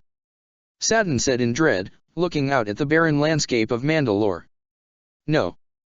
The other Mandos were quick to pick up on her worries, Spar clenching his fists tightly. He was after our Beskar. The Mandalore said through gritted teeth. What? Bo-Katan said in alarm. But, what would he gain from it? The means that are used in crafting Beskar is a secret only we know. Maybe he wishes to sell it on the black market. Tabidala suggested. No, Ultron already has likely figured out the means in which to use the Beskar to his advantage. Vision declared. Having Beskar armor is quite durable against, well, nearly everything, but as a weapon. Wait, but how could he figure out how to shape Beskar? Dax spoke up. That's a secret all Mandalorians swear to uphold. He's a creative bastard, that's what. Hope pointed out. And an AI with the ability to analyze the anatomical structure of virtually anything. He probably scanned a piece of Beskar just once and already knows several methods he could use to restructure the metal to his designs. So the secrets to Beskar have now fallen into enemy hands. Koska Reeves said, arms falling limp at her sides. An enemy that wishes to bring about extinction across the galaxy. T'Challa said with a deep frown. I fear the situation has only gotten worse. Luminara murmured, slightly dejected at now realizing the loss they had all just suffered. No. Satin proclaimed, turning to face the group, specifically her kin. We may have lost some Beskar but the city remains standing, our people are alive and we have all fought together. She stepped forward to stand between Spar and Bo-Katan, looking both of them in the eye. We can be one people again. She whispered, sounding almost desperate now. I implore you, please, we must stand together, more than ever. The two Mandalorian leaders exchanged glances with each other before Spar spoke first. We follow the old ways. The Risal Nair, canons of honor but above all else, the Super Commando Codex. Spar said. And in that, we shall work with you, Satin, to bring our people under one banner again. Satin exhaled shakily in relief, bowing her head in gratitude at the Mandalore. It was Bo who spoke next and addressed her sister. Satin, will you allow our people's return and actually accept your heritage? She quietly asked. Satin gave a strained smile at her sibling. For your night owls and those willing to follow you, yes. For Vizsla and Death Watch? They have made their message clear. No. Unless they break away from their present path, then they aren't welcome. Bo's lips twitched upwards. I can live with that. It's good to see you again, Satin. I'm just happy to have you back, Bo. Their moment was interrupted by Spider-Man of all people, speaking up with a satisfied tone. All right, Karen and Tap just told me that their firewalls are fully set up now so Ultron can't get through your systems. Peter happily said. We've got copies of these programs for you and your followers if you are willing to take it. Sam said, addressing Spar and Bo. We'll take it. Spar said without hesitation. Thank you. I am glad to know that Vision has honorable and true friends like he is. We try. Hope said offhandedly. The Night Owls graciously accept this gift. Bo humbly said, hand over her chest as she bowed her head slightly. I thank you. Satin said, stepping before the Jedi and Avengers. All of you for coming to the aid of my people and protecting them. Happy to help. Ahsoka said with a proud smile. Don't get ahead of yourself, Snips. Anakin remarked, nudging his Padawan's shoulder. As the Avengers and Jedi walked away, the Duchess stopped one in particular from leaving. Obi-Wan. The Jedi Master turned to her. Yes, Duchess. Saturn. She corrected. You can always call me Saturn. Saturn, is there something you need? She shook her head, going right up to the man she loved and placed a chaste kiss upon his cheek. Pulling away, Saturn giggled at the bewildered look he gave her. Even after all this time, you still don't know how to react to affection, my love. She sweetly said, brushing her hand through his beard. Thank you, Obi-Wan, for giving me the strength I needed for this day. Blinking his shock away, Obi-Wan managed to regain some of his composure. You're welcome. Now if only resolving the issues with the present occupation would be simple. Perhaps the Mandalorians putting on a more united front coupled with the Republic needing more ships and fleets on standby could work as an argument. These thoughts were cut off by the sight of a knowing grin he saw being sported by his former apprentice. Mind explaining what that was back there, Obi? Kenobi shot his former Padawan a flat look. Anakin, please, not now. Skywalker raised his hands in mock surrender. All right then. Next time. Wanna hear all about your time with your girlfriend? She's not mine, never mind. I'm not gonna have this argument with you. And with that, victory for Anakin has been achieved. The younger Jedi boasted. Snips, hey Snips, you won't believe this, Obi-Wan just admitted defeat to me. Take a picture. Elsewhere. Bo-Katan was speaking with her night owls, telling them to see who else they can sway from Death Watch to her side, leaving her alone a second later. We never had our talk, you know. Bo flinched, seizing up slightly before slowly turning to Murdoch, who stood there in his suit though his helmet had been retracted. About what? Last time. Matt plainly said. I had asked you if you ever had anything to consider outside the life of a Mandalorian and Death Watch. You never gave me an answer. Rather than give him a snappy retort or snide comeback, Bo was silently contemplative as she had now had a long time to think of the time spent in her holding cell. I don't know anything outside of being a Mandalorian. She finally admitted after a few seconds of silence. My whole life, this is all I've ever known. All I've ever wanted, really. I just wish the best for my people. And your commitments to Death Watch are likely dead and gone with me being here. She said straight away. I went against my leader's orders and went straight into the woman he despises more than anyone. Your own sister? Bo snorted. Funny how this galaxy works, huh? But have you ever thought of a life outside of being a Mandalorian? I don't know, have you? Being a Mandalorian. She rolled her eyes. You know what I mean. Matt shrugged. Being a lawyer, being a man who helps people, either in or out of this suit is who I am now. I am a defender of those who can't defend themselves. An Avenger, now and always. The red-haired Mandalorian only nodded, appearing to be satisfied with what he said. With what's happening now, you can help protect your people as you presently are. It'll take a while for you to find your new footing, but at least it'll be a start. I know. Kryze sighed. But that's how change is sometimes, you know. Change is never meant to be easy. Matt stated. It's through change that we grasp our character better. Take for example what happened after your Civil War. The change was done so suddenly with many being unprepared. Now things are being made up for it, despite circumstances, for a new era for your people. Let's hope it'll lead to the future Mandalore needs to survive and thrive in this galaxy when everything is all said and done. She said, a great weight coming over her. Stay strong, Bo. Matt came up to her, placing a hand on her shoulder. You have greater resolve than you realize. The night owl stared at the man in surprise which turned into appreciation. Thank you. She softly said. The pair shared a comfortable silence with each other until a thought crossed Murdoch's mind. You know it'll be a really hard time for you and your group to be truly cut off from Death Watch. Vizsla won't take it too kindly with what happened today. He'll call out hits on your team. Spoke the lawyer from Hell's Kitchen. How long do you think it'll be before word reaches them? Soon is my best guess. Bo sighed in resignation. Our departure wasn't exactly subtle. Do you dash? This is going to be our fight, Bo firmly said, preventing him from finishing what he was about to offer. You've already done enough. Both for me and my people. Thank you, Matt.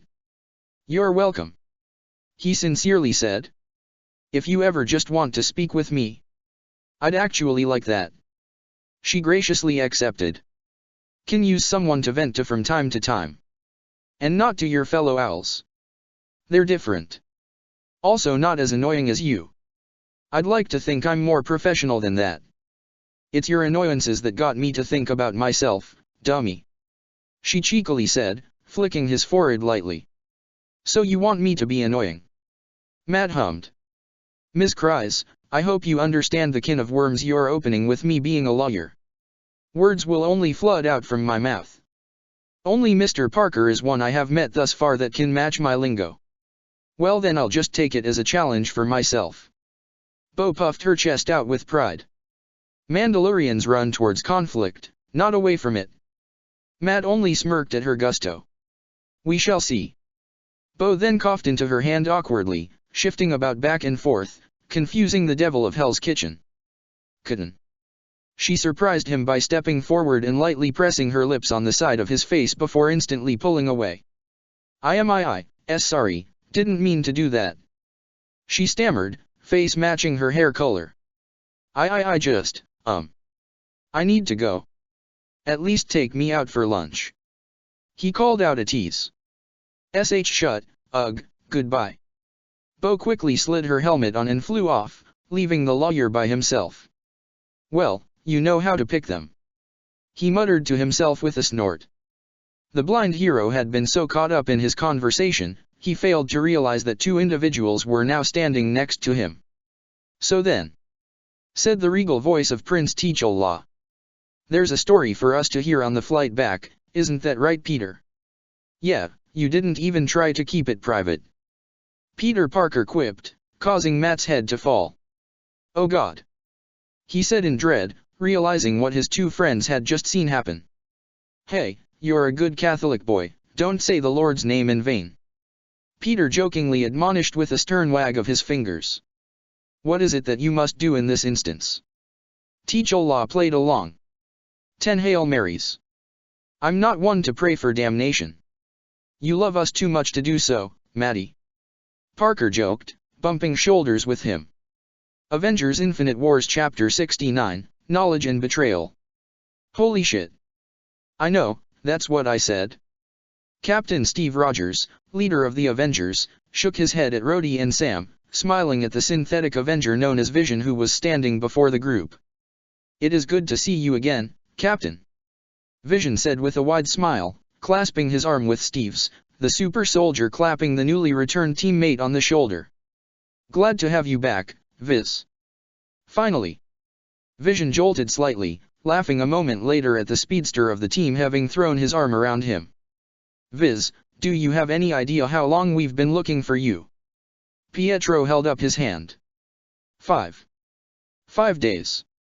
That's how much we've missed you. So Vision was with Space Vikings the whole time?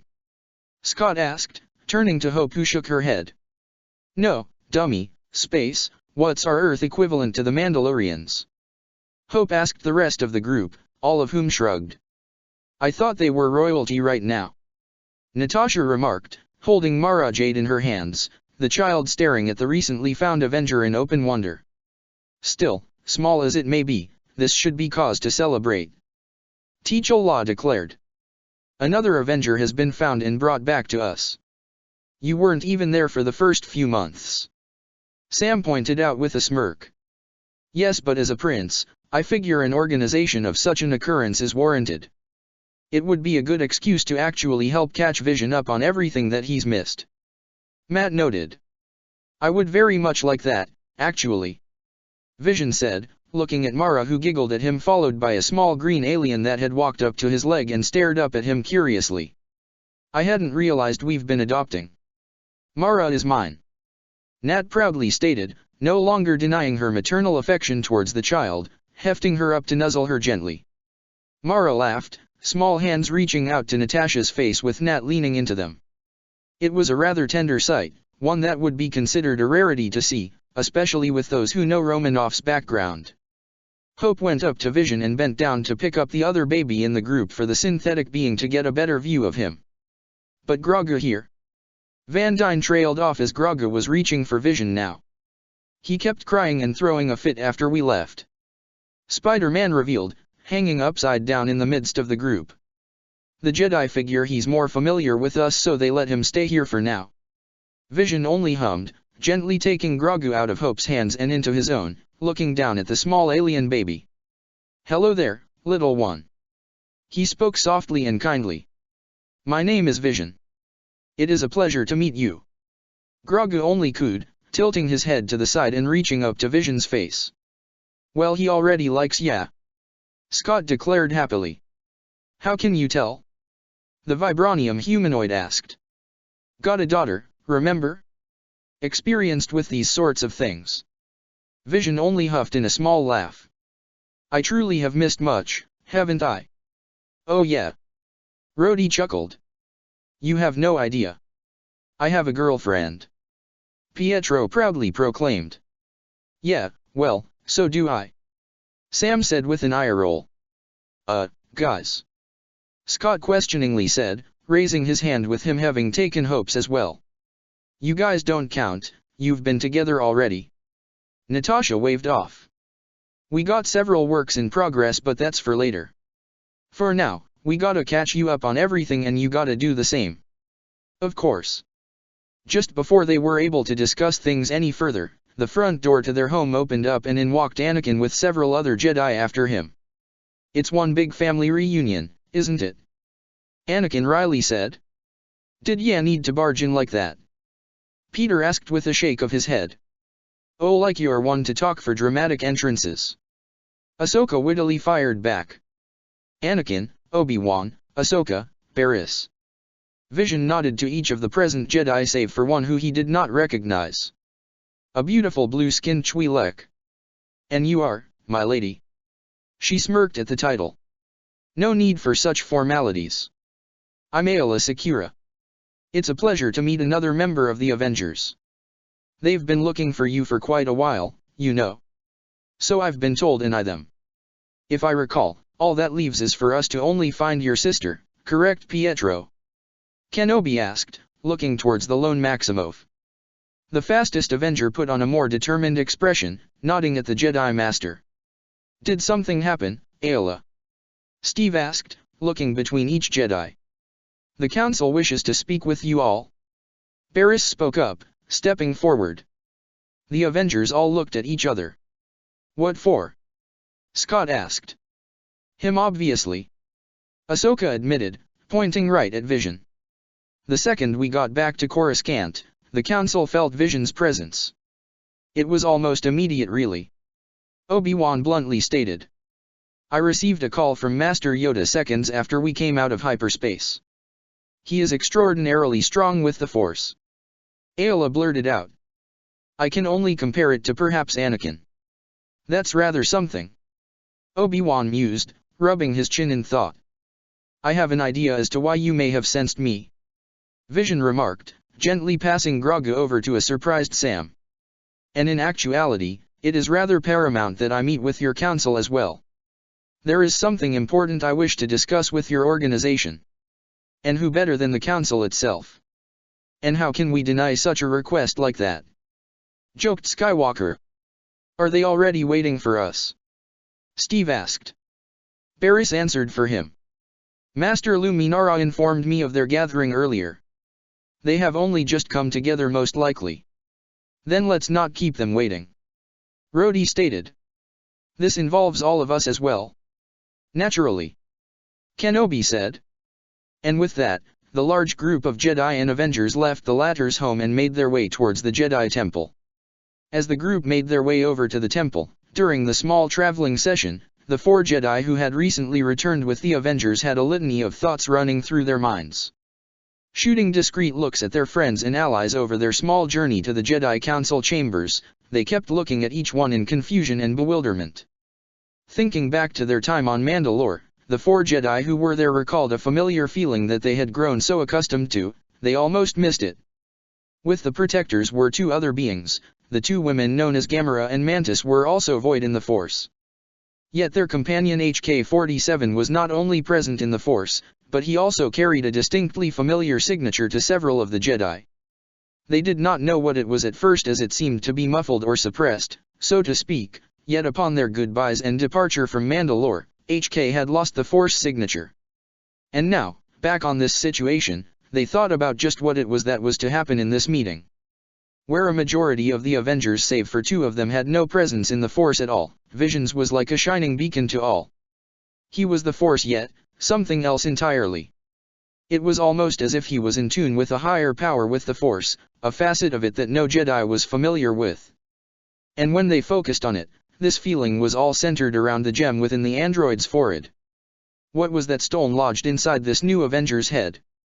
The power that it radiated. Quite frankly, it was unlike anything any of them had ever felt. The only thing that surpassed the feeling was the Force shockwave they had all experienced when the Avengers first arrived in the galaxy. It didn't take much longer for them to meet with the Council. Yet instead of the Council chambers, it was in one of the larger war rooms to accommodate for the large group they had on hand. A number of the Jedi Council members were in attendance save for a few that were there via holo-transmission. At the center of it all was Grand Master Yoda, the small Jedi standing with his cane in both hands and eyes closed. Upon hearing the arrival of the awaited heroes, the short, green Force user's ears perked up and he slowly opened his eyes. The centuries-old Jedi Master gazed upon Earth's mightiest heroes who walked into the room before they settled upon the one he had yet to meet. It was almost immediate, the signature that this newcomer conveyed for the entire council to feel. And he was supposedly a being that wasn't born but created to near organic likeness, yet his artificialness was also picked up on. It was strange to feel something unique from a synthetic such as him. Him oddly having a connection to the Force, yet not at the same time. Yoda recalled knowing a droid in his early years as a Jedi Padawan who oddly had a connection to the Force. And there were a batch of droids that were created decades ago which allowed them to use the Force to a limited degree all before they were needed to be destroyed. These instances were considered a 1 in a million for such a thing to ever happen, despite it having a weak grasp of the cosmic power. And yet here was this Avenger who held so much power. More power perhaps than any one Jedi here. All of which was centered around that gem in his forehead. Yoda, in his 900 years of life, had never seen or felt anything like it. What was it? Was it of the Force? Was it from something far greater? Perhaps it was. It is good to see you again, Avengers. Kit Fisto spoke first, his easygoing smile for all to see. And it is good to know and see that you have found yet another lost comrade. Welcome you, we do, to Coruscant and the Jedi Temple. Yoda said with a respectful bow. Good to meet you, esteemed council members. Said Vision, giving his own little bow as well. I have heard very little but high regards from my friends on my way here from Mandalore. Polite and well articulated. Plo Koon jokingly mused. Are you sure you're a lost Avenger and not a lost Jedi? Oi. Said several of the Avengers, though there was no irritation in their voices. Pleased to see, almost complete your team is. Yoda kindly stated. Oh, much we do to this group. And we in turn for helping us. Steve spoke up. But I figure there's more to pleasantries that there is to discuss, no? Mace Windu nodded, stepping forward now. I think it should be rather obvious why we all called you here to speak. The Force, your comrade, Vision, correct? Said Avenger nodded. He possesses the Force but, not in any shape or form that we ourselves are familiar with or have ever even come across. Windu finished, gazing intently at the android who stood with a neutral expression on display. That is to be expected really. Vision said. In my time away from my team and friends, there is much I have learned about the Force and really what this is. Tell us, will you? Yoda inquired. Vision inclined his head forward as confirmation. Naturally. I was hoping to meet with you all really. The Avenger revealed. There is much perhaps that we can teach one another. Then please. Shakti held her hand out, a silent means of saying after you. Vision momentarily looked back to the rest of the team, all of whom gave varying shrugs of a go-ahead, and he stepped up to be in the center of this large collective. "Tell me, have any of you heard of the Bendu?" The Jedi Council were all relatively silent, many looking to one another in the hopes that one of them would have an answer. Either you do know but don't wish to talk about it, or you don't know at all. The first is understandable, given the Bendu is a part of a lot of sensitive information about the Force. The other is also understandable, as he's a rare entity and doesn't make his presence known. Or is it perhaps with what he's named after? This Bendu, even Pyle interrupted with a frown marring his scarred face. You say he is a Force user? Not exactly a user, but in fact a manifestation. Vision crossed his arms, frowning as he mulled over just how he could explain his mentor/friend until he recalled one of the many means they used to communicate with each other. Something that he believes he can do the same with his comrades as well. Everyone. Vision did a quick circle of sorts, making sure to get a glimpse at all who were in attendance. There is an ability that I had developed over the course of time I had spent with Bendu in my time away from you all from the Mind Stone, and I believe I can mentally project what I wish to show you all if you are willing to see it. Like a meld. Ahsoka said in an unsure voice. Something like that, but not exactly. Viz said, reaching up to his forehead. It has to do with this. Steve, Pietro, and Natasha stared at the stone embedded in their friend's head. They were there when Vision was born and when their comrade Thor spoke of just what it was. You sure you can do it, Vision? Rogers asked, unsure of what may happen. Trust me, Captain. He said confidently. Steve saw no hesitation in his eyes and nodded. So how do we do this then? Sam asked aloud, looking between his team and the council. Do we open our minds or something like that? Normally, we would just say to allow the Force to flow through you all, but since none of you have the Force, perhaps you should have an open mind. Luminara suggested. That doesn't fill us with confidence, Lumi. Rhodey dryly said, eliciting a small chuckle from the Miri Allen council member. How do we keep an open mind? Scott asked, rubbing the top of his head. Maybe. Natasha hummed to herself. Maybe it'll be like a nudge in your head, and rather than going against it you just let go with the flow or something like that. Sure, let's go with that. Pietro said with a shrug. Vision looked at everyone one last time before he closed his eyes and exhaled slowly. Silence permeated the air until a humming of energy began to emanate from the android Avenger with the yellow stone in his forehead beginning to glow brightly.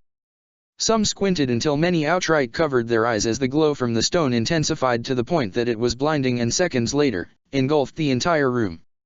All who stood in the meeting room blinked when they were now standing in what appeared to be a barren landscape with strange coral-like rocky trees around them. The entire council along with Anakin, Ayla, Ahsoka, and Barriss were present along with the whole team of the Avengers. Whoa! Peter murmured. That was trippy. Amazing. Shakti muttered, eyes wide in disbelief. I am on Kamino at this time, yet you managed to reach out to me. This stone allows me to reach out to any mind I wish so long as I concentrate. So where are we right now? Maximoff inquired, looking around the empty land. Atollan. Vision answered. The planet I had spent a majority of my time whilst separated from you all. A moment later, they all saw another vision appear, surprising some, though the one who brought them here quickly elaborated what they were looking at. These are my memories, he revealed. And you are about to meet Bendu in a moment's time. The vision of the past basically phased through a few of them as if they weren't even there. They all turned to see this memory of the Avenger walking down into a crater with the scenery shifting over to where he now stood. In an instant, many jaws dropped to the ground upon seeing the ground shift, and what looked like a rock formation turned out to be an actual living being. Wo, the youngest of the group, said in awe, a sentiment shared by the rest of the group. This, Vision held his hand up towards the large being, is my friend and mentor, Bendu. It is good to see you are back again, my friend. The Bendu memory projection spoke, its strange and wry voice eliciting intrigue and wonder, especially from the Jedi. Are you prepared for your next lesson? Naturally. Naturally, he says. Memory Bendu rumbled in a chuckle. Right then, let's begin where we had last left off. From there, the Jedi and Avengers simply observed Vision's memories, learning what he learned in his time with the Bendu. They learned of the being in the middle, the balance of the Force, beings known to be the Celestials, the Jedi, and the Sith, and so much more. Quite frankly, there was so much information to process that many just couldn't keep up with it. But something that had stuck out to the Jedi was the mention of a woman who became one of these near-omnipotent beings called the Celestials, and that Bendu knew her at some point thousands of years in the past. Then of course there was the mention of the Jedi Order, the Schisms, so much knowledge that was lost that it became overwhelming. A sharp tapping of a cane striking the ground was heard, and all turned to Grandmaster Yoda, who looked tired yet invigorated. Much we have seen, just now. His voice matched his age, sounding far older than all present. He was 900 years old after all.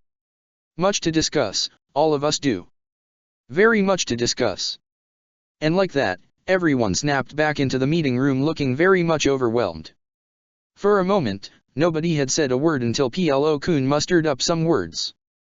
That was indescribable. Deppa cut him off, a look of pure awe. So much knowledge. Mundi muttered in complete astonishment. I know this may come across as demanding, Windu spoke up, eyeing Vision. But if we can dash, I am more than willing to show you all more when we have the time. The vibranium humanoid stated with a kind bow. Thank you, Yoda said in total gratitude. All of you. Grown it has, the debt we owe you. Think nothing of it. Still, this is. Fisto laughed lightly. I can't even begin to describe what we have all just seen and learned. If you believe that was a well of knowledge, Vision reached behind him, shifting behind his cape, and from seemingly nowhere pulled out a hexagonal shape that had several glowing segments. A holocron. Plo whispered in astonishment. Not just any, esteemed council members. This holocron belonged to an ancient Jedi by the name of Mitra Surik. The council openly gasped, save for Windu and Yoda, though their eyes had widened in stunned disbelief. The exile's holocron. She who saved the Order. I thought it was lost. A myth. Jesus, Vision, you've been busy. Rhodey joked, nudging the android. I can say the same for you. Vision shot back. I gained knowledge while my friends were in the midst of a galactic war. There is a lot we have to discuss now before the war calls for our attention once again. Windu's voice broke through all the chatter. We must speak at a later time, but for now, I believe some time to recuperate, meditate, and dwell on everything we have just learned is needed. Hearing no one disagree with him, the large group began to disperse. Or really, a majority of the council did. Several of the Jedi stuck around the Avengers, wishing to still speak with them. The holocron of Mitra Surik. Obi-Wan remarked in complete wonder, gazing down at the device in Vision's hand. How did you come about this? Unconventional means. Vision revealed. There was a droid we had met on Mandalore who went by the name of HK-47. He was a companion of this Jedi and had been keeping this holocron within his chest piece for thousands of years. Almost 4,000. How in the hell did a droid stay together like that for 4,000 years? Sam asked, staring at the holocron. I wouldn't be surprised if this holocron had something to do with it. Anakin remarked, arms crossed, and an undeniable yearning in his eyes as they too were upon the device. Maybe Mitra enacted a force bond or binding to keep this droid you mentioned functioning, or at the very least from disintegrating away into dust until it found its way in the hands of the Jedi. Who is to say what she did? Luminara Unduli said in her soft voice. All that matters is we have something of great importance, my friends. From the way you guys reacted, sure as hell seems like it's more than just that. Lang commented, the Mirialan master smiling at him. You are very much correct, Mr. Lang. Scott. Just Scott. Of course. Scott. Though she wanted to stay and speak with her friends a bit longer, being a part of the council meant that Unduli had other responsibilities to attend to. Bidding the Avengers farewell, Luminara moved to leave when she was stopped by her apprentice. Master Luminara, may I speak with you in private? But of course, my Padawan. Luminara saw she wasn't standing alone. Colonel Rhodes. Promised I'd help her with this, Lumi. The colonel said in grave seriousness. This, well. I hate to do this to ya after what we all just saw, but we need to tell you this. Luminara frowned, seeing a conflicted and torn expression on her Padawan and a grim face on James, and this in turn led her to grow concerned as to the mood the two before her had. Very well. She slowly nodded. Where would you like to talk? This way. Barris grabbed onto her arm, mentally startling her master. There's a room nearby for the three of us to speak in private. This uncharacteristic urgency was greatly worrying the elder Mary Allen, but she remained calm and composed, allowing her student to guide her to their destination with Rhodey right behind them. All the while, Steve had noticed Ayla standing by her lonesome, back turned to him with her leaning on the doorframe that led into the meeting room most of the Avengers were still in. The super soldier noticed her posture, picking up on a sense of discomfort and perhaps inner turmoil. Judging from her, she had her arms crossed and head bowed forward. Quietly walking up to her, he stood by her side, looking ahead with the two not addressing one another. Out of the corner of his eye, Steve saw Sakura's gaze flicker over to him momentarily before back down to the ground. They remained that way for a few seconds, standing silently by one another's side until Steve broke the silence. Is everything all right, Ayla? He quietly asked. He heard the Twi'lek shift about, turning to her to see she adjusted herself with her back now leaning against the doorframe and her eyes firmly on him. I can't really answer that properly, Steve. Ayla admitted, shaking her head. I just suddenly feel really tired. I hear all this history about our order all in one day. Guess we should have had a review session to check what we should and shouldn't have shown today. Steve said in humor, getting a small derisive snort from Ayla, so unlike her. Yeah, think. She rhetorically asked. Rogers shook his head, smirking slightly at her as the two fell into a comfortable silence. They heard the chatter of the other Avengers with their Jedi friends behind them, yet the two opted to stay where they were. What's troubling you? Steve asked. Did I not tell you already? Rogers shook his head, facing the beautiful Twi'lek again. That was just one answer. He stated. There's always more than one. Come on, Ayla, you can trust me. What's wrong? She didn't respond right away, instead staring intently at Captain America before a sigh escaped from her lips. I guess I'm trying to make sense of it all. Of everything recently. Ayla leaned her head back, bumping against the wall. Ultron, the chips, what Vision just showed us. Yeah, it can be intimidating. Steve murmured in agreement. But that's not the only thing that's troubling you, is it? No, it is not. Ayla freely admitted. I guess I want some peace of mind. Something to help clear my thoughts, because lately, I haven't been able to do so. I understand that feeling. He sympathetically said. Kinda have the same problem, really. He saw her looking at him questioningly.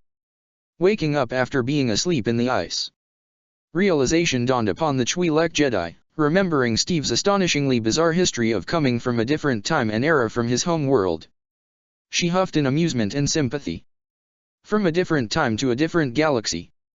Steve humphed, shaking his head. It's strange, really. Even when things are quiet, something is always going on in one way, shape or form. No rest for the weary, honestly. The pair were quiet once more, only the idle chatter of the Avengers and Jedi that had stayed behind serving as background noise. How do you do it? Steve hears Ayla quietly ask. He turned to her, raised brow, silently asking what she meant by that. Ayla shrugged. I was taught by my masters Tholm, Voss, and Saa on how to remain calm in the eye of any storm that comes my way. But they also told me that control is an illusion and one must allow themselves to be guided by the storm to get to where they want. Steve didn't respond right away, sensing there was more she wanted to say. But how can one allow themselves to be guided along so easily when the storm they find themselves in is so turbulent? Like a hurricane. Steve commented, seeing Ayla nod in agreement. Or a galactic storm. What would a galactic storm even look like? Cap asked in bemusement. Lot of stars blowing up, maybe. Wouldn't that spell disaster? More than likely. Steve chortled, shaking his head now with a wry grin. He heard Ayla laughing as well, finding the sound pleasant to hear. Maybe we just need to talk. Steve suggested. To each other or whoever is willing to listen. Maybe. Sakura muttered quietly. Guess I know when I'm not needed then. Steve remarked, turning to leave when he felt Ayla's hand stopping him as she had grabbed onto his wrist. No, come on now Steve, I didn't say no. The Twi'lek jokingly pleaded. He turned back to her with a wry smile, seeing her huff, lightly flicking his hand away. Well now I don't want to talk anymore. Captain America only chuckled at her response, the annoyed facade breaking in less than a few seconds as they both laughed together, not noticing several of the Avengers having looked over at them. They quieted down, a much more pleasant air shared between them now. That offer to talk is always there, Steve said after a few moments of silence. The same to you. Sakura returned the gesture. Though. I wouldn't mind if we talked a bit more. By all means. Let's go get something to eat then. Ayla said, pushing off the door frame. My treat then. Steve offered. Dex's diner recently got down another recipe of ours from Earth. Ayla's small smile widened considerably. Oh, do tell. Steve only wagged his finger in her face. That'll be a surprise for you to find out for yourself. Come on, we've always got a spot reserved for us. Scene cut. She was alone right now in the Jedi library, chin leaning against the table she had taken for herself. The lone Padawan had been there for some time now since the meeting she had been a part of with the Avengers and Jedi Council and, well, it was a lot to take in really. And that wasn't likely the full picture. In all honesty, if one were to review what Vision had shown them, they only obtained the cliff notes of his time with the Bendu. Then again, he did mention that this was intentionally done as if he had shown them everything, they might have been there for a long time. And there were more pressing matters they needed to attend. Primarily the war in Ultron. But what they had just learned was too important to ignore. This was the legacy of their order they're talking about here. Lost knowledge that they now have at their fingertips. They needed to capitalize on this. Maybe this was what can help them finally end the war with the Separatists. Or bring peace as they were supposed to do.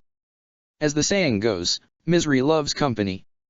Ahsoka looked up, opting to keep her chin on the table, watching Peter sit right by her. What's eatin' ya? He asked straight away. What makes you think anything is wrong with? Ahsoka couldn't really finish that question as she let out a sigh, lifting her head up just to shake it. So Parker gave her an expectant look. What's wrong? Everything? Nothing? I can't tell anymore, honestly. Tano admitted, exhaling tiredly, slumping in her seat. The two sat in silence. Was it what Vision showed Dash? Yes. She cut him off. Exactly that. Peter nodded understandingly.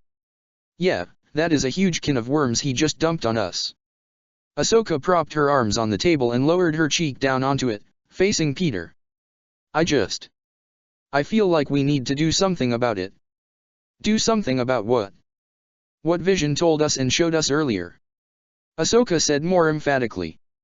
Everything about what we once were, the whole Jedi order, the Bendu, Ashla, Bogan, all of it. We need to do something about this knowledge. Wouldn't this be something the Council would normally take care of?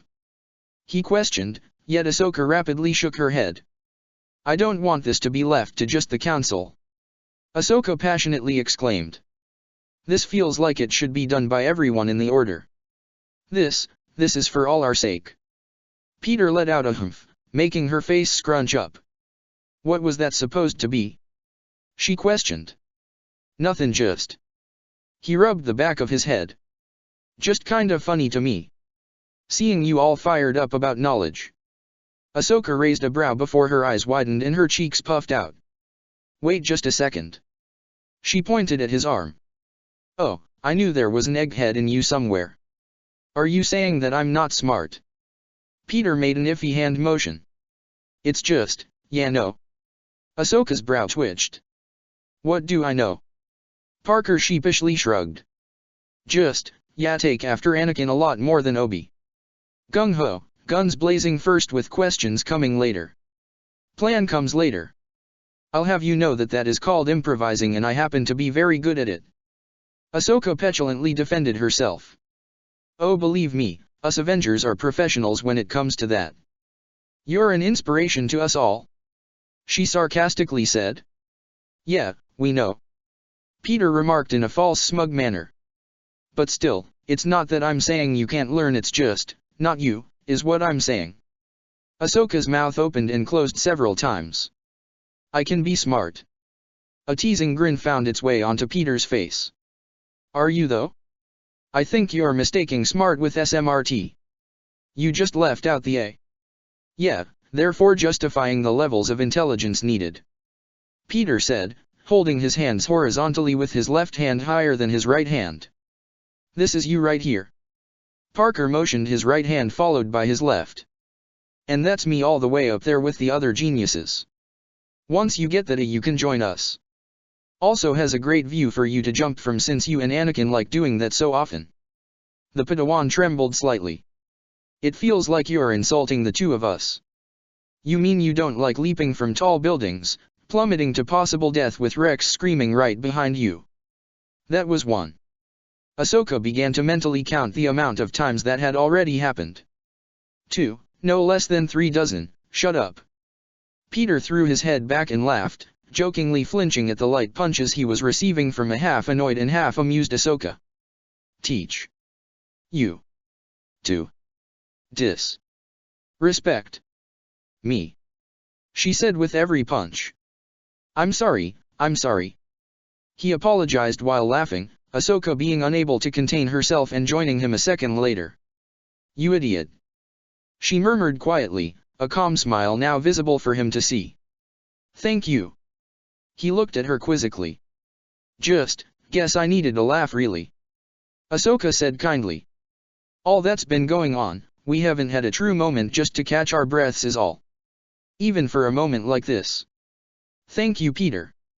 Peter blinked slightly at her gratitude, the Queen's native having a bright smile directed at him from her. Heh. He chuckled bashfully, cheeks brightening slightly. Ahsoka giggled at his reaction, the two laughing together before they fell into a comfortable silence. What the webhead had not realized as he had taken a moment to check up on his suit functions, Ahsoka's eyes had yet to leave him, staring intently at the boy. She didn't know why, but she felt drawn to him right now. Scratch that, she always felt a draw to him. The Padawan thought back to the moment she had shared with Barriss after Jabim, after seeing him so battered and bloodied. It sparked something within her and Barriss, something that both of them hadn't realized they had been ignoring up until that moment. They had grown to deeply care for Peter. For each other. Any time that they had for free time was time they went out of their way to spend with each other. And thinking back to that time, it was Barriss who admitted that she had grown attached to both her and Peter. And right now. Well, if the deepening color of her face was any indication of Ahsoka sharing that sentiment wasn't enough to convince her of her feelings, then only another extreme moment would. And she feared for that moment should it ever come. Ahsoka shook her head, the gesture going thankfully unnoticed by Peter. It's not the Jedi way, forming such particular attachments. And yet the contradictions keep piling up in so many ways. Compassion for all, right? Yet refrain yourself from passion. Ahsoka was about to let out an aggravated groan when a familiar voice from behind stopped her from doing so. Oh, I thought I'd find you here. Glancing over, the pair saw Barriss approaching them with some data pads and crystals of some kind found in the archives. I take it you're here to research what Vision dropped on us, stated Peter. Barriss stuttered slightly, surprised at how she was figured out so easily. Yes. Anything in particular? Asked the Togruta. Anything I can get my hands on, Uffy admitted. Anything and everything I can find for us to research. Well, pull out a seat and join in, Peter said. Or, just drop everything for us, cause Ahsoka didn't bring anything. Tano simply flicked her tongue out at Parker, who returned the gesture, Barriss chuckling at their behavior as she sat down next to Peter. So what'd y'all get? Parker asked, leaning over slightly to get a look at whatever it was the glowing blue lights were. The history of our order, Barriss said. Well, what I was able to scrounge up at this time. And how far back is it? The furthest back that I have right now is 10,000 years. Peter wheezed slightly and Ahsoka's eyes bulged out. Yes, daunting, isn't it? The Miri Allen Padawan said with a sympathetic smile. Hope the record keeping is up to snuff, cause if it's rather inaccurate then I'm having words with the librarian. Don't blame Master Jocasta, Peter. I meant her predecessors. That's better. Ahsoka. Barriss. Her friend merely rolled her eyes, shooting her a false unamused look before the trio opened up the first data pad and began with the 1,000-year gap between now and the 7th Battle of Ruisin. Can't we just skim through this? Peter asked. No, we have to be diligent. Barriss stated. Lest we miss any details. Wonder if we got any good coffee here, cause it's gonna be a long night. Scene cut. Some would say respite was needed. A moment to regroup and figure out their next course of actions. In war, this was paramount as it would be the key to victory. Now, one would think with Ultron running rampant across the galaxy, a form of an unspoken ceasefire could come about and they could focus on the bigger threat at large. But said threat, including another in the background, wanted to make sure the war between the Republic and Separatists kept going. One for a 1,000-year-old plan to enact itself upon the galaxy and the other for the eventual extinction of all life. And that's what will continue to transpire until one comes out the other end the victor. Currently, within the Solust system, a fierce battle for survival went underway between the Republic and Separatist forces. Their numbers clashed in order to see who will control the territory of either expansion or holding it off from the enemy. Zipping through the battlefield in her own personalized starship, Count Dooku's most cunning assassin, Asajj Ventress, was shooting down fighters left and right as she led the vicious attack. There would have been more with her in this fight, but due to recent events, things have been put onto a tighter hold on who can and who can't go out on the field. For the Dathomirian, she didn't care. The Dark Jedi and Sith assassin was sent out and is able to do what she did best. That was all that mattered to her at this time. Asajj's ship, the Banshee, whirled around as she shot down a number of Republic fighters. Some of her droid ships were able to block some enemy attacks on her personal vessel. Trident Group 1, attack the starboard engines. Trident Group 2, knock out their port shield generators. I'll go directly for their bridge. Upon her command, her droid ship guard dispersed as they went out to complete their given tasks. Seeing things unfold before her, she had her ship go forward to take the present advantage. With no one in her way, she was able to fly in close and unleashed a volley of blaster fire upon various exposed areas of the Republic ship. Explosions soon went off as she flew away, letting her know the enemy ship was now further exposed and would perhaps perish very soon. Meanwhile, at Count Dooku's estate on the planet Sereno, the Separatist leader was overseeing several things. The first were the reports of the present war effort, territory expansion and subtraction, and various other issues which all stemmed from Ultron. Ever since his arrival, many plans and efforts on the overall endgame had been derailed and thrown out of the metaphysical window. That confounded advanced droid had ruined many things and had unveiled a number of secrets he had sought to keep hidden from his supporters and others in the Separatist Parliament. Thus he had to work overtime to mend these issues, yet they were only a partial success. And this soon led to another issue, his plans to overthrow Sidious. With Ultron upheaving the grand plan to reshape the galaxy, Dooku had begun questioning his Sith master with his thoughts and ways to adapt with the present issues at hand. Unfortunately, Sidious has been rather stubborn to not work accordingly on change while considering the option of putting the grand plan on hold for an unspecified amount of time. It made the Count realize Sheev Palpatine would become their downfall whether the Sith Lord would know of this or not. New plans had to be made because of this, and he needed his forces ready for when he would strike accordingly to get rid of Sidious once and for all. For that to happen, he needed his apprentice and acolytes to be stronger to hopefully be a better match in overwhelming Palpatine at some point in the future.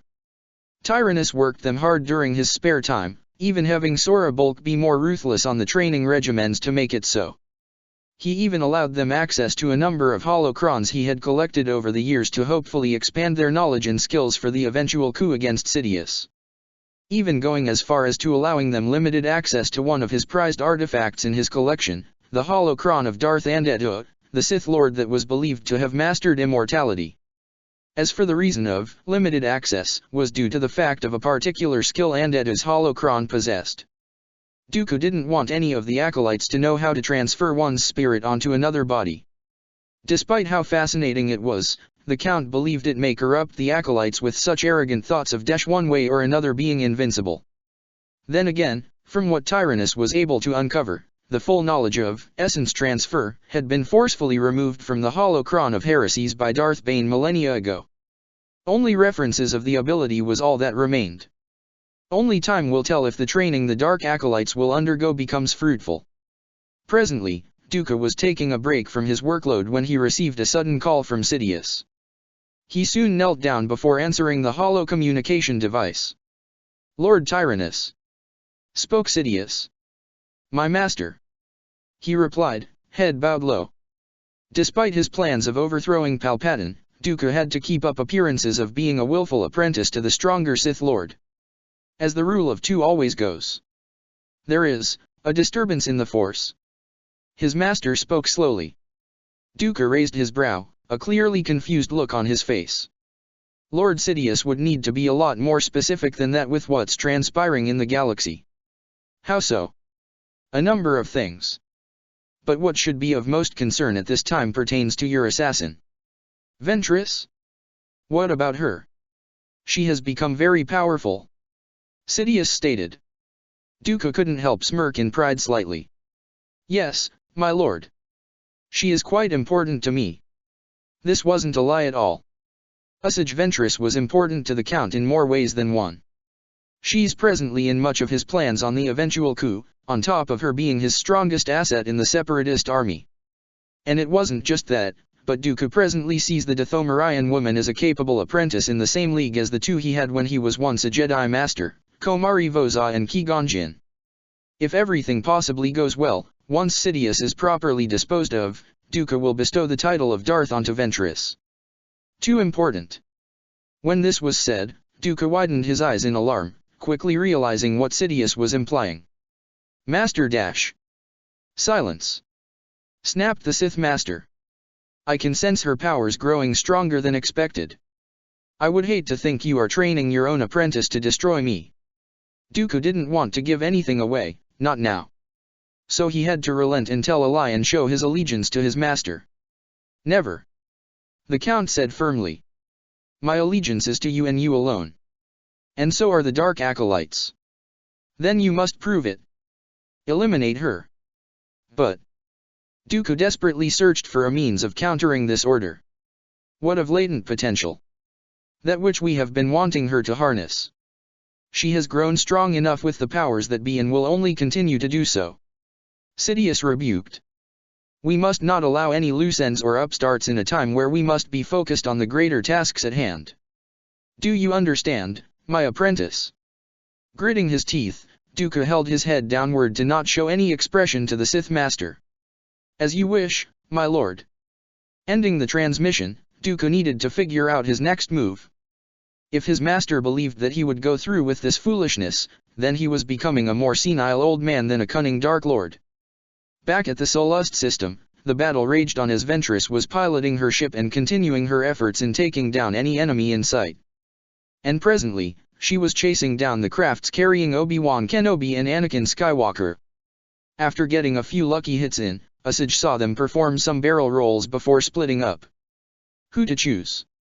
she muttered before her eyes trained on Kenobi's ship. Adjusting the controls, she focused her attention on him while giving an order to the droids to go after Skywalker. The chase went on with Ventress trying her best to shoot down the Jedi General.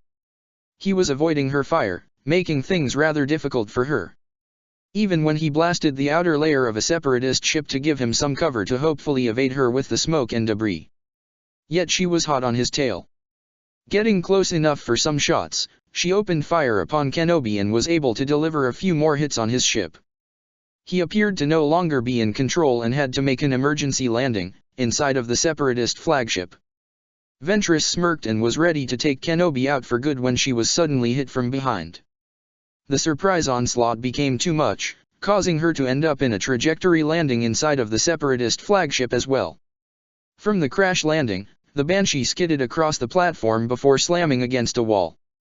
The Dark Jedi was more or less disoriented, due to her banging her head from the crash. As she was trying to compose herself, she heard her console beep as she was being hailed by someone. Answering the call, she saw it was a holo transmission from Dooku. Before he could get the chance to tell her what he intended to say, Ventress interrupts him. "Master, I need your help quickly," came her plea. "I'm surrounded and dash. The battle already los," came the garbled audio. "You musery and dash. No. I'm so close to destroying the Jedi," Usage almost pleaded. "You underscore stop. You underscore fail again, my apprentice. You die here," spoke the Count before the transmission suddenly ended. With the heat of the moment in her disorientation, Ventress couldn't exactly tell if Dooku was disappointed in her and decided to outright abandon her after all her built-up failures or something else entirely. She called out for him again but there was no response. He couldn't have. Disbelief and rage soon took over, making her see red. He dares abandon me? After all I've done for him. She roared in her head. She began to bang her fist down hard onto the console several times out of frustration before making her way out of the Banshee. It was at this point she was greeted by Kenobi and Skywalker with their lightsabers ignited. "Ventress, you're not looking well," Obi-Wan said coolly. "She never does," added in Anakin. The bearded Jedi soon aimed his weapon directly at the Dathomirian. "You have failed, Ventress. Surrender." Failed. That word. Failed. Oh, how it grates her so in so many ways. More so now as it reminds her of another time in a different manner. Yet the weight behind it felt very much the same. Overcome by rage, Ventress snarled. "Never."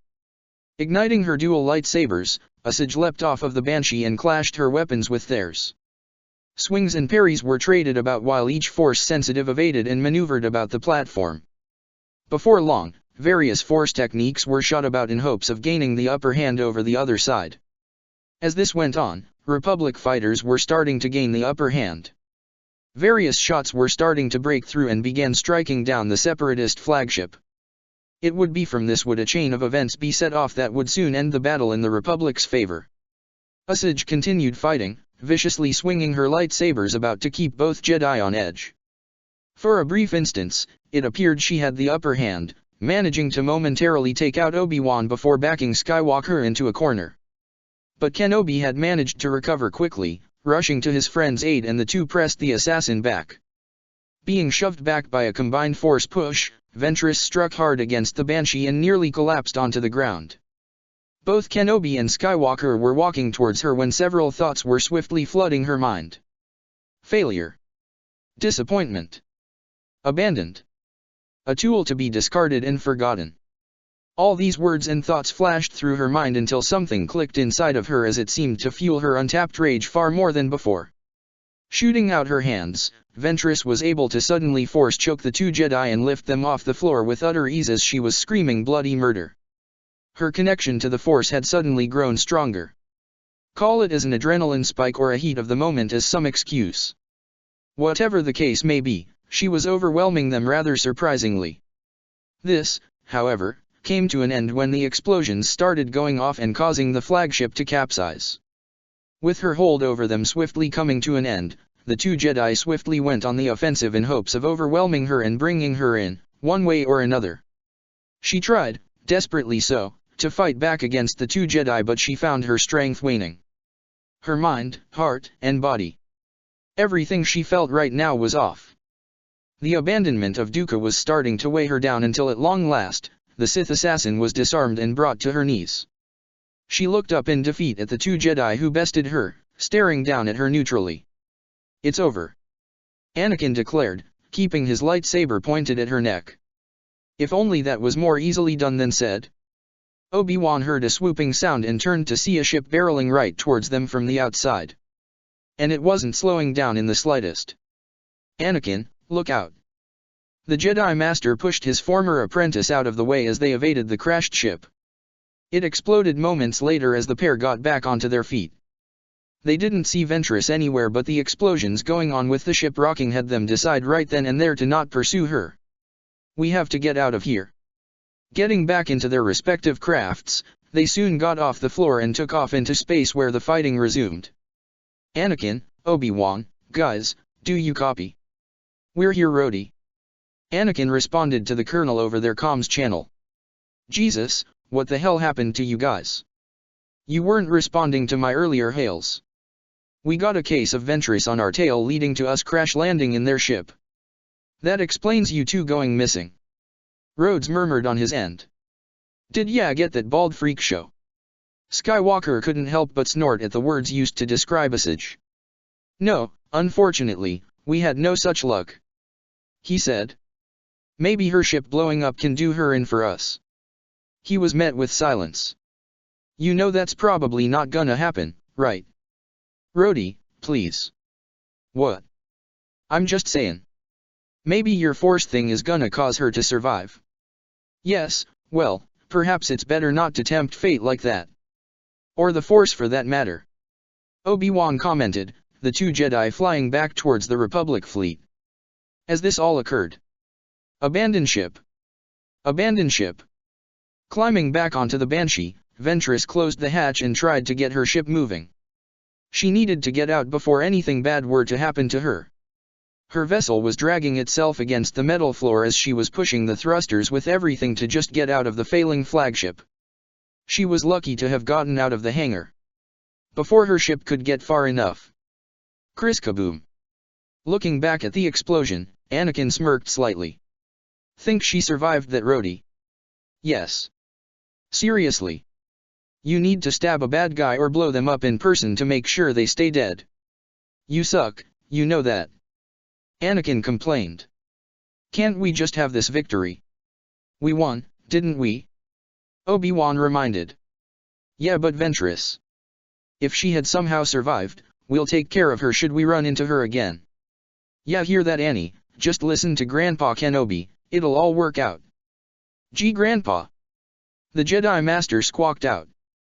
I'm not that old and you know it. And stop calling me Annie. No one but his late mother, C-3PO and Padme calls him that. Tell that to the gray hairs I've been spotting on occasion. Dear me, are they really dash? He heard both Anakin and Rhodey laughing at his plight, making Obi-Wan convey an exceptionally rare facial expression seen only by Anakin once, saddened several times and his master key gone. He pouted. Meanwhile, back at Dooku's home, the resident count had received a report from the tactical droid from the Solust system. It had given the report on recent scans which indicates there were no survivors when the capital ship exploded. This left him rather disappointed. Tyrannus didn't know if Ventress was really dead or not. There was an odd disturbance in the Force, which made things extremely difficult for him to sense their connection. He didn't know if she was in fact dead or captured and taken elsewhere. But, if she had died, truly, he would have felt it. The Count of Sereno was sure of it. However, much as he wanted to make sure of it, he had an important message to deliver. Making the call, Dooku soon knelt down when Sidious appeared in the holo transmission. Master. What is it, Lord Tyrannus? Asajj Ventress is dead, just like you've desired. Sidious chuckled once hearing this. Once again, you've proven your loyalty to me. Once this was said, the call came to an end. Being left alone in his office, Dooku became extremely frustrated as he didn't know what would be done now as he had lost a very valuable asset. Scene cut. Was a being of great Aster? No. Master. Asajj. I'm sorry. Don't dash. Orse is strong in you. Ave our revenge. There has to be another way. Mother. Groaning awake, Ventress' vision blurred as a bright light flashed before her half-lidded eyes. She could barely recall much before being knocked unconscious. The recent battle, her failure in not defeating the Jedi, and failing her master yet again. Perhaps for the final time as she was left for dead. Next thing she knew, the cockpit of the Banshee was bursted open as someone pulled her out of her seat. A stinging sensation was met on her arm a moment or so later as she started to fully come to. She looked up to see a blue, male Twi'lek with goggles crouching down in front of her with a knife in his hands and sharpened teeth. Behind the man stood a number of Nikto men, all sporting blaster rifles. You took quite a beating there. Didn't ya, missy? The Twi'lek spoke in a derisive tone, pointing his knife at her. Which side of the battle was you on? She glared spitefully at them in response. Ah, not too talkative, are you? He mockingly asked. Dathomir. She whispered out.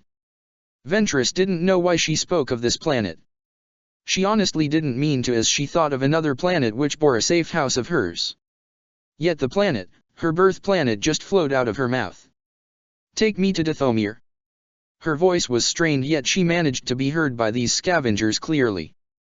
Now why would anyone want to go there? The Twi'lek rhetorically questioned. Ain't nothing there but fog and witches. Maybe it's better you stay here with us, darlin'. She saw the lecherous looks on their faces. She snarled on what implications were about to unfold. Not wanting them to get the remote chance of moving a muscle, she channeled much of the force and swiftly ensnared them. After focusing a bit more, she saw them grasping at their necks in hopes of breathing again. Yet it was all for naught, as she swiftly ended their lives by crushing their throats. Seeing them all dead, she made her way to the cockpit of the ship she was presently on. As she began typing down on the NAV computer of a possible destination in mind. Her mind was briefly picturing Dathomir. Ventress held her head slightly in pain as she thought of going somewhere else. But the thoughts of Dathomir were rather persistent. Was it the force guiding her, or the possible concussion doing all the work? Regardless, it seemed she had no real choice in the matter, as she blindly typed down the coordinates to a planet she hadn't been to since, well, forever. Scene cut. The red planet of Dathomir. Home to the Night Sisters, an offshoot of Force users that came about 600 years ago. Many clans and tribes lived on this planet, all adhering to different practices and customs. Down on the planet's surface was a lone woman who, while dressed in a red motif similar to Dathomir, was an odd sight, so to speak, if one understood the context of this world and its views on outsiders. She sat alone in a small clearing, cross-legged on the ground with her eyes closed and arms resting on her knees. The woman appeared none the wiser to two small figures sneakily watching her from behind a tree. They watched her for a few seconds until both figures began moving quietly towards her, taking great care as to not be heard by the meditating woman. The two shadowy individuals went from tree trunk to tree trunk, all in an elaborate effort to remain hidden from view. All the while, the woman had cracked one eye open, glancing out of the corner of her eye without looking back, and fought herself from laughing and inhaled deeply as she waited for them to make their move. Sensing the two no less than a yard away from her, she flexed her fingers slightly and waited. Moments later, two young girls pounced from their hiding spots and flew towards the woman with their arms raised. The woman simply waved her hands almost casually, and in an instant, both girls were caught by a scarlet energy field, with the two struggling to free themselves. Their target stood up and turned to them with a triumphant and mocking smile. Gotcha! Teased the woman. Wanda, they both whined at the same time. No fair. Wasn't meant to be fair, Ilyana. Wanda Maximoff, the Scarlet Witch teased, bringing the little Night Sister over to her to boop her nose. Can you let us down? The other asked, slightly dizzy now. What's the magic word, Marin? Please. That's better. She flipped the two around and had them land on their feet before both plopped down onto their rears, dazed from some blood that had rushed to their heads. You did better that time. Wanda pinched their cheeks, cooing at them jokingly. Wanda, they both whined out again, swatting her hands away. She laughed at them both, using her power to draw them in, and began to mercilessly tickle them. Nu! Ilyana and Marin cried out with tears of laughter, trying to escape, yet Wanda's powers kept them close. To the victor goes the spoils. She proclaimed, pulling them together and rapidly trailing her fingers over their necks and stomachs. This went on for a few more seconds until both girls were out of breath, laughing all their laughs out of their systems. Wanda smiled at them both and hefted them up to hug them close to her. What am I gonna do with you two? She muttered, pressing gentle kisses to both their temples. Let us win once. Marin asked with hope in her eyes. And miss my chance for my victory celebration? Wanda rhetorically asked, nuzzling her nose against Marin's, getting another laugh out of the girl. She then ruffled Ilyana's hair before patting it. But it gets so boring if you win all the time. Came Ilyana's complaint. True, but where's the point of testing out your lessons if you want the handicap? the Sokovian reminded them. "'Cause winning is fun." "Not really." "Yes it is." Wanda shook her head, belying their arguments to child logic and just letting them have this little win. The trio remained there together, the young girls slightly spent from their little game with Maximov, simply enjoying the two being in her arms. She had settled her head upon Marin's crown, the girl's hair serving as a barrier from the small horns she had beneath them.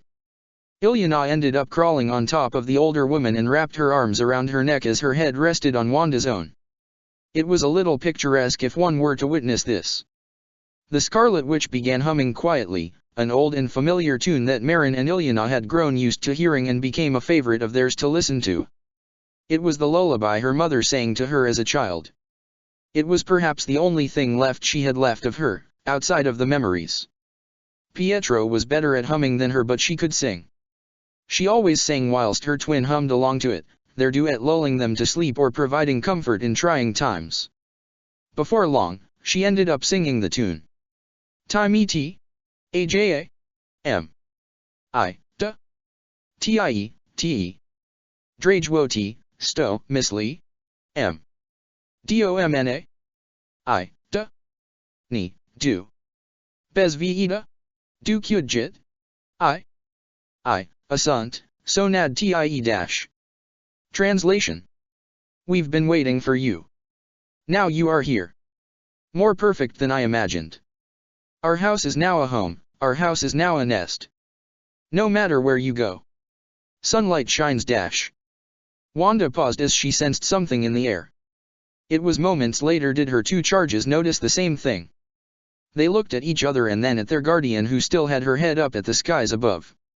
"Something's coming," she murmured. There was an unfamiliar sound that echoed across the valley, the trio turning to see just where it had come from. Looking overhead, they saw a ship coming down and making a landing some distance away. Wanda's eyes widened considerably. Someone else had come to this planet. "Come on you two. Time to see who this arrival is," she said with a hint of urgency, her two girls complying with her request. Trailing behind her, Wanda arrived at the entrance to the coven of Night Sisters she had been residing with since her arrival here. They all were on guard, ready for anything as the ship had touched down on the ground with the ramp lowering itself immediately. Wanda wasn't familiar with the ship model through what lessons she acquired since coming here. Whatever it was didn't matter in the end. All that did matter was who was coming down the ramp. From their present distance, the Sokovian saw it was a bald woman who was shakily walking on her feet while holding her head. This person was on the verge of collapsing. Out of reflex, Wanda used her powers to halt her from falling down and keep her upright. As she approached her, Wanda could sense the other Night Sisters making their appearance. Either by tree hopping or walking out of the mountain to inspect the newly arrived visitor. Taking a closer look, Wanda, this bald woman looked a lot like Ilsage. She whispered in disbelief. Hearing the name slightly, the two little girls came up to the pair. It was at that moment when Ilyana saw the woman Wanda was holding and looked like she saw a ghost. "Auntie," she whispered. "Change out the particular face tattoos and add in hair and you pretty much have a spitting image of her." "Wanda." The disembodied voice of the Night Sister clan leader came from behind. "Seems someone's returned home, if I'm guessing right," said Wanda. "Don't see any other Dathomirian showing up unannounced, or did I miss the memo?" "You would be correct in that assessment, Maximov," Mother Talzin said, her ghostly echo being heard around her. "She is one of us from a time long past. One who needed to be protected and in turn, she protected us." Well, there was a story she was definitely curious to hear now. "If you would." Talzin gestured to the unconscious Dathomirian. Wanda used her powers and levitated the new arrival into the village. She sensed the other Night Sisters, including her friend Jun, jumping down from on high and landing behind them. They were whispering in confusion as to why Talzin allowed a random outside in, but it appeared they missed the part where the mother said she was one of them. "Who is she?" "She is Ilsage. Ilsage's only child," Talzin revealed. The clan all gasped, Marin's eyes widening in stunned silence, looking at Ilyana in shock. Once brought into the village, Talzin conjured up a stone slab table to appear from the soil. The clan leader prompted Wanda to deposit the wayward Night Sister onto it. Bring out the water of life. Wanda eyed a number of clan members who rushed further into the village, and after several minutes they returned with several jugs. Other Dathomirian women came out with bowls, in which a green liquid was poured out before they went to surround the stone slab. By this point, Mother Talzin began the healing ritual with a green mist coming out of the surrounding liquids. You have returned and you are safe again, Usage. The mist encircled the dark Jedi as some began to seep into her exposed flesh. I remember the day we were forced to give you up to protect the clan, more than you could possibly imagine. As the healing ritual commenced, Ventress began to see a litany of memories rushing through her mind. The fog around her mind began to clear and be recognizable. A possible result from her head injury to the full healing process through the Night Sister magic. Times long since forgotten, either by her own making or by possible outside forces. We must have her leave. It is the only way she'll be safe. This is my daughter you're speaking of, Tina. I would never dash. This is for her own good. For our clan, Ilsage. Talzin's voice cut in. It's not just for our sake, but for her own. What would happen if dash? He will never have her. I can't let him take my daughter. She was taken by the Sinitine criminal Halstead, a tribute in order for their people to be safe from harm. The infant Usage reached out towards her mother, who tried to be strong, yet cried as she tried to take back her daughter but was held back by her fellow Night Sisters. Usage saw only the mournful gaze of her mother, Talzin, and her clan as she was taken away. Years flashed on by as she had grown up on the planet Ratutok, living her life as a slave under the warlord family Ventress. Yes, the same name she ended up adopting as her surname, which ended up sticking to her. On one fateful day, she returned from doing her chores from the village outskirts when she saw the chaos ensued. In front of the home she lived and served, she saw her master lying dead at the entrance. Usage would later learn her master and foster family were killed by Wiki raiders, which left her both free and very vulnerable to just about everyone. Luckily for her, she was saved by a Jedi Knight named Kwynerik. And it was on that very day did she experience using the Force for the very first time, to protect them both. You're strong in the Force, little one. What's your name? The Jedi Knight asked in a kind, almost fatherly voice. Usage. Ventress. My name is Kwynerik. The man said, offering her hand for him to take, which she did, a feeling of warmth, safety, and comfort coming over her. More years passed on by as she had grown into a happy young woman, a Padawan of the Jedi Order. Well, not exactly. You see, she was never inducted into the Order to begin with. Kwynerik had unofficially made her his Padawan while he was cut off from the other Jedi out in the galaxy. His ship had crashed on Ratutok and sought to leave, yet he was compelled by the Force to stay on the planet to help liberate it. For years, they were seen as heroes by the lower class and those being suppressed by those growing fat in their wealth and power. In that time, Usage saw Kwynerik as not just her Jedi master, but also the father she never had. And he admitted he loved her as his daughter in kind as well as his student. Yet not everything could remain happy. The warlords of Ratutok had grown tired and frustrated of the two Jedi and sought to get rid of them for good. So they pooled their resources and united their forces to take care of the duo once and for all. And on that fateful day, they were overwhelmed. Usage had seen her master her father being shot down by a Wiki assassin right before her very eyes. She couldn't believe what had happened, cradling her dying father in her arms. Master! No! Master, don't leave me! He reached for her, arm shaking as his life was slipping away. Usage! I'm sorry. Don't dash. After giving out his last breath, his eyes slowly glazed out as he passed on from life and joined the Force from beyond. Master! She roared aloud. Taking up her master's lightsaber, she ignited both hers and his, letting the blue and green weapons roar as she slaughtered them all as she fell to the dark side. Afterwards, she finally left Ratutok and became a bounty hunter after fulfilling her master's goal of liberating the planet. She had thought of going to Coruscant to properly join the Jedi Order, but with what she had done she could never be accepted, only being sentenced to prison by her guess. It was only once the Clone Wars commenced did an opportunity arise to become something greater. She had caught wind of a gathering. A call by a man named Count Dooku who sought warriors to fight by his side against the Jedi Order. Returning to Ratutok, she had infiltrated a gladiatorial event in order to impress the Confederate leader. She had heard of him through Kwynerik before his unintentional separation from the Order, and she wanted to test her mettle against him. Apparently she was quite good, to some measure. "I can sense the darkness within you," said the Count of Sereno. "I will teach you the ways of the dark side. But you must prove yourself first."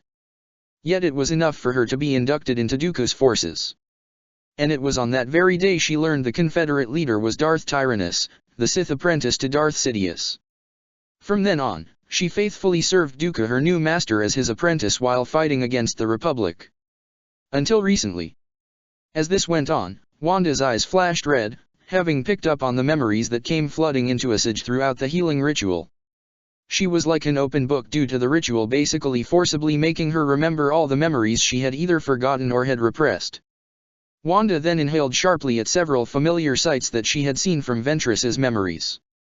The familiar sights being her fighting the Avengers.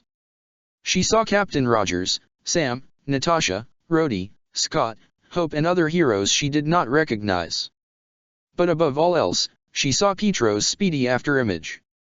This woman was an enemy. Scarlet, Shinnok energy began emanating off Wanda's arms. She wanted to hurt her for what she had done. Wanda. And yet, she couldn't. She felt Marin's hand grasping onto her own out of worry. Looking down, she saw the girl looking up at her with clear concern at her reaction, and she forcibly reined herself in. No, she wouldn't allow rage and anger to blindly consume her. Not in front of Marin and Ilyana. To them, she was their hero and protector. And she would remain as such. But that didn't mean she wouldn't question this assassin, who just so happened to be Ilyana's cousin. As the healing ritual came to an end, Asajj shot up from the stone slab with widened eyes, remembering the last bits of memory before making her way to this planet. Dooku. He betrayed me. Talzin merely hummed a little. Perhaps. Perhaps not. What? Asajj snapped in her direction. What do you mean? You saw what had transpired, didn't you? Talzin raised a placating hand. Regardless, I had hoped you would find your way back to us sooner. I will have revenge, swore the Dark Jedi. She can feel it in the Force that she was betrayed and left to die. If it wasn't the flagship's explosion that sought to kill her, then upon her return to one of the Separatist bases for recovery. You shall, in due time.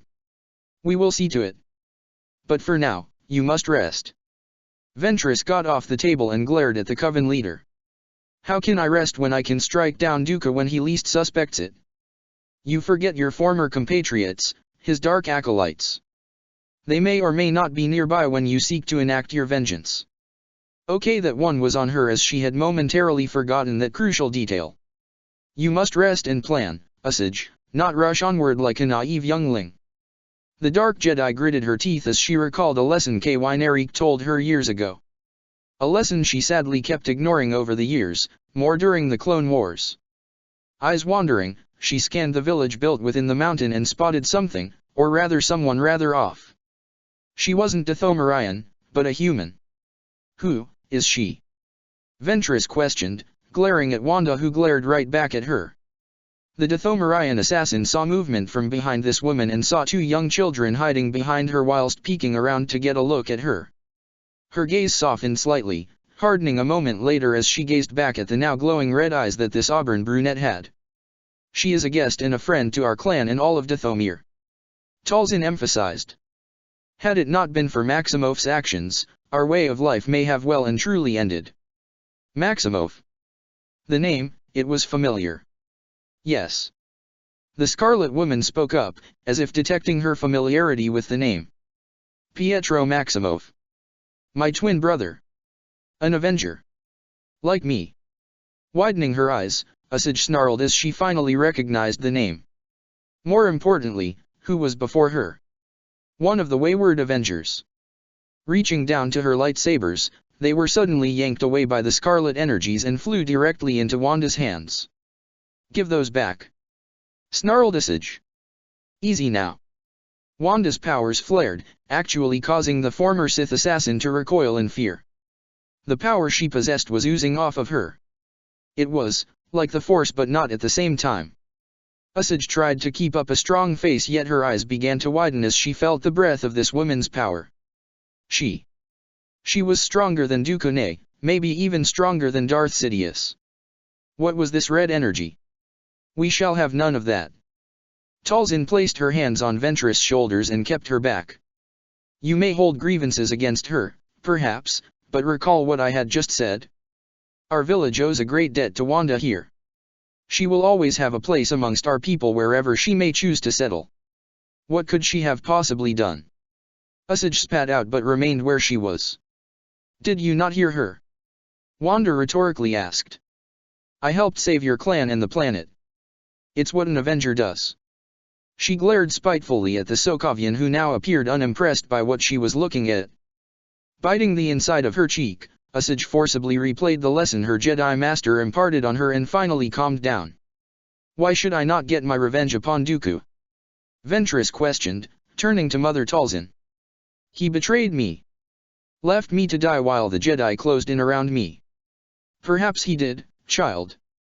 Talzin said understandingly. But there was a greater force at play that you were unaware of. Something outside the realm of control from your master. He is not my master. Asajj harshly said. Relax, Baldy. Wanda's voice cut in. You're out of it. Follow your master's advice and rest up. You and I will talk later.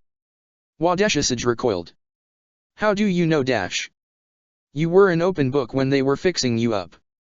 Wanda said, eyes glowing red, the Sokovian tapping the side. An advanced force trick, it had to be. Nothing like that ever occurred as far as she knew. Or, was it something else? The Avengers possessed abilities outside the Force, the voids that they were. What did this Maximov possess? Ventress soon noticed one of the little girls walk up to her with a shy, hopeful look marrying her face. And who are you supposed to be? She coolly asked. I'm Ilyana, your cousin. She quietly revealed. Asajj had to take a moment to process what she had just heard. Cousin. This was a surprise for her. She honestly didn't expect to have any blood relations left. She had grown used to the idea she was either abandoned or left an orphan before she was a slave. Yeah, your mom and my mom Dash. I get the idea. She curtly cut her off. Ilyana's expression fell and Wanda cleared her throat, sending Ventress a menacing glare. Asajj only glared back, ignoring Ilyana slouching slightly, Marin placing a hand on her shoulder. I want my lightsabers back. She grunted out. You will, once you cool off. Wanda retorted. You can start by apologizing to your family. She wanted to make a biting retort back at the Avenger but knew that she wouldn't really get anywhere. Swallowing her pride, she turned to her cousin, who was looking up at her with watery eyes. Oh, force me, leave it to blasted children to break a Sith's resolve. She bitterly thought to herself. Then again, there have been many dark Jedi, dark acolytes, and Sith who would kill children for a number of reasons.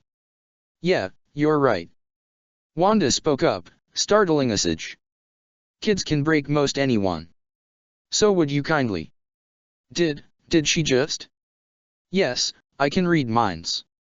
Wanda impatiently snapped. She can dash. Yes, did you not just hear me? Asajj flinched now, hissing as she felt vulnerable now. Stop that. If you stop being rude, then I will. But first. She dramatically pointed at the still quiet Ilyana, and Asajj's brow twitched in Wanda's direction before finally. I'm sorry, cousin. It was near instant, with the girl smiling brightly at her now. It's okay, Asajj. I know it's not easy sometimes. Ventress found herself moved slightly by her words. And of course, she froze when she soon felt her cousin. Why are you Dash? You looked like you needed a hug. For the first time in, well, ever, Asajj felt herself squirm a little because of a little wholesome moment. Ah, that's so precious. And the feeling was ruined. I will kill you, Maximov. Not like that, you won't. The Scarlet Witch cheekily said, telekinetically returning one of the lightsabers into Asajj's hand. I would like both of them back. Usage deadpanned. Oh, you'll get this one back, Wanda said, waving her second saber in her hand. When you've earned it. Until then, ta-ta. Come on girls. Without needing any other prompt, Ilyana and Marin moved to follow after Wanda, waving Ventress goodbye. Raising an eyebrow, she glanced over to see the coven leader approaching her. At that moment did she voice an inquiry that started to bug her. Why do they follow her? She is their guardian. Talzin answered. And they have grown to love her dearly. And where are their mothers? Asked the Dark Jedi before her features softened slightly. My mother. Both are sadly gone and will be missed, my child. Talzin said, placing a hand on Usage's back. But what matters now is you are back where you belong. That statement dwelled on Ventress' mind. Where I belong? She internally asked herself. She didn't know where that was anymore. Scene cut. Count Dooku was in deep meditation within his personal chambers. He had been this way for nearly 3 days now. The Battle of Solust and its outcome weighed heavily on his mind as he searched for what he was looking for through the Force. Moments later, just as the sun of Sereno had set, Darth Tyrannus' eyes snapped open and a second later, he smirked to himself. I have found you, my apprentice. Scene cut. It was a rough time for the Dark Jedi to get used to the new normal. She was considered dead by the rest of the galaxy. She had no responsibilities to the Separatist Alliance anymore. All she could do now was relax and perhaps live out a normal life. Training happened more often than not under Dooku, which wasn't all too different. She had to refine her skills and not have them rust over time. But now, in an odd way, she was experiencing a long overdue vacation. Vacation. No war. No training, in a sense. None of that. The feeling felt so alien to her. All her life was just one life or death struggle after the other. To not be going through one at this time was just, surreal as it was bizarre. Yet working for so long made her hardwired to not easily acquire a proper moment's reprieve. She would seek something to do to preoccupy her simple life and not get all antsy. After getting her long-deserved rest, she had to get used to what duties she had to take part in the clan. In that time, she went through a number of things. To begin with, she ended up questioning others about her mother. She barely recalled the barest memories of her, nothing more. The only set of vivid images she always had were that of the unconditional loving smile she gave to her only for moments later to be torn from her mother's hands into that of a slaver. Why? Why had she been given up instead of someone else? What was this protection that was given to her? Who were her coven of Night Sisters protecting her from and in turn with her being taken away from the clan? All these questions and nobody had an answer for her. It was beyond frustrating really. She had been relegated to recovering and at first she dismissed such a notion, but a quick jab at her side from Jun brought her to her knees. And it wasn't a jab. It was more of a poke really. Her body was just tired and the war had finally caught up to her. She needed rest and grumpily did so. And she had to do so, just so she can get her other lightsaber back from Maximoff. Just thinking about that woman made Ventress rage on the inside and outside. She may not have been on Dathomir in many years, but this was still her home planet. This was still her coven. So why was this criffing nerve-hurting outsider getting such special privileges and protection? The sound of a small shriek with a separate laugh accompanying the scream caught Ventress's attention. The Sith assassin turned her head and immediately scowled upon what she saw. Usage stared in open distrust at Wanda Maximoff from afar as she appeared to be teaching the young Night Sister initiates on how to, well, she really didn't know what or really how exactly she was teaching them. Only that they seemed to be taking her words with absolute doctrine. With how attentive she was, the Dark Jedi was able to recognize many old lessons she went through in her youth. She found it astounding that this Avenger was teaching these two younglings the ways of the Force. But how? The abilities she possessed was unlike anything that she had ever encountered, yet that is a trait she shared with the rest of the Avengers. All of them had abilities and skills that either mirrored Force users or outright outclassed them. It was a rather bitter pill to swallow. For thousands upon thousands of years, whenever someone had the Force, there always came an air of invincibility around them, unwarranted as that was.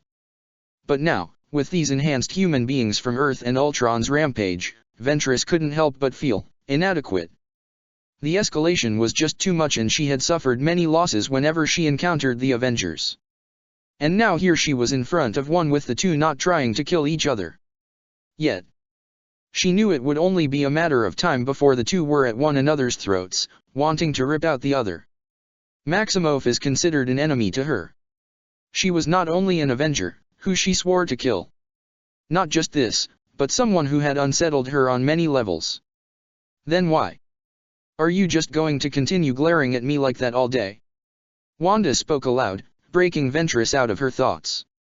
Usage saw that the Sokovian had turned to her now with an unamused look in her eyes. Marin and Ilyana were now looking back and forth between the two with curious and slightly nervous gazes.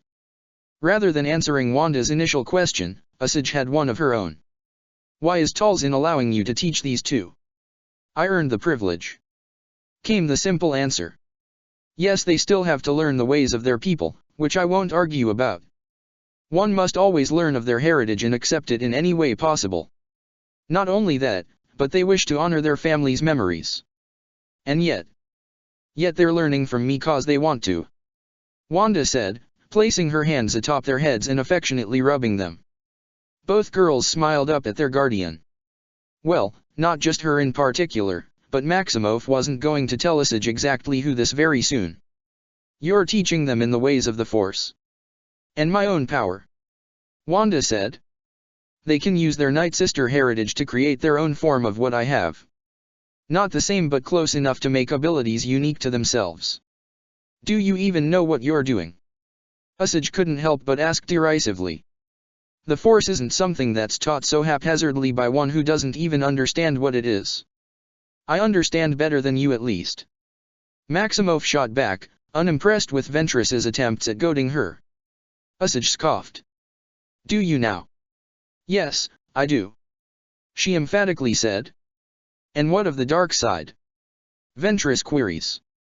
In case you are unaware, my clan is one of the few on this world that follow the ways of the dark side. Wanda frowned slightly. And once they take their clan's little ritual, they'll be safer in using the dark side, unlike many practitioners out there. Losing themselves to that power and not keeping their individuality. How can you be so sure in that matter? I pay attention to lessons. And because I'll be there for them. She protectively declared. These are my girls. I promised their mother and aunt I would keep them safe and intend to do so. Usage wanted to say something crude and dismissive yet was unable to due to the fierceness the Avenger displayed when making this declaration. No matter these past days since returning to Dathomir, she can never understand Maximoff. How she is so powerful, the specifics on how this happened, her motivation, etc. It appeared that she had been silent for too long as Wanda had gone back to educating Marin and Ilyana. Being distracted, Usage quickly took to locating her second lightsaber which Maximoff had on her. She quickly spotted the curved hilt and noticed another one being a double-bladed lightsaber attached next to it. At first, it just seemed like any other double-bladed lightsaber until she spotted writing upon it. And not only was there writing on the saber, but it also emanated energy that was familiar to the Dathomirian. Usage felt drawn to the power it bore. She didn't know why. Gazing upon the weapon, she soon realized it was a weapon of the Sith. Not because of the particular power, but its visual appearance. There was a Sith script etched onto the long handle, making her curious on what was written. Perhaps it was a personal code or phrase to remind the wielder of something or... Taking a closer look, gray eyes slowly widened when realizing what was written and taking more details of the weapon from her lessons under Dooku. This. Usage's jaw dropped upon seeing the inscription on the lightsaber in Wanda's possession. Where did you get this? Wanda stared cautiously at the woman, looking down at her saber on her belt then back at the Dathomirian. What's it matter to you? It matters a lot more than you realize. Usage snapped back at her. Do you not know just what this is? Who it belonged to? Wanda gazed at her with half-lidded eyes, crossing her arms in annoyance. Okay. Enlighten me. Ventress held out her hand, gesturing down to it with the Avenger scoffing. You saw the inscription, you already know what it is. Wanda retorted. Now tell me who did this lightsaber belong to? And how could you not read this? Or have you never bothered to know where dash? I don't know the language. She cut her off. I'm from another planet in case you forgot. One cut off from all this madness.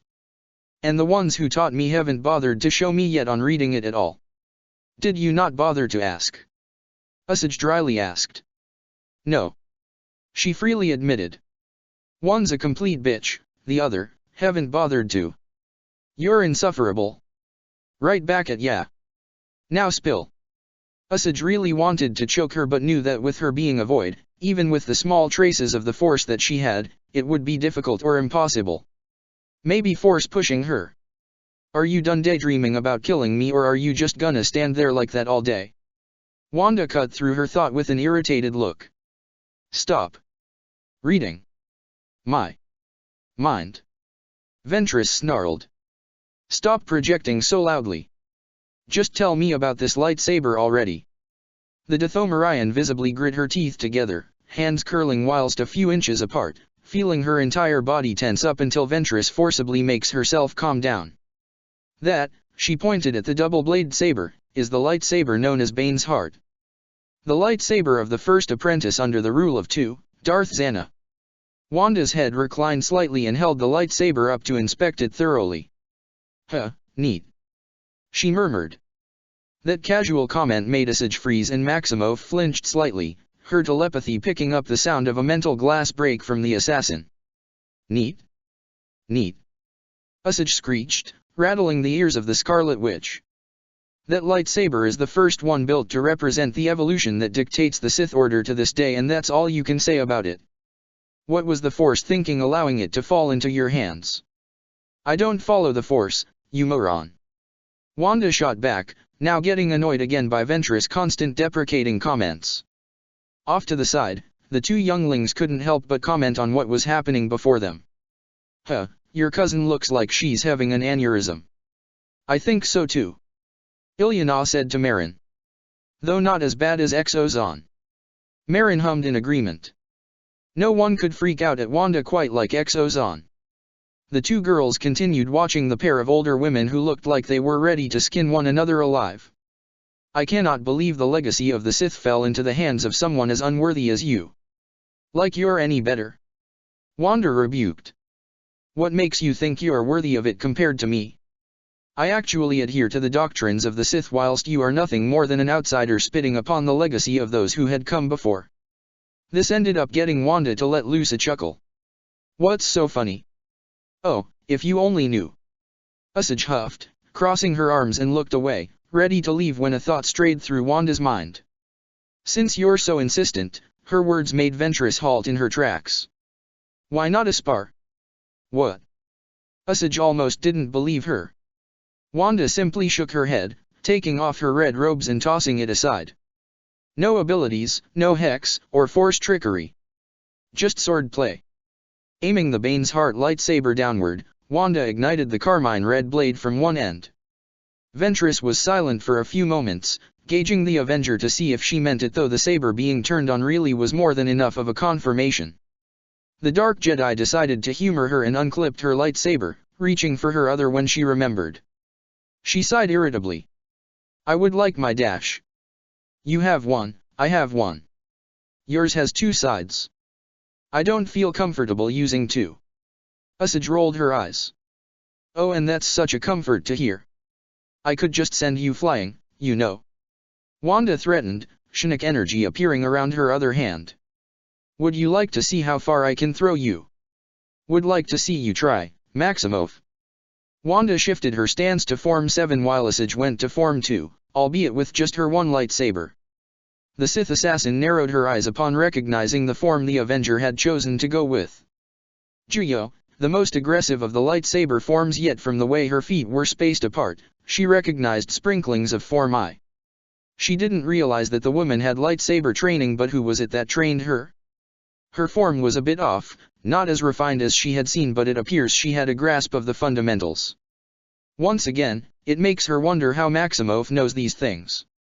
She said she had teachers instructing her in the Force, but who were they? Regardless, now wasn't the time to think about that. Lunging forward, Usage made the first move with Wanda deflecting it quickly. shaky, but not entirely helpless.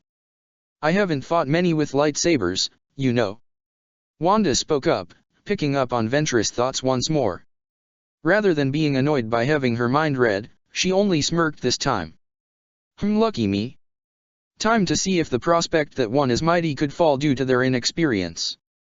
Usage revved up her attacks, swinging her lightsaber rapidly at the Sokovian from all sides. Wanda's hands tightened upon her saber, hastily moving it back and forth with a coating of her red Shinik energy around her arms to assist her in movement. The Sokovian winced, feeling her arms rattle from blocking an overhead strike, and she pushed Usage back. She spread her hands apart on the hilt before having to swing around in an overarching motion. Ventress instead slid back and away from Wanda's attack, the saber slicing the ground slightly. Sloppy. Inexperienced. Wanda quickly countered. Another word for that being sloppy. Usage shot back with a smug sneer. And full of openings. Getting to Wanda's blind spot, instead of attacking right away, Ventress used the Force for another matter. The Scarlet Witch felt her belt shake a little before a small yanking motion occurred. It didn't take much guess for her to realize the Dark Jedi reacquired her second lightsaber. Acting quickly, she twirled her lightsaber to block the offending pair. Wanda soon used a Shinik blast to send the Dark Jedi back so she may get some breathing room. Usage fell to the ground hard, grunting aloud at the impact. I thought you weren't going to use your abilities. She snarled, sitting up to glare at her. I wasn't, but you decided to cheat a little. I didn't cheat. Yes, you did. No, I didn't. Yes, you did. Usage stood up and got right in Wanda's face, the two inadvertently butting heads against each other a bit too hard. They both recoiled, throwing their hands up to their foreheads, rubbing it in pain. What'd ya do that for? Wanda yelled out, more pissed off than hurt. You have a face that's begging for it. Ventress sneered, hand over where a bruise most likely would form. Hark, who's talking? Wanda snidely said. I can't imagine why your mother gave you up. Oh wait, I can. That instantly enraged the Sith assassin, the Force user unleashing a powerful telekinetic push that Wanda hastily blocked with her own powers. Don't you ever speak of my mother like that again. She screamed, turning to stomp away from the Avenger. Wanda glared at the retreating Dathomirian, opening her mouth for a retort yet found her voice dying in her throat. She lowered her head and shook it disparagingly, mentally scolding herself for saying such a thing. Cursing herself in her native tongue, she exhaled a sigh and wondered what to do next. More so when she looked to the side to see Marin and Ilyana still present. Sorry you had to see that, girls. She sincerely said. I didn't mean to say that last part, but it just slipped out. Marin and Ilyana both had sad frowns on their faces, going up to Wanda and hugging her waist whilst looking up at her. Why do you and my cousin hate each other so much? Ilyana quietly asked. Wanda sighed, gently stroking their hair. It's complicated, little one. She has a history of being an enemy against my brother and our friends. The Avengers. Marin inquisitively said, the Sokovian nodding at her. Yeah. I saw in her memories that she had fought against them on numerous occasions now and had tried killing them. She's not exactly somebody I can trust so easily. Wanda admitted. Like how everyone else was with Ros Lie. And even you? That's a bit more complicated. Wanda sheepishly said. She actually sees me and my team as her enemies, and rightfully so. But isn't there some way you two can get along? Marin innocently asked. Unless she decides to stop being a bi-jerk, no, I don't think so. Maximoff dryly answered. Marin and Ilyana puckered their lower lips, trying to look as sad as they possibly can. Please, Wanda? Can you try? They both asked in unison. She had to look away so she wouldn't fall victim to the dreaded puppy dog pout. She really hated the effect these two had on her sometimes. I'll try tolerating her. Really? She heard the young girl's hopeful tones. Must not look. Wanda mentally told herself. Keep your eyes up, damn it. Seeing the comically glistening eyes made her cave in. Okay, fine. She grunted out. Marin and Ilyana cheered, hugging her tightly now. Oh, these two. Wanda miserably thought, subconsciously patting their heads. They're gonna be the death of me.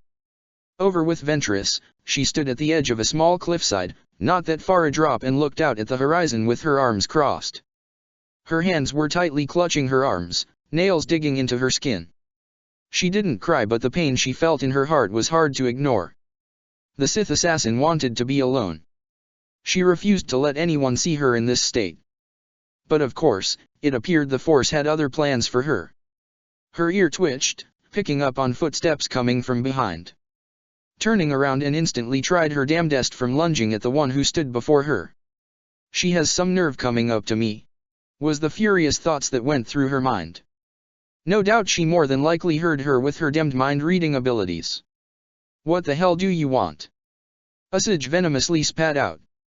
You'd better turn around and walk right now before I cut you down. Rather than respond to the threat, Wanda Maximoff exhaled softly, looking Usage in the eyes. I came here to apologize about what I said. Ventress raised a brow before throwing out a responsive scoff. That's all? Forget it. She waved her away, turning back to the horizon. You said your part, now leave me be. For the girls, for the girls. Wanda chanted to herself, curling her fingers slightly. Look. Maximoff said. I don't trust you and don't like you much. Oh really? I couldn't tell. But I do know that I overstepped myself back there. I should never have brought up your mother like that. That was despicable of me. Usage slowly turned back to her, scowl present yet silent all the same. She was quiet, wanting to see what Maximoff had to say. The Avenger was on thin ice with her at this time, and what will be done next may result in Ventress lashing out or something else entirely. Your mother was a good friend of mine. She eventually looked out for me along with Marin's mother when others didn't really have to. Maximoff quietly revealed. That was beyond disrespectful of me to say such a thing. I know your mother always thought of you and kept wishing you would return one day. I'm sorry. I saw her perish in front of me and I couldn't save her. Usage's eyes widened considerably, her frown disappearing momentarily until she registered the last sentence Wanda had said. You were there when she died. I didn't, but Ilyana did. Wanda admitted. The Witch Queen, Zalem. She kidnapped half of the Coven and nearly killed them all. Ilsage was one of the captives. I along with Marin's mother Tina and a number of others went out to rescue who we could. Both women were quiet for a moment, neither being able to speak for a time until Ventress found her voice. What happened? It's a long story. Ventress snorted. I'm not going anywhere. Situating herself nearby, Wanda told the Dark Jedi the tale and left nothing out. So, a few weeks back, this other Night Sister clan led by Zalem came to the Coven. Scene cut. The tale she heard was exhausting to say the least. So much occurred in that time that would have made things difficult for the returned Night Sister. Usage at least learned more about her mother, from Maximoff's perspective, to how she particularly died. Along with how she was avenged. Ventress wondered how it was possible for the Avenger to take away all of Zalem's power, even if she is this so-called Scarlet Witch. Yet Zalem met her end when she was sentenced to death by her own daughter and heir Ros Life for the actions she had enacted. The Dark Jedi was pleased to hear of this, yet angry. If she had bothered to return home after all this time, let alone showing up a month prior, she could have reunited with her mother. She would have averted her death in some way or something. Yet what happened has happened, there was no way to change it. It was her decisions and hers alone in not coming back sooner, so that was all on her. But it was perhaps due to her belief she had nothing left for her to return to, until her betrayal. Thus she had wandered off and away from the Coven, wanting some time alone in her thoughts and emotions. A lot had transpired with her in these last few days and Ventress was feeling rather lost, if she were being honest with herself. Her master had abandoned her and Mother Talzin denied her chances at revenge. Why? She said not all was as it seems, but to Ventress, she was pretty damn sure Duca left her for dead. Usage wanted to go out and try to kill him, but then what? If she's found out, she would be hunted down by all of the Dark Acolytes, the Separatist army and maybe worse Sidious himself. The dread of such thoughts is rather hard for her to swallow. She was so distracted with her feelings and reflections did she not know someone had appeared nearby. "You appeared troubled, my apprentice," spoke an elderly and all too familiar voice to the Dathomirian. She froze up, almost not believing what she was hearing until she spun around to see none other than her former master. Rage and vengeance began bursting from her like a broken-down dam that had barely been able to keep everything at bay. "Dooku!" Ventress all but snarled, ready to pounce upon the man who betrayed her. "How did you find me? You and I still have a connection. One I used to search and find you. One broken by betrayal." The elderly Sith Lord shook his head. "Not the way you believe." Asajj wanted to pounce on the old man. Fight him with everything she had at her disposal. Using her present emotions to drive her to see it through. Just as she took a step forward, an invisible pressure came over her body.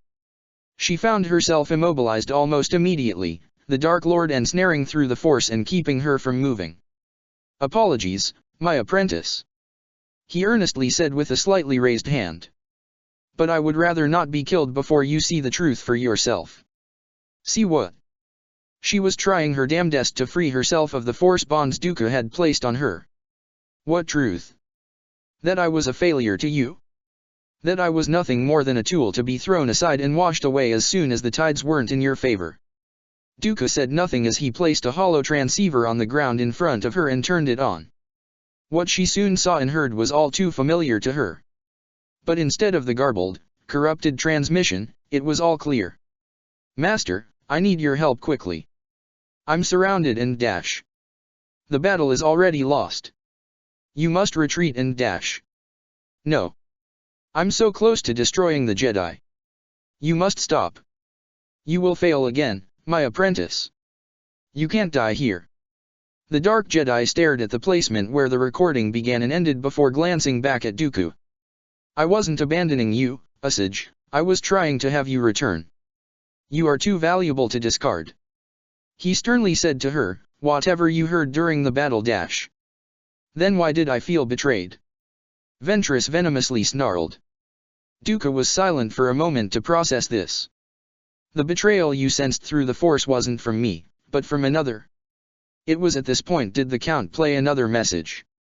This one was one between Dooku and his master, Darth Sidious. "Lord Tyrannus. My master. There is a disturbance in the Force." "How so?" "A number of things. But what should be of most concern at this time pertains to your assassin." "Ventress? What about her?" "She has become very powerful." "Yes, my lord. She is quite important to me." "Too important." Like Dooku back then, Asajj could pick up on the particular tone Sidious spoke. "Master dash.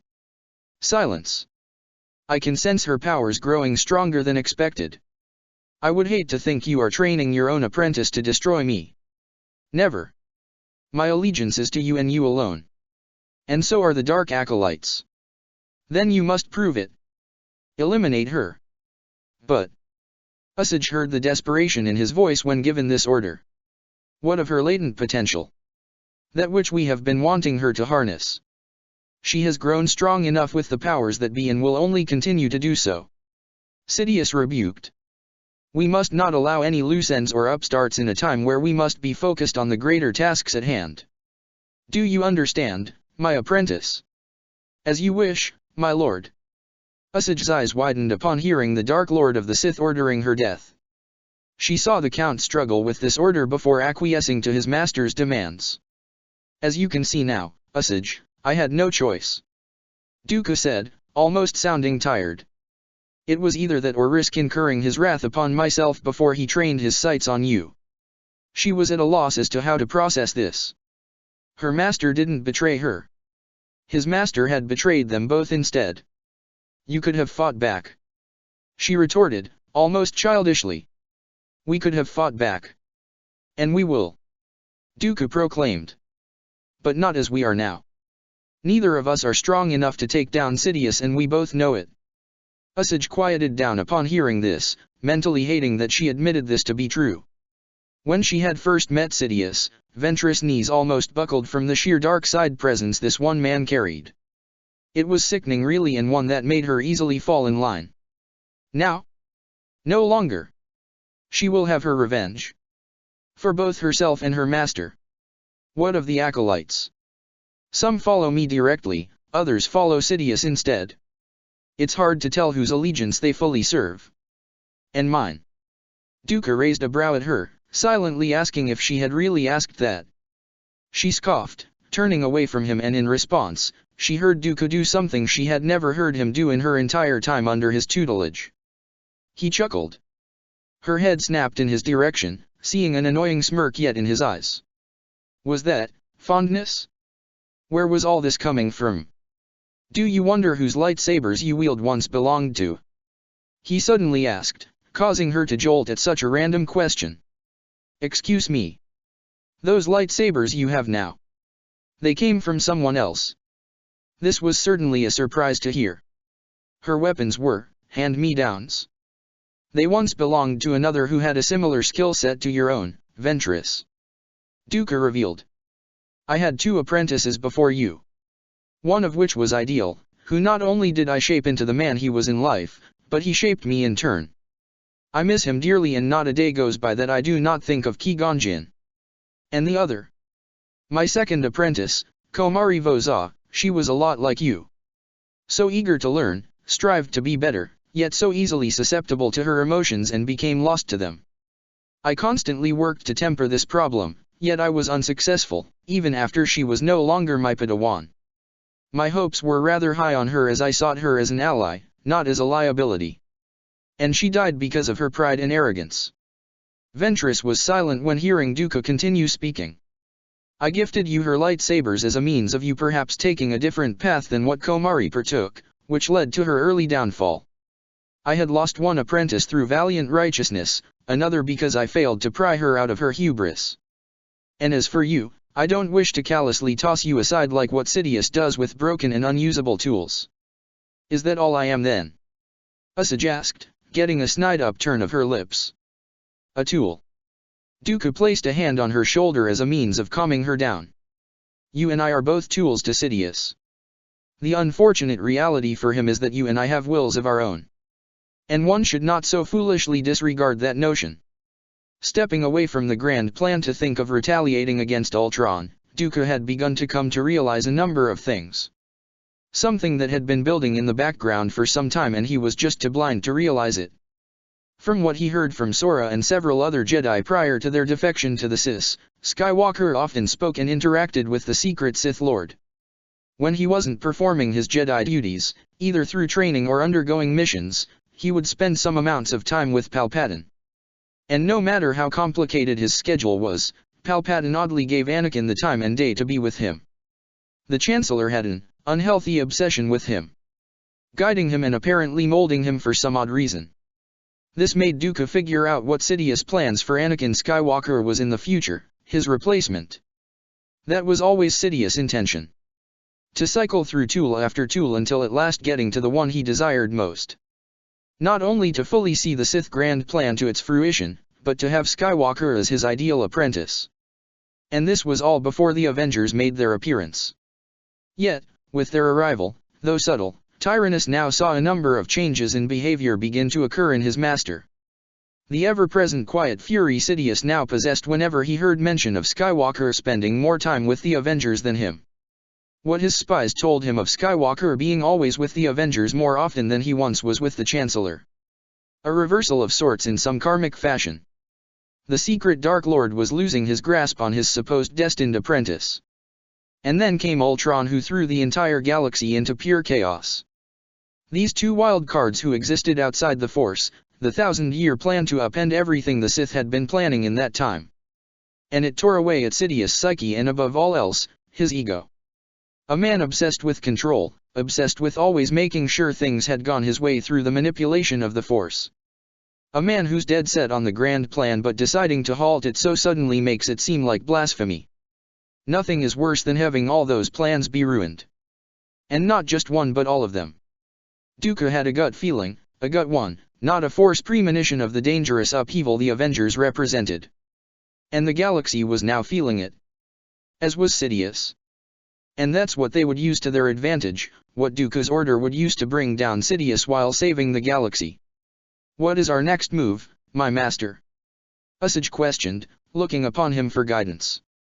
You will remain here for some time, he stated. You must rest, recuperate, and regain your strength. In that time, begin meditating, exercising, pushing yourself to find out how to tap into that power that rests within you and finally reach your true potential. But master, I still do not know how to draw it out. She rebuked him with a frown. All I had ever mustered was that brief glow that one instance in training, but that was it. But it is there, he said, pointing at her chest.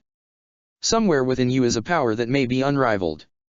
I cannot fool myself into thinking that I shall continue the lineage of the Sith, but you will.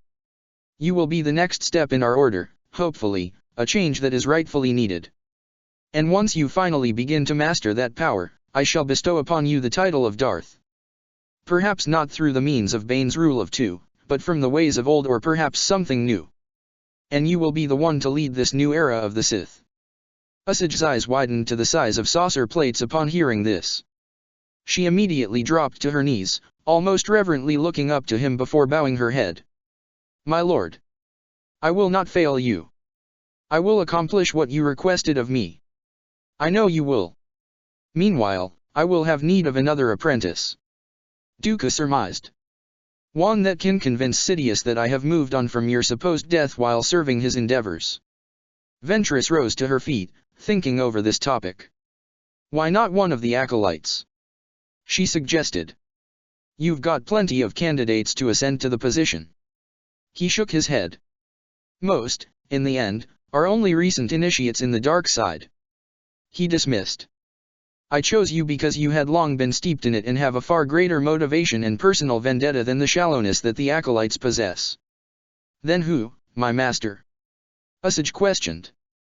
If not from the acolytes, who could take my place in my exile? Both Sith were silent for a moment until the air shifted around them, making both on edge for a brief second. If you are looking for a new apprentice, Count Dooku, spoke a familiar disembodied voice. Usage relaxed upon hearing who it was, Dooku following her motion. Then perhaps. Master and apprentice turned to see Mother Talzin having appeared through green ethereal mist. I can be of assistance. Scene cut. The territory that had once belonged to the Witch Queen Zalem was in the process of rebuilding. Those who fell under its new leader, Ros Lai, worked tirelessly to restore and better their territory, which had taken a great toll after the death of their former queen. They had been diligently working to fix both their land and the strained relationships that had been developed due to Zalem's actions, so Ros Lai had her work cut out for her. The shadow she cast will be hard to step out of. Her actions will haunt their people for generations. But Lai was all the more determined to right her clan's wrongs. All the while, a figure unseen had been moving through the territory that belonged to Lai. She was garbed in a plain red hood and robe and had a mask over her face. This figure had passed by a large crater, taking a moment to look at it before she began her investigation. Sensing her surroundings, she focused more at a particular spot. Kneeling down, she placed her hands down to the sand and focused more in hopes of finding something. After a while, a reaction occurred. Pulling out a communicator, the figure spoke into it. I have found it, my lady. Some moments passed before an aged voice was heard. And only remnants. Whatever happened to the anomaly? The other line was silent for a few seconds. I see. Acquire what you can in return. Understood. Pocketing the communicator, the figure went to work.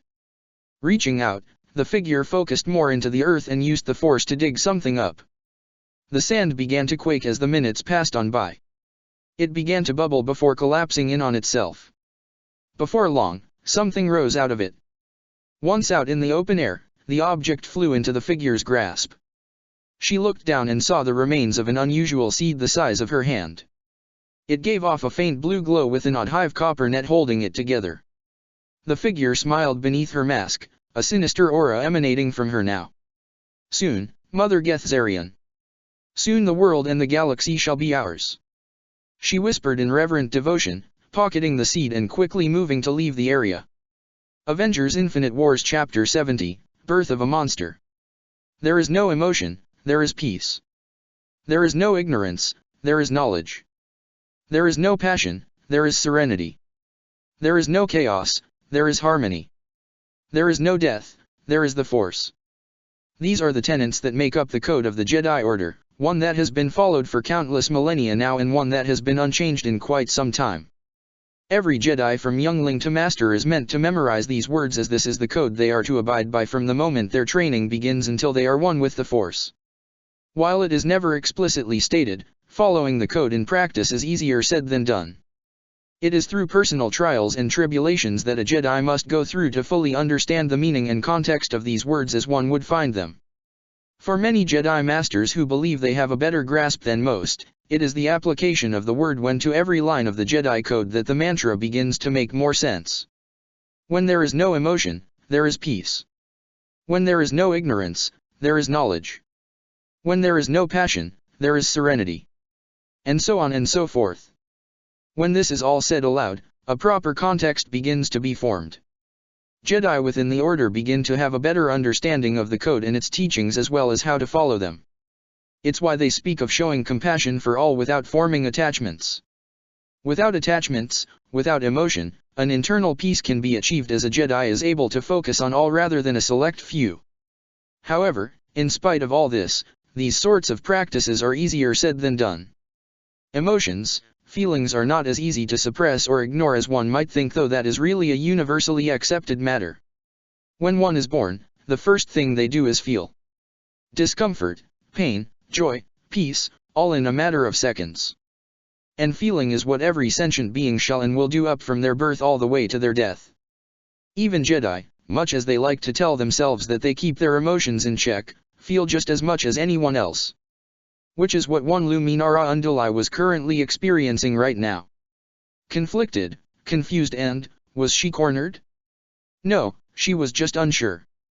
Within a small meditation room, the Mirialan Jedi Master and Council member sat on her knees with her head bent forward and eyes closed, deep in meditation. She had been there for a number of days, really, as she was given a revelation that deeply and profoundly troubled her. Her Padawan Barriss along with Colonel James Rhodes had pulled her aside after the large meeting with the recently found Avenger known as Vision to speak with her on a serious matter. So serious that it genuinely rattled, disturbed, and startled the Jedi Master. The clones all had chips implanted into their heads that allowed for complete and total control over them. On face value, the inhibitor chips were used to help repress the aggressive tendencies their donor Jango Fett has had in life. This was seen in the reports with the first batch of clones, making the Kaminoans to put in the biochips into the future clones from then on out. Yet it seemed whoever is behind it all had plugged in a number of orders, with the Kaminoans' approval, which would greatly unbalance the galaxy. In particular, Order 66. The idea that the clones, the brave men the Jedi had come to call comrades and brothers in arms, that they would turn on them in an instant. For once, Luminara felt trepidation and anxiousness at the thought of Commander Gree turning his blaster on her when he had risked his life so many times to fight right beside her and Barriss. Quite the backstabbing action, one which neither of them would see until too late. She remembered her stunned and confused reaction, trying to understand whether or not what her Padawan and friend presented to her was a falsehood. Rhodey proved it to be true, using the data their AI TAP had acquired, and showed her everything. It was a sobering and humbling sight as well as a much-needed wake-up call. She had never considered it or even thought about it, but the Jedi had taken on a slave army with no will of their own. And should they desire to get one, whichever action was needed to get them turned on would activate these biochips and their free will would be stolen from them in an instant. Luminara was unable to properly respond to such revelations, simply mumbling a small, "Thank you for telling me all of this," before walking away from them all. She had been alone since, in a constant state of meditation as she tried to make sense of it all. How could this have happened? Who else knows? She had forgotten to actually ask all these questions as she felt a bit, or a lot really, overwhelmed by all this information. Even as a seasoned Jedi Master who was now a council member, Luminara felt a great deal of loss in direction and reaction. She trained herself for years to know how to manage her emotions, to keep them in check, in line so that they would never override her decisions nor her duty as a Jedi. But this? To know that the Order can be wiped out in an instance. Only a droid would see their deaths as a statistic. But Luminara, try as she might, cannot deny the absolute dread she felt when presented with this reality. Much as she would try to deny this, the Jedi Order, for all its pros and cons, was her family. This is all she had ever known, what gives her life purpose and meaning. To lose it all, she couldn't comprehend it. The door to the room opened and in walked a single man who looked down at the Jedi Master on her knees. Koff should have phrased that better. You okay there? Unduli opened her eyes and slowly turned her head back towards the man standing at the door, his eyes sympathetic in expression, understanding. She gave him a weak, tired smile. I'm fine, Rhodey. Luminara whispered quietly. The Avenger known as War Machine raised a disbelieving eye, walking over to her and held out his hand for her to take. Are you? He quietly asked. 'Cause from where I stand, that couldn't be further from the truth. Rather than deny it, the Mirialan Jedi shook her head and looked down. Am I that easy to read? To those who know you. Rhodey remarked, gesturing his hand slightly again. She looked back up to him with a small smile now. And how well do you know me, Colonel Rhodes? Well enough, Master Luminara. He rebuked, a tiny teasing smirk for her to see. Daintily taking his hand, she was assisted back up to her feet. Once standing to her full height, she felt Rhodey place a hand on her shoulder, a more concerned expression on his face now. But seriously, how are you holding up? Do ya need anything? Maybe something to eat? Drink? Lie down for a bit. I'm fine, Rhodey, honest. James held a disbelieving look in his eyes. How long have you been in here, Lumi? A few days, I believe. And you hardly stepped out. Yes. The Colonel exhaled a sigh. Well, that changes today. Come on. Come on. Where are we going? Luminara said in confusion, not fighting Rhodey's hand on her back that pushed her towards the door. Outside. You can't be cooped up in here. He explained. Go get some fresh air or something. I'm quite all right, Rhodey. And I quite poetically don't believe you. Poetically. She parroted in amusement. Whatever, don't haggle my vocabulary. Just keep walking. Unduli let out a small chuckle. Very well, Colonel, at your insistence. You bet my insistence. The pair walked side by side within the halls of the temple, passing by a number of other Jedi and with them, some clones. Luminara looked at them with reservation, guilt, and remorse. Rhodey saw this, letting out a sigh as he patted her shoulder. You know you're gonna draw attention to yourself like that, Lumi. He stated. She exhaled and turned her gaze downward. Apologies, James. She murmured. It's still a hard matter to process. Yeah, I get it. Rhodey quietly said. It's something all of us are gonna need to get used to until we can counter it properly. How far goes the operation? She asked in a low voice as to make sure none heard her. Slow and steady. Got a lot of ground to cover to be sure the present clones can get those chips out. Rhodey said, eyeing a clone captain that walked by him by the side of a Jedi Knight. And the ones presently being developed on Kamino. The Ace were in their system and had cut out certain orders in the clones' developments. He revealed. So those made from here on out won't have the kill order, among other dangerous ones. Luminara let out a breath of relief. That's good at least. As they continued to walk through the temple, the pair eventually arrived in the Jedi archives, not really choosing to go here as they just went wherever their feet carried them. Who else knows? She asked, walking in between the many data files of accumulated knowledge. I understand that your entire team is aware since you were the ones who discovered this plot, and Barriss is also informed of this matter. Aside from Barriss, it's Ahsoka, Obi-Wan, Anakin, and Senators Padme, Mon Mothma, Organa and Chuchi. Senators. Unduli said in slight surprise. It's actually Padme, Organa, and Mothma that put the idea in place. Rhodey revealed, taking a moment to check around and make sure they were alone. Natasha met them when she reunited with us after the whole Cad Bane hostage crap. Nat was already curious about the clone army since she and Sam talked about it apparently. No surprise really with what happened to them and Cap back on Earth with Hydra. Yes, I recall Captain Rogers and Romanoff speaking about this. It's a long story I need to tell you about. Rhodey stated. But back to what I was saying earlier. The whole S.H.I.E.L.D. and Hydra incident gave Sam and Cap a degree of paranoia. Not like Natasha's, but enough where they can sniff out something funky if they pick up on it. Case in point, the clones and the biochips. Why tell us? The Miri Allen Jedi inquired. Rhodey hummed and thought, shrugging slightly. Well, we trust you guys. We've been fighting by your side, being here for the last few months, and you're our friends. We owe it to you guys to let you know this. Luminara was unable to fight the smile blooming on her face as she reached out to place her hand on Rhodey's arm. Thank you for trusting us, James. She said in a kind and warm voice. The former Air Force pilot blinked at her gratitude before he chuckled and looked away from her rather bashfully. Well shucks, Lumi, you're making me feel all warm and fuzzy inside. Rhodey said, grinning now. Luminara simply chuckled at his response, shaking her head slightly at him. She then became more quiet and contemplative, staring intently at the colonel, who looked back at her strangely. What? What is it? What of the council? She inquired. Have you told them yet?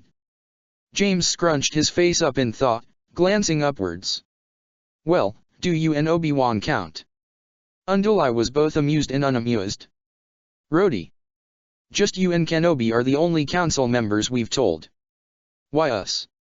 We wanted to keep the information limited. Rhodey said in complete seriousness.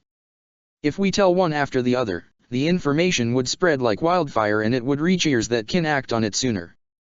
The Jedi Council would keep this information a secret. Unduli declared. War Machine shook his head. We can't afford to take those risks yet.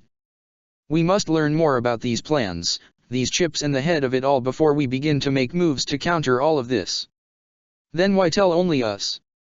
Luminara said with a bit more force, with a frown to match. It's cause we trust the ones we have told more than anyone else in this crazy galaxy. Rhodey admitted. And what's stopping me from taking this to the council right here, right now? She challenged him. The Avenger clenched his fist tightly, shaking his head. Not me, even if I wanted to. Not any of us, honestly.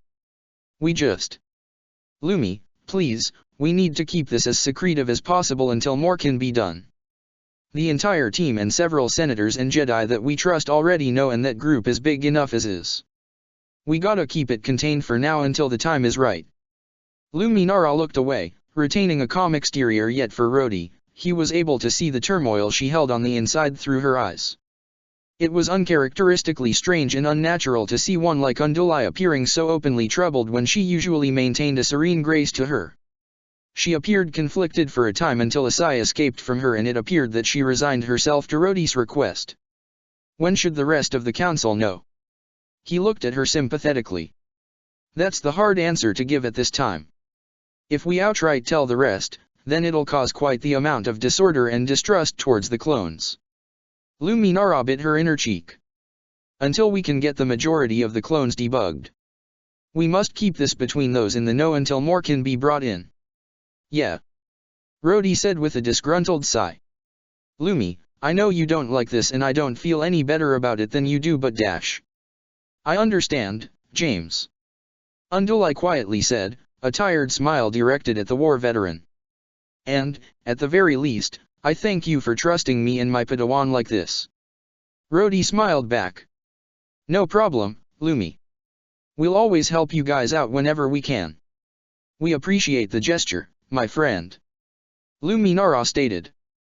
Both myself and Barris and the Jedi Order. All the while. Said Padawan of Luminara. Unduli was mulling over multiple historical texts with her two dear friends in Peter Parker and Ahsoka Tano. This has started to become a routine of theirs as of late.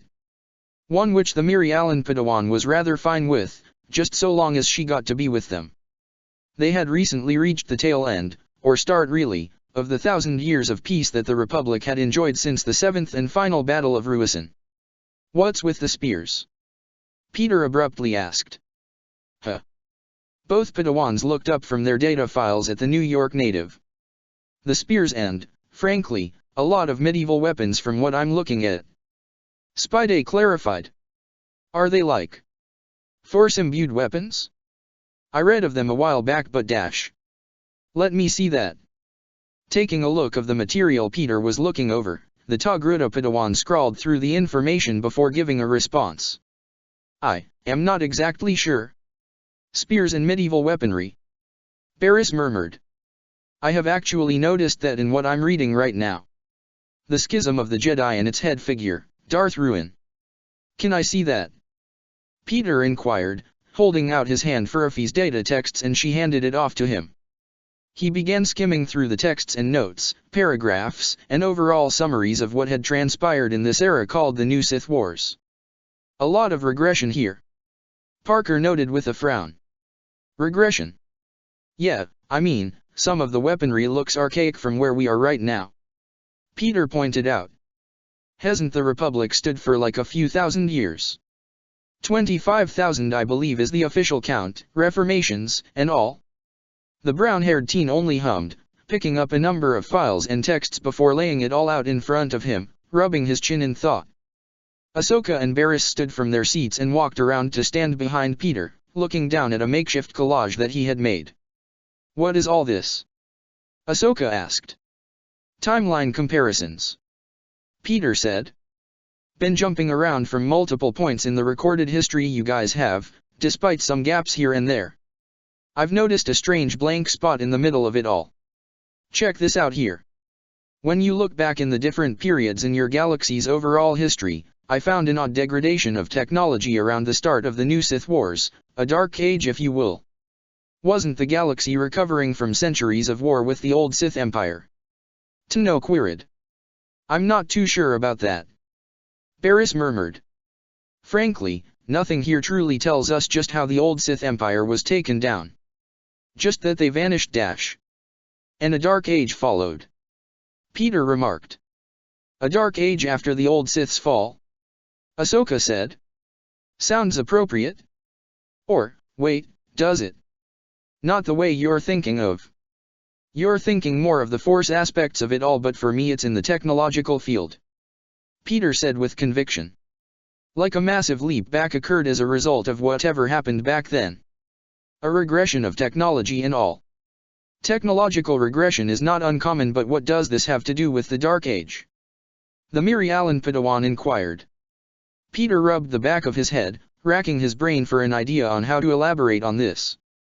History may not have been his best subject, but being a genius in his own right as acknowledged by individuals like Tony Stark and Hank Pym, he still excelled in most all subjects than others in his grade and generation. Okay, so, since we're on the topic of history, I think my planets can help here. Peter stated. Millennia ago back on Earth, we had our own dark ages in the Western world which ruined a lot of scientific discoveries and held many cultures back for so long. It was mostly due to religion, but that's beside the point. It took our people centuries to rediscover a good fraction of those findings, given what records we uncovered through archaeological digs and research. Both Padawans were curious on how this came to pass, knowing there was more to this topic. Yet they were silent to hear Peter's explanation. I remember during the Second World War on my planet, there was a big jump in advancement which all started in Germany.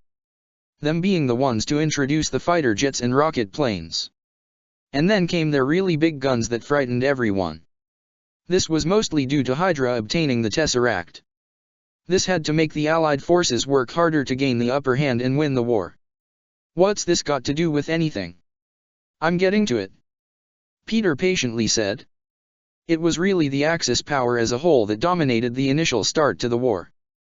But when the Allied powers began closing in around them on all fronts, they started getting desperate. All the technological innovations that they had now been adopted and advanced beyond their own capabilities. Sure, they had some advantages still, but being overwhelmed for the losing nations to resort to antiquated weapons and the enlistment of children and the elderly to fight their war for them. That feels like something that would happen to any losing side really. Ahsoka countered. I know, but look at this. Peter pointed to one of the data files in the center. From what I scrounged up, there was another galactic war between the Republic and Sith Empire, and it went badly. Like really badly. So many lives were lost and it was really hard to recover from. It was so bad that a big chunk of its events were redacted or outright lost cause well, there were few people who actually recorded the events. I can't properly put into words how saddening that is to hear. Barris whispered with a saddened frown. Yeah. Peter murmured with a sigh. This web just keeps getting bigger. Ahsoka muttered, feeling overwhelmed by all the knowledge they both had and didn't have at their disposal. Pun intended, mind you. I mean, look at how you spread everything out here. Spider-Man, remember? He cheekily said, patting Ahsoka's own cheek, earning him a light flick upon the side of his temple which didn't even faze him. At least I'm not doing a big conspiracy thread work with everything gathered on a wall looking like a crazy person. Do we want to know what such a thing looks like? Peter shook his head. Later. Getting back on track.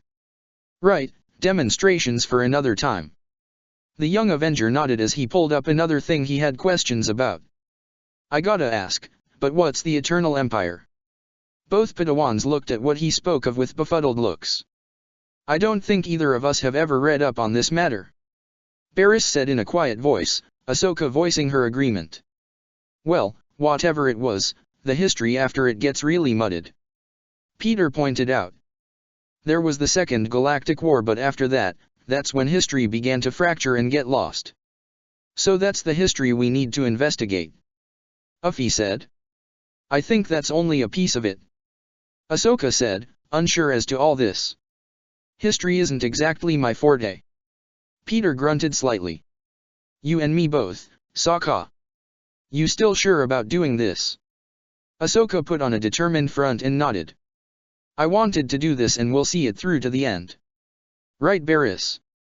Of course. Her close friend stated, raising a fist of promised solidarity. All right then.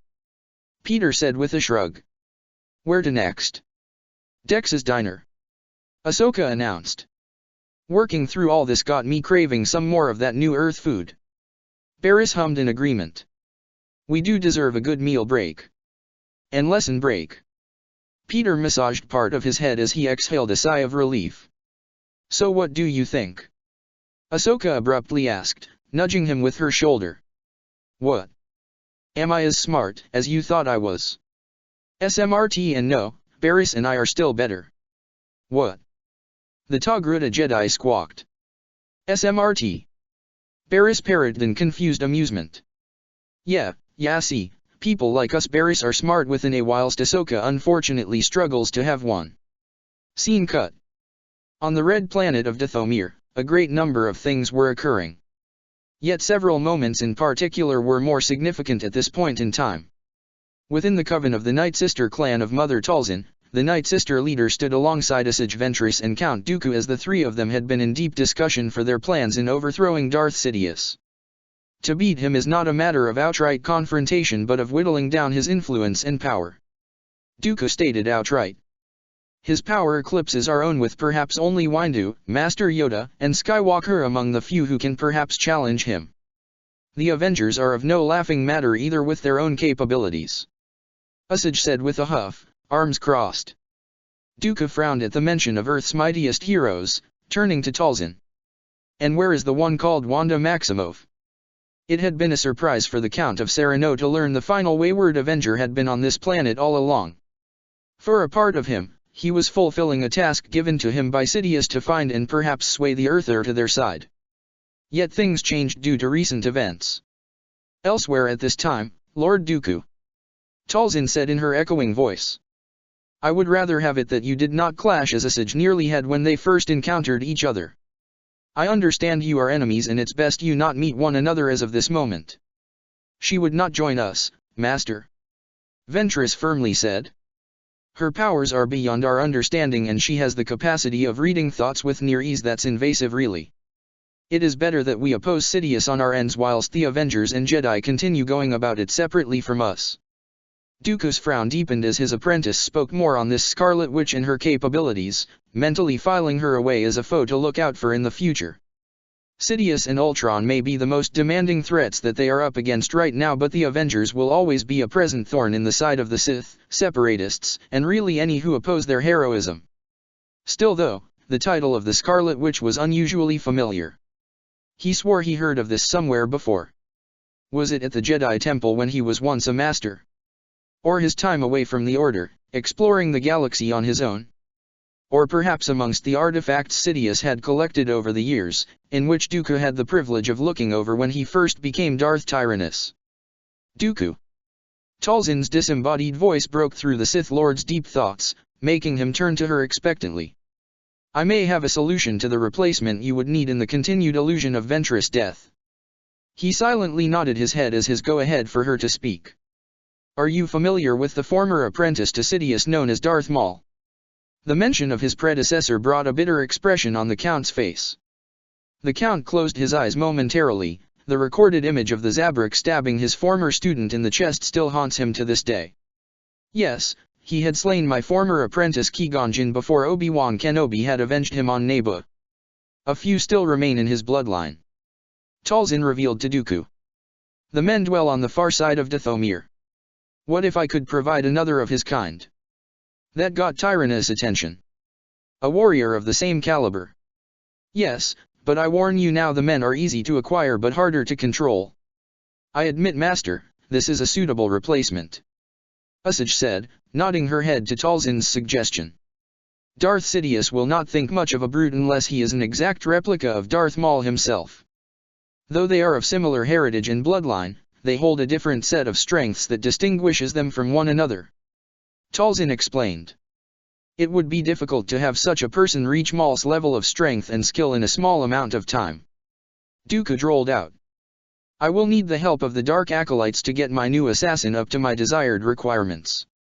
I shall assist in his selection, Master. Ventress said with a bow of her head. See that you do. I do not wish to see your replacement to sway under Sidious control once his training is complete. He shall not fall to the sway of Sidious. The Night Sister Mother assured. With our magic combined with both your abilities, this new apprentice will serve our goals and ours alone. See that you do. Dooku said. I shall leave this in your hands, my apprentice. I must make my return to Sereno lest Sidious begins to grow suspicious over my prolonged absence. The Count soon departed from Dathomir as he had to return to his home world to resume a plethora of responsibilities. Hopefully within several days' time he will obtain his new assassin and thus the training process shall begin. Where can I find this knight brother of Darth Maul's bloodline? Usage asked, standing by Talzin as the pair watched Dooku's ship depart from Dathomir. Like I told Dooku, the far side of this planet. One of our associate clans. I will give you the coordinates by the time you finish your preparations. Usage nodded before voicing another inquiry. And what of Maximoff? She will be kept away for the time being. Talzin promised. Her friendship with Ros Lai of Zalum's clan will keep her preoccupied as there is a great deal of rebuilding that is needed for her territory. And when she is back? What if Count Dooku opts for a sudden visit? We shall handle it. Usage frowned, scrunching her face up irritably. Why must you keep that wretched woman around? She is an enemy, can you not see? To you, perhaps, but to us What if she turns on us? She has the power to wipe us out without much trouble if you are unaware. Ventress snapped back, growling now. I understand your animosity towards Wanda, my dear, but I am doing this for our clan. Talzin assured, confidently. Like you having me sent away. I did that for your sake as well, Ventress. And I have yet to learn the reason. You will, in time. Usage gave her coven leader a harsh gaze before turning away. Who was he? Talzin glanced at the young Dathomirian hybrid out of the corners of her eyes. A man of unimaginable power who left his mark on this world and others. Had he come for you, who's to say what he may have done to you at the time? Was he a Jedi? A Sith? A Force user? Something more. Someone dangerous. Usage didn't know how to respond to that as she was still in the dark but shook her head. She walked away towards her hut to acquire a number of things. Upon exiting, she acquired a speeder that had been prepared for her voyage to the Knight Brothers clan. Hopefully the selection process will not be troublesome. Scene cut. It's good seeing you again, Wanda. The Sokovian Avenger beamed at the sight of the beautiful Ros Lai as the two walked towards each other and embraced one another warmly. It hasn't been that long, lie. Maximov said with a kind smile as she pulled away from Ros yet kept her arms on her shoulders. When you're as busy as I am, a few days can be a few months in your mind. The clan leader remarked, looking down to the two girls at Wanda's side. Hello Marin, Ilyana. Have you been behaving for Wanda? We're not that bad. Marin said with a puff of her cheeks, getting her hair ruffled by their guardian and having it intentionally messed up. Wanda. Ilyana giggled until her hood was pulled over her head by Maximov's telekinesis. I see Wanda is a bigger child than I had assumed. Ros remarked, laughing at Wanda's puffed-out cheeks. Come on, I have a place set up for us to eat and meet with the other coven leaders. They're already here? Wanda asked in surprise, walking alongside Lai. Soon. She said with a tired sigh. My mother's legacy has scarred Dathomir. It has been felt across the planet and I am hoping to mend the relationships and the image that she has tarnished for my people. Last I heard, there were some who had been resistant to that change. Maximov brought up, making Ros scoff. There have always been fools such as those who wished to hold on to the power given to them. Are they still around? They fled, taking what resources and other followers that they were able to and haven't been seen since. Lai said with a frown, the two now standing upon a balcony with Marin and Ilyana peeking their heads over the railing as they all gazed out upon the horizon. Think they'd be a problem? They are, they just haven't done anything yet. Ros firmly declared. I know that fools such as those will never be satisfied with the lot in life they have now. They'll want to take it back somehow but know it can't be done now. So it's only a matter of time then. Wanda murmured, subconsciously placing her hands on Ilyana's and Marin's shoulders. They were silent for the most part as they all simply gazed out upon the horizon as the sun of Dathomir was setting in a fantastical display of light that illuminated the skies of the Red Planet. I heard of a visitor coming to this planet. Ros spoke up, breaking the silence between her and Wanda. Yes. Maximov nodded slowly. A lost night sister, if you will. Her name is Asajj Ventress and apparently is Ilyana's cousin. This earned a mildly surprised look from the clan leader. Is she now? And she brought news that has made me realize my time here on Dathomir may be short. Wanda revealed, making Marin and Ilyana look up at her in shock. Why Yuri leaving? Marin asked in disbelief and fear. I may have to, little one. The Scarlet Witch remorsefully stated. I have a duty that I have long since neglected that is now demanding my attention. What is it? Ros inquired, finding the Sokovian far more serious, gravely so even. Wanda took a moment to herself before speaking again. When Ventress arrived on Dathomir, she was weakened and injured. Her clan enacted a ritual to heal her physically and mentally. In that ritual, her mind was an open book. I saw her entire life play out and well, turns out she's more an enemy than an ally. Ros frowned in confusion. How did you come to this conclusion? I saw her fighting my brother, my team, my friends. Maximov listed off. She has continually attempted to kill them in the ongoing war in this galaxy and well. Yeah, wouldn't imagine such a pleasant exchange. Lai admitted. But if she's here, what warrants you to depart from Dathomir?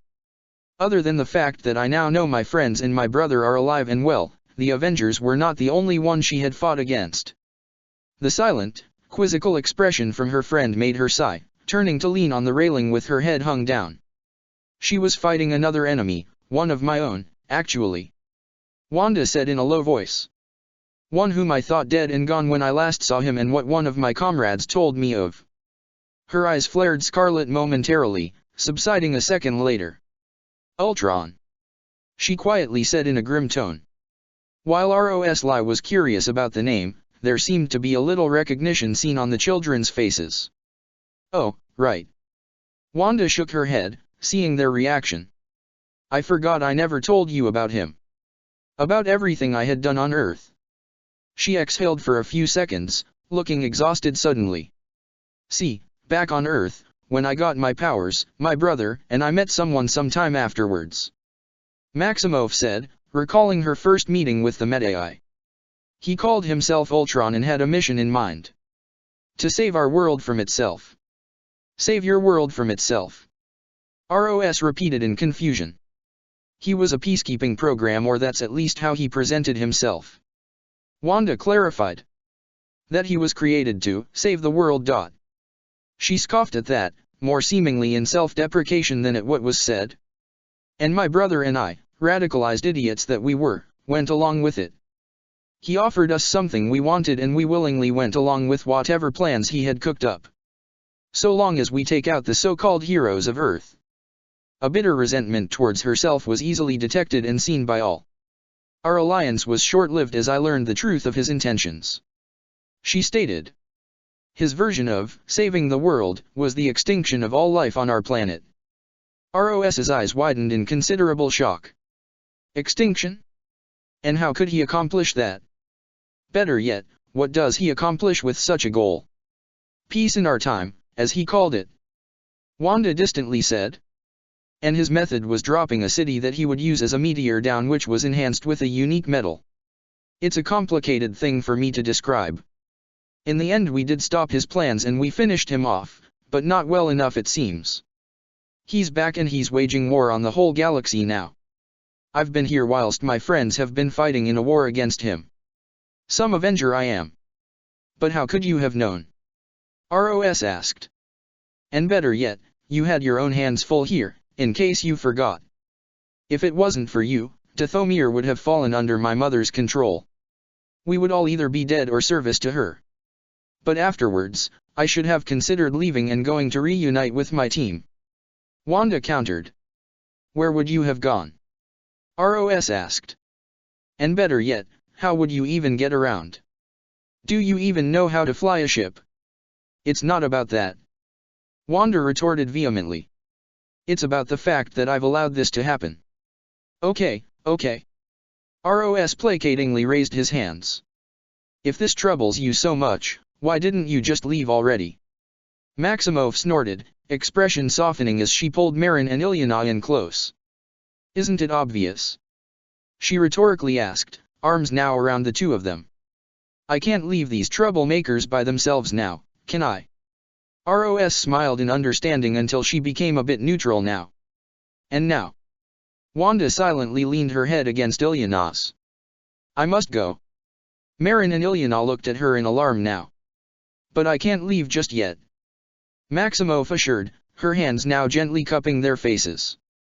Yet it seems you still must eventually. ROS said with her mood diminishing slightly. It's my duty. Wanda stated. I can't just ignore it. And I have to get back to my brother. He's completely lost without me. Some chuckles emanated soon after this was said. Mother ROS. The clan leader turned her head towards another Dathomirian and smiled in exasperation. Sana, you do know I've asked for you to not call me that, yes? Said woman looked down in sheepish embarrassment. I am aware of that, Moth Lady Lie. ROS rolled her eyes good-naturedly at the change in title. Okay, how about sticking with Lady then? It's far better than Mother. As much as she'd like to be called Mother, she'd rather have that happen once she had children of her own. Afterwards, when she's older, is when the other clan members and other leaders can call her Mother ROS. Of course, Lady Lie. Sana quickly said, her clan leader looking up at the skies above, holding back a groan. Wanda smirked at her friend's reaction. So, Sana. ROS said. What is it? The clan heads of the Dreaming River, Singing Mountains, and Raining Leaves tribes have arrived. Sana said with a bow. They await your presence. Ah, good. Lai said with a smile. Come along, Wanda. You have just as much right in meeting with them as I do. Are you certain? Maximoff was hesitant. This seems like coven leader business to me. Be that as it may, I am certain these clan leaders would be curious to meet the outsider who helped save Dathomir from Zalem. Silent for some moments, Wanda gave out a shrug. If you insist. Following ROS, the trio of Wanda, Marin, and Ilyana were led into a simplistic yet subtly lavish room with a hexagonal table and multiple chairs set around it. Within a number of these chairs were women, all of whom represented different tribes of the Dathomiri witches. Sisters. ROS greeted aloud, announcing her arrival. I am grateful to see you all here after answering my requests for your presence here. I thank you all for coming on such short notice. We are honored for you to have us. A Night Sister with tan skin and braided hair said, decorated in multiple charms and wearing brown and beige robes. And who might this be? Asked another with an albino complexion and black markings on her nose and beneath her lower lip. Ros looked to her side as Wanda was standing next to her. This is Wanda Maximoff. She introduced her to the clan leaders. Her disciples Marin and Ilyana. Wanda, this is Kamen Sin, Astrinalhja, and Ogwinjo. Leaders of the Dreaming River, Singing Mountain, and Raining Leaves clans. Wanda bowed in respect, her two girls copying her gesture. Ogwinjo narrowed her eyes slightly at the Avenger, standing up from her chair and walking over to stand right in front of her. She stared into the woman's eyes until a small smile was seen on her expression. This is the one who brought down Zalem, isn't she? Wanda blinked at the statement, eliciting a wider grin on Joe's expression. Ah, I see myself to be correct. Ogwine said good-naturedly. On behalf of my clan and all the witch tribes of Dathomir, you have our undying gratitude. We owe you a great debt. Seeing and sensing no falsehoods in these words, Wanda smiled back at the elderly clan leader. It's no problem at all. Just doing my job. So, she truly did bring her down. Kaminson murmured with clear intrigue. And why are you here? At this time I'm representing Mother Talzin and her coven of Night Sisters. It may not be an official statement, but at least Wanda would relay what happened here to Talzin upon her return. And she believed Talzin wouldn't mind. Yet you aren't of our people. I know, but I've at least earned the right. I do wonder if you are aware of the long-standing animosity many of the other tribes hold between those of the Night Sister clans. Ogwine said with curiosity, lacing her tone. I know of it, but I don't associate with such grievances. Wanda declared. I'm here because Ros asked me to be here. And it is good that you are. Astrinalhja spoke up. We might need your help, Maximoff. Wanda raised a brow at such a blatant statement. Pardon? But what for?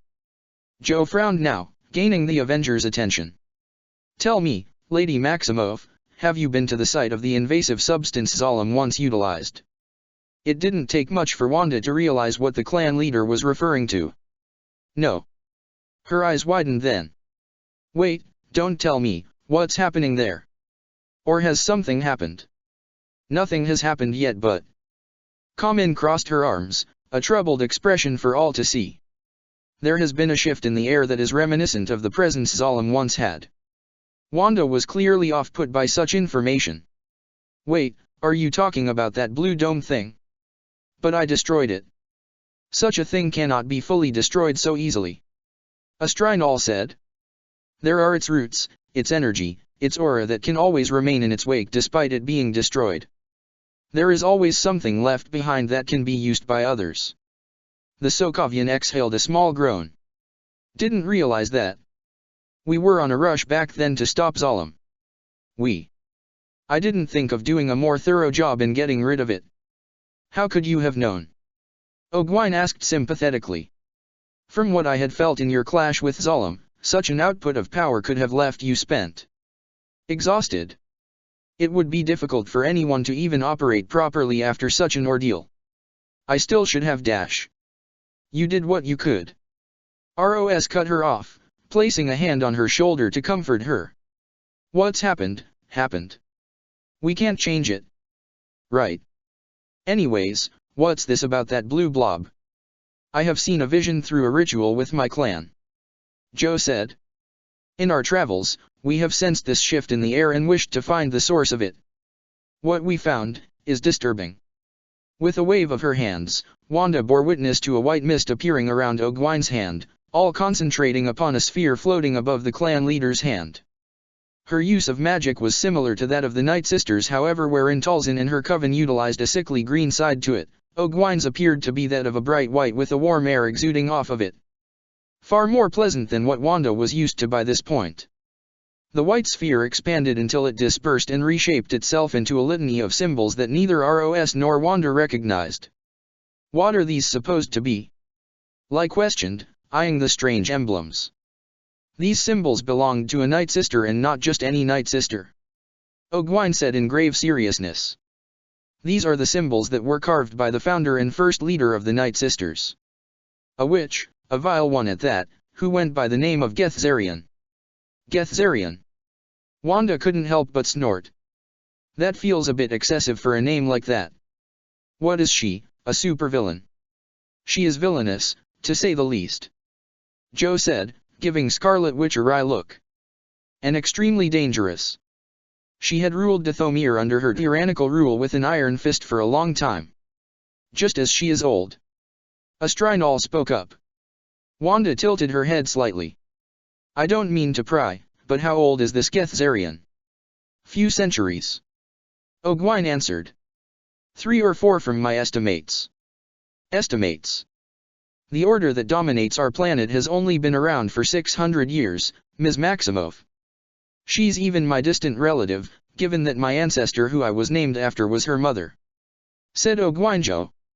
So then, how is she still alive? Wanda paused. She is alive, right? We wouldn't be talking about her if she weren't. Jadriley said.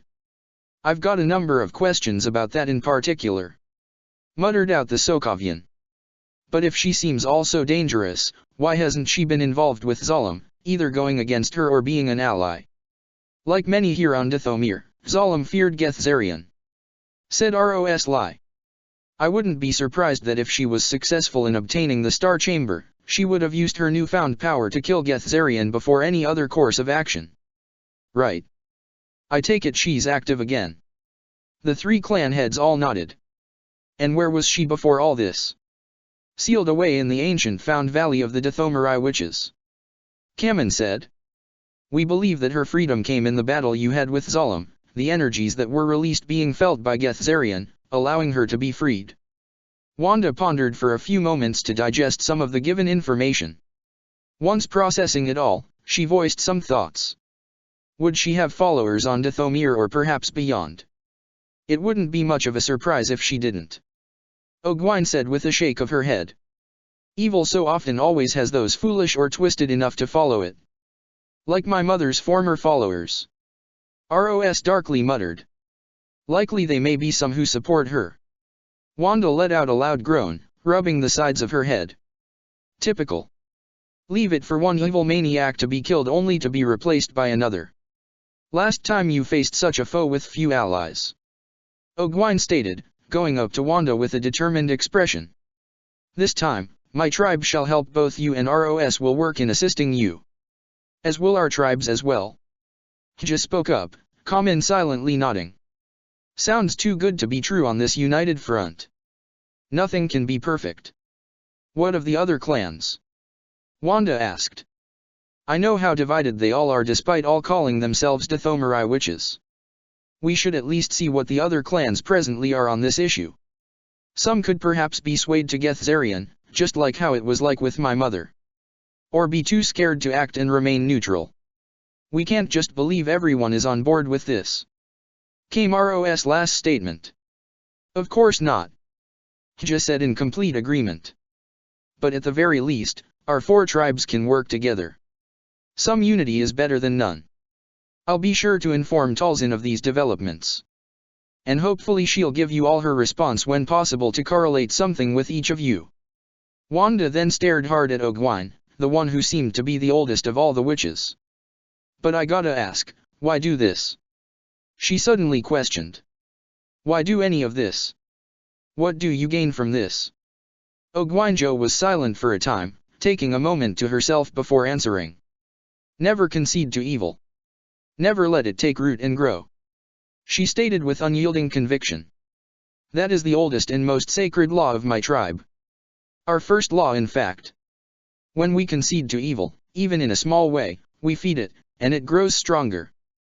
Gethzarian is an evil that should have been eliminated but in our complacency, has returned and may grow stronger if we do not act now. It's time we rectify this blight on our planet and make amends for our inactions against Zalem. Wanda didn't respond at first, looking in the eyes of the elderly clan leader and saw no deceit of any kind, a small smile appearing a moment later.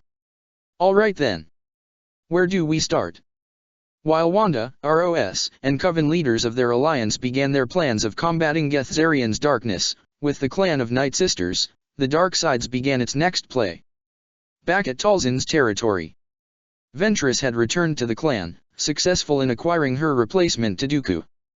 This barbarian by the name of Savage Opress had passed her 3 trials, more so on the factor he gave himself up to protect his younger brother. Selflessness in one who wields the dark side?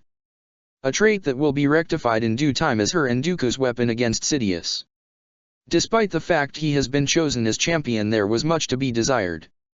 Yes, he was good in combat, both hand-to-hand, and weapons, but nothing else, for she hardly felt a force connection in him. But that may be expected, as his potential to use it was never tapped into in his youth, as he's presently a full-grown man. This would soon be rectified with the modification spells Mother Talzin will use to make Savage a proper replacement for the unforeseeable future. Upon their return, they were greeted by Talzin, who eagerly awaited them. "And who is this, Usage?" "This is Savage. He has surrendered his life to me." The clan mother placed her hand on the Zabrak male's chest and gave an inspection. "This one is strong, a perfect male specimen." After giving a look around, she smiled when seeing Savage's sneer aimed towards her. "Oh, such hate, the sheer power of it. A tremendous gift from the galaxy, Mother Talzin. He will serve us well." Talzin soon reached out and tapped Savage's forehead, causing him to immediately fall unconscious. He was soon placed onto an altar where a number of clanswomen began to chant an eerie spell. "Geisgon Erdi Mac Harden Obi Stein, Geisgon Luf Mac Krig Obi Blitz, Geisgon Pier Mac Bloodloj Raga, Geisgon Vas Byn Skol Zumasage Dooku." As this went on, a green mist began warping around Savage as a litany of things were beginning to occur. As he began to float into the air, the green mist started to brighten significantly. "Erdi Blitz Raga Byn, Erdi Blitz Raga Byn, Erdi Blitz Raga Byn, Zumasage Dooku."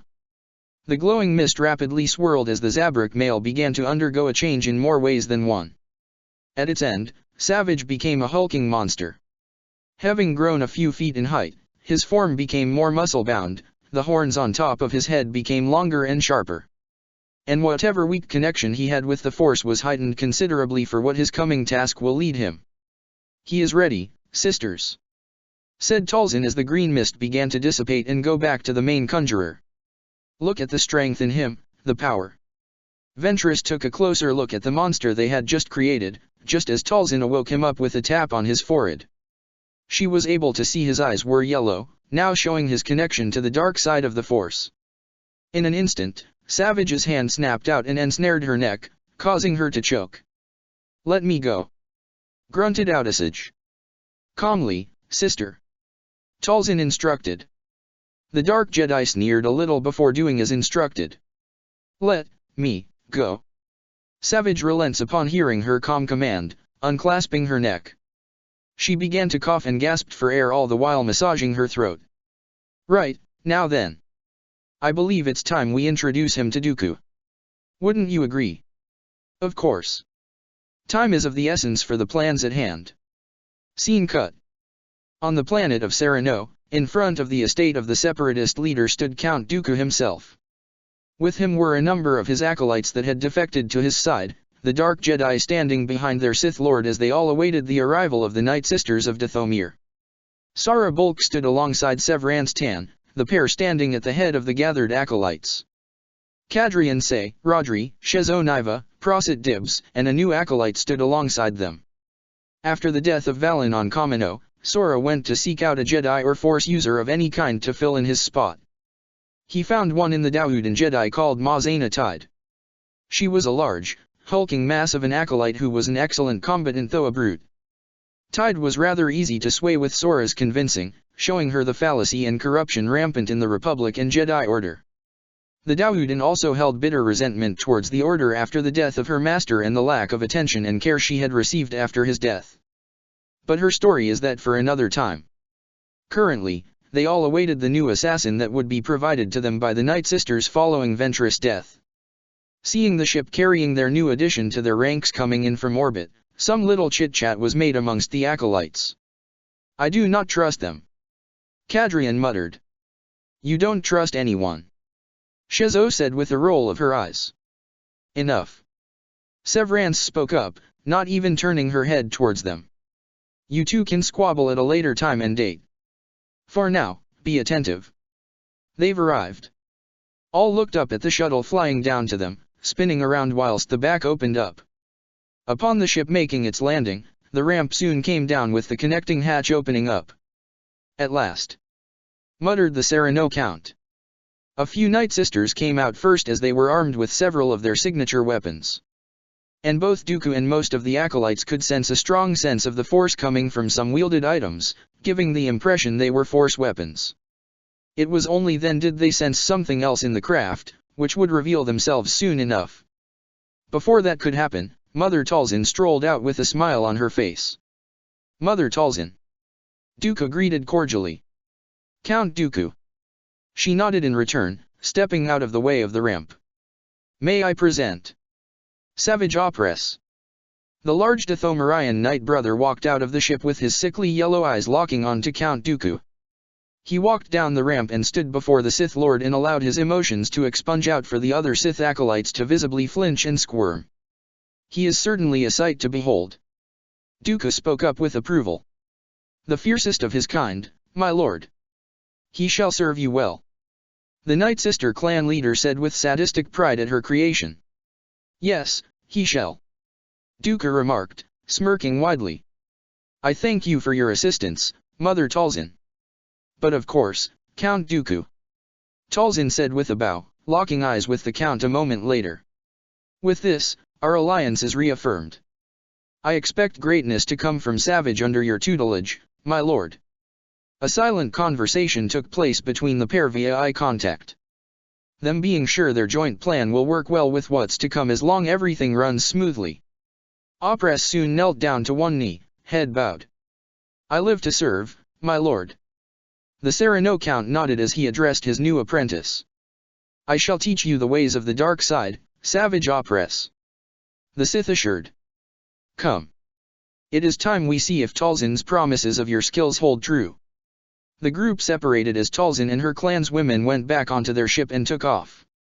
Their transport makes an immediate path back to Dathomir in the safest way possible, due to recent times. With Savage following through the rest of the acolytes, the impromptu leader of the group conversed with the Sith Lord. I can't trust the word of this Dathomirian on Savage's skills, said the Wiki Force sensitive. They are not of the Sith nor the Jedi. We know very little of their motives and history. Be that as it may, Master Bulk, we shall begin training him immediately. I know you are not so foolish as to not recognize the power Opress possesses. Dooku said sternly. I do not want to have problems out on the field if he isn't properly set to our standards. Sara looked back at the hulking mass of the dark side user for a moment. There is much to be desired, Count, but we'll see things through. Most certainly, Sora. I foresee a great change is upon us. Soon enough, they had all gathered within the main chamber of Dooku's estate, the acolytes standing at the side whilst Savage stood at the bottom steps to Tyrannus' desk. Mother Talzin has spoken very highly of your skills, Savage. Dooku began, looking down at the Zabrak male. Yet I must see them in order to figure out your placement with what's to come. You have great potential within you, Savage. Now let us see if we can bring it out. Master Bulk. Yes, my lord. Are they ready? Naturally, Lord Dooku. Sara said with a slight bow. Then we shall have your first test now, Savage. Dooku announced. Prove to me you are what Mother Talzin says you are. Savage simply inclined his head forward. I will not disappoint you, my master. We shall see. Tyrannus said, hands behind his back. Opress was guided to a training field just outside of Dooku's estate. It was a plain circular field with several rocky pillars. Standing there was Tan with Say, Rodri, and Ma Zena Tide. They all looked upon the Zabrak with a heavy display of skepticism, watching the yellow-eyed Dathomirian enter the training field. Rodri. The Count spoke aloud. You shall be the first to test him. Rodri scoffed, glaring at the newcomer with judgmental eyes as the two stood adjacent to one another. They both glared at each other, neither breaking eye contact whilst Dooku and his acolytes stood off to the side. Begin. The Dark Lord announced. In an instant, Rodri ran forward and Opress let out an audible growl before charging back at the humanoid. Rodri reared his arm back, ready to strike when Savage's pupils constricted and unleashed a loud snarl. Just as the grey humanoid was within arm's reach, Opress lunged forwards with him grabbing Rodri's arms and proceeded to fling him towards a pillar at full force. Rather than crash onto it, Rodri crashed through the pillar, landing hard on the ground in a loud moan of pain. The others stared in open surprise whilst Duca had a pleased smirk on his face. "Most impressive," he remarked. "He truly is from the lineage of Darth Maul. He's just a brute," Cadrian said dismissively, regaining herself. "Nothing more than an unhinged animal. Perhaps an animal is what we need," Sara mused. "One to throw at the Republic and Ultron and run rampant, for a time." "Perhaps," Tan said thoughtfully. "But even a barbarian can be stricken down with precision." Severance walked forward. "I shall be your next opponent, Opress. Please don't disappoint." The Zabrak soon approached the Chiss before he started to throw some punches towards her. The blue-skinned female ducked and weaved underneath the fists, landing a number of quick strikes upon his body. She blinked slightly in surprise when the large foe had actually managed to block several of these hits and found herself grinning. "Oh, so he has some skill," she teased. "Let us see where it stands." She jumped into a spinning kick to the chest to stagger the Zabrak, yet he remained standing, right hand going for her neck. Tan snapped her knee up, hitting his wrist and making his arm go over her head. Grabbing his large arm, with his momentum plus a boost from the force, she successfully tossed him over her. He landed on the ground yet went into a roll that got him back up to his feet. "Resilient, from the looks of it," Sara noted. "Seems speed may outclass size and brute strength in this case." Cadrian countered.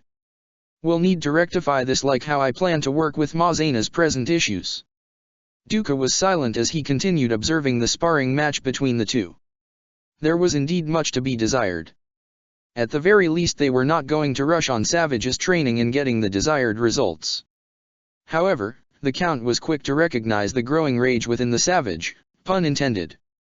Over time it started to rise from the frustrations the Zabrak Knight brother had with his opponents. The latent dark side within him was potent to say the least. In the midst of his analytical musing, Severance's fist was caught by Savage and she was met with a kick to her gut that knocked the wind right out of her. The Chiss sailed through the air for a few seconds before landing on the ground with an audible groan as she clutched her stomach. "One strike," Bulk said with some astonishment. "He just needed one. He has power, that much is obvious," Say murmured, frowning at the sight of Tan on her hands and knees, coughing violently. "Power Ma Zainatide spoke up with a snort. "How about we test this power of his? One brute going up against another in both size and stature. This will be interesting to see which of them will come up on top. While one has more experience in fighting, the other made up for it with their connection to the Force." Ma Zaina trudged up to Opress, the Zabrak now eyeing her like a predator sizing up its next prey. But she didn't intend on being his prey. She planned on bringing this beast to heel. Squaring her feet apart, Ma Zaina had a wide and sinister grin in place as the pair stared each other down. Savage's face remained unchanged, the snarl he had on still in effect as he readied himself for his next opponent. "Think we should stop the two?" Cadrian abruptly asked. "Feels like these two mutt-heads will just tear this arena apart." "Ma Zaina is our most recent initiate in our order," Bulk knowingly said. "As is Opress. Perhaps this is the best way to break both of them in." The duo circled each other for a few seconds until Savage went for the first attack.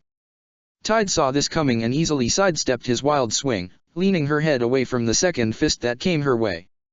She avoided several more swings until Opress tripped himself up and fell to the floor. "Getting frustrated?" came Ma Zaina's taunt. "Come on, hit me already." Opress growled, going in for a kick that was once again dodged, only now Ma Zaina was on the offensive. Yet in her first attempt at a strike, Savage successfully landed a single punch, but it appeared the Dawoodin was unaffected by it. That was nothing. She jabbed, elbowing him in the stomach and landing a wicked haymaker to his face. "That's one for me." Savage snarled, shaking off the punch and tried for a counter-attack. Oh, just missed me. Another kick. Another miss. A dodged elbow. Just nicked me. A knee that was held back. It's like you're not even trying. Having enough of her taunts, Savage threw out his hand and felt the force flowing out from his arm for the first time ever. In an instant, Tide's snide and mocking grin turned into one of wide shock as she felt the invisible pressure of the force around her neck and body. Her body floated up into the sky before Opress repeatedly slammed her down into the ground. Letting go of her telekinetically, the Zabrak stomped over to the dazed acolyte who stood up to her feet only to get uppercut in the chin. The large body of the Boudin hung in the air briefly before she crashed down hard on the ground. Opress stood over her and landed two powerful punches that would undoubtedly leave bruises. She coughed as he elbowed her gut and chest, stomping on her for good measure until he let out a satisfied huff and walked away. Blearily, Tide forced herself back to her feet and the first thing she saw was the mocking grin of the Night Brother who had so thoroughly beaten her. Is that the best you can do? Now he was the one taunting her. Ma Zena snarled and went in on the attack once more. We're not done. Yes you are. Dooku suddenly called out. Both of you, stand down. Savage immediately dropped down to his knee and bowed his head whilst the Dawoodin was breathing haggardly, glaring with pure venom in her eyes at the Zabrak male. Ma Zena! Came Sora's sharp voice. Letting out a frustrated grunt, Ma Zena relented and stood down. I believe we've got everything needed for your set training regimen. Dooku said towards the Night Brother before focusing his gaze towards other individuals present. More so for others. Tyrannus stood in front of the still kneeling Zabrak. You hold great power within you, Opress. Great potential as Mother Talzin promised. He praised him. We will refine that raw power you possess to become something greater. You have shown you can fight. Now, let us see if you are able to execute a mission. Taking out a small transmitter from the inside of his robe, Dooku turned it on to reveal a small tower. Opress rose to his full height, looking down at the hollow projection. What is it, my lord? A temple, Savage. This shall be your test. Dooku stated. With the madness and confusion going on in the galaxy, several Republic bases have been left with minimal defenses. We shall eliminate the Republic forces guarding them and have them fall under our control. What is it you wish for me? Secure this vital outpost on the jungle planet of Devaron. Dooku instructed. Master Bulk will oversee you in this mission until your next assignment. You shall have several and cannot return until all of your targets have been eliminated. Is that understood? The Zabrak Night Brother only nodded as he was soon escorted away to prepare for this first test under Dooku. Scene cut. Hold the line. We need reinforcements. I'm not getting through, our hails aren't being answered. They're flanking us. The clone troopers under the command of the Rinnan Jedi Master Halsey with his Nautol and Padawan Nox were fighting with all their strength against a surprise separatist attack. Droids coupled with Umbarans and several other separatist species attacked the base on all sides and made quick work of a majority of the Republic forces stationed here. It was becoming a slaughter as the Republic troops were whittled down bit by bit. Where did they come from? Nox couldn't help but ask, deflecting every blaster bolt he could. We shall ask these questions later, Padawan. Halsey ordered. Focus, my apprentice. We must hold the line. Yes, master. All the while, a single ship descended from on high with a sole passenger inside. The craft made its landing behind the droid lines. The moment the ramp came down, Savage stormed out, taking a moment to gauge the battlefield until his eyes spotted two glowing blades up ahead. With a savage snarl, Savage ran forward, shoving aside separatist forces whilst pulling out a metal spear that extended in his hands. He rushed forward, heading straight for a sole ARF trooper that stood in his way. The trooper got a shot in the Zabrak's chest, yet Opress barely flinched. Savage got in close and impaled the trooper in his heart before flinging the body away. Take him down, yelled the clone commander of this battalion. The clones began firing upon the rampaging Night Brother who waded through their blaster fire with vicious ease. He swung his spear around, swatting and killing any clone trooper in his way. Once he got to the ARF commander, the Zabrak tripped the clone up until a small figure suddenly kicked him in the chest whilst his weapon was cut in two. Savage stumbled back, spotting someone who was next to the downed commander. Seeing who was the little culprit, he snarled and went on the offensive against Padawan Nox. Nox whirled about and sent the commander away with a force push before engaging the beast. "Nox, get back now!" Halsey called out to his student with a hint of clear worry in his voice. The Padawan sought to follow through with his master's order, given he was feeling outmatched. Yet things would not be so easy for him. The Zabrak rushed in, got into Nox's blind side and took him down. When he was lying on the ground, the Nautolan Jedi sought to evade a crushing blow, but he was too slow to react. His arm snapped under the force stomp. Savage gave out, breaking the limb, resulting in the Padawan to scream out in pain. Before anything else could occur, the lightsaber the Padawan possessed was quickly taken by the Night Brother. He quickly activated it before swiping it across the ground to sever Nox's head from his body.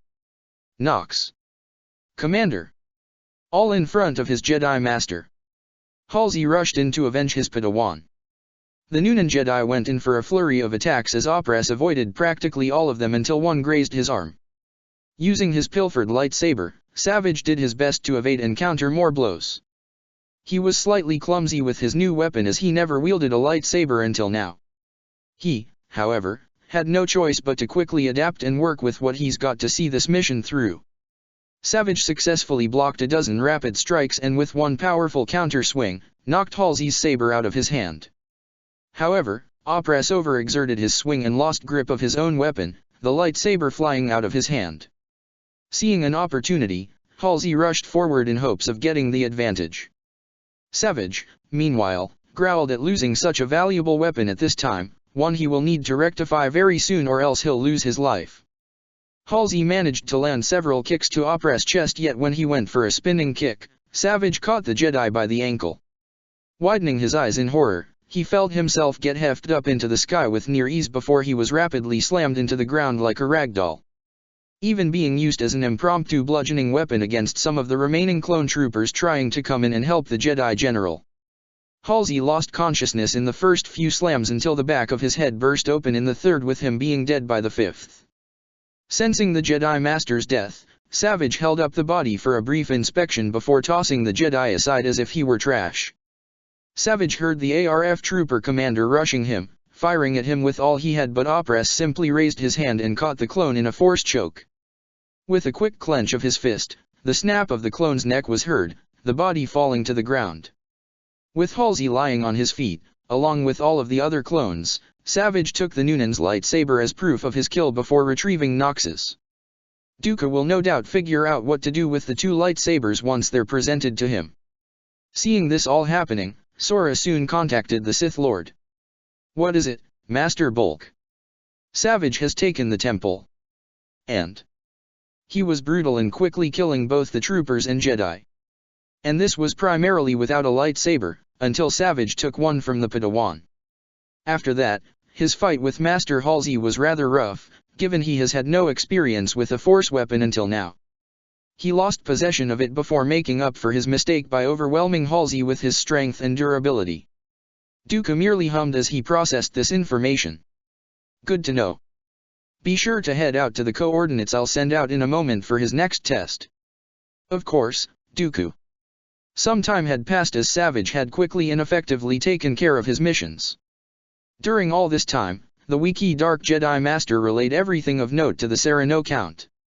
More and more pieces started to fit together on what the full training regime will be, along with what Savage's lightsaber will be primarily designed in the end result.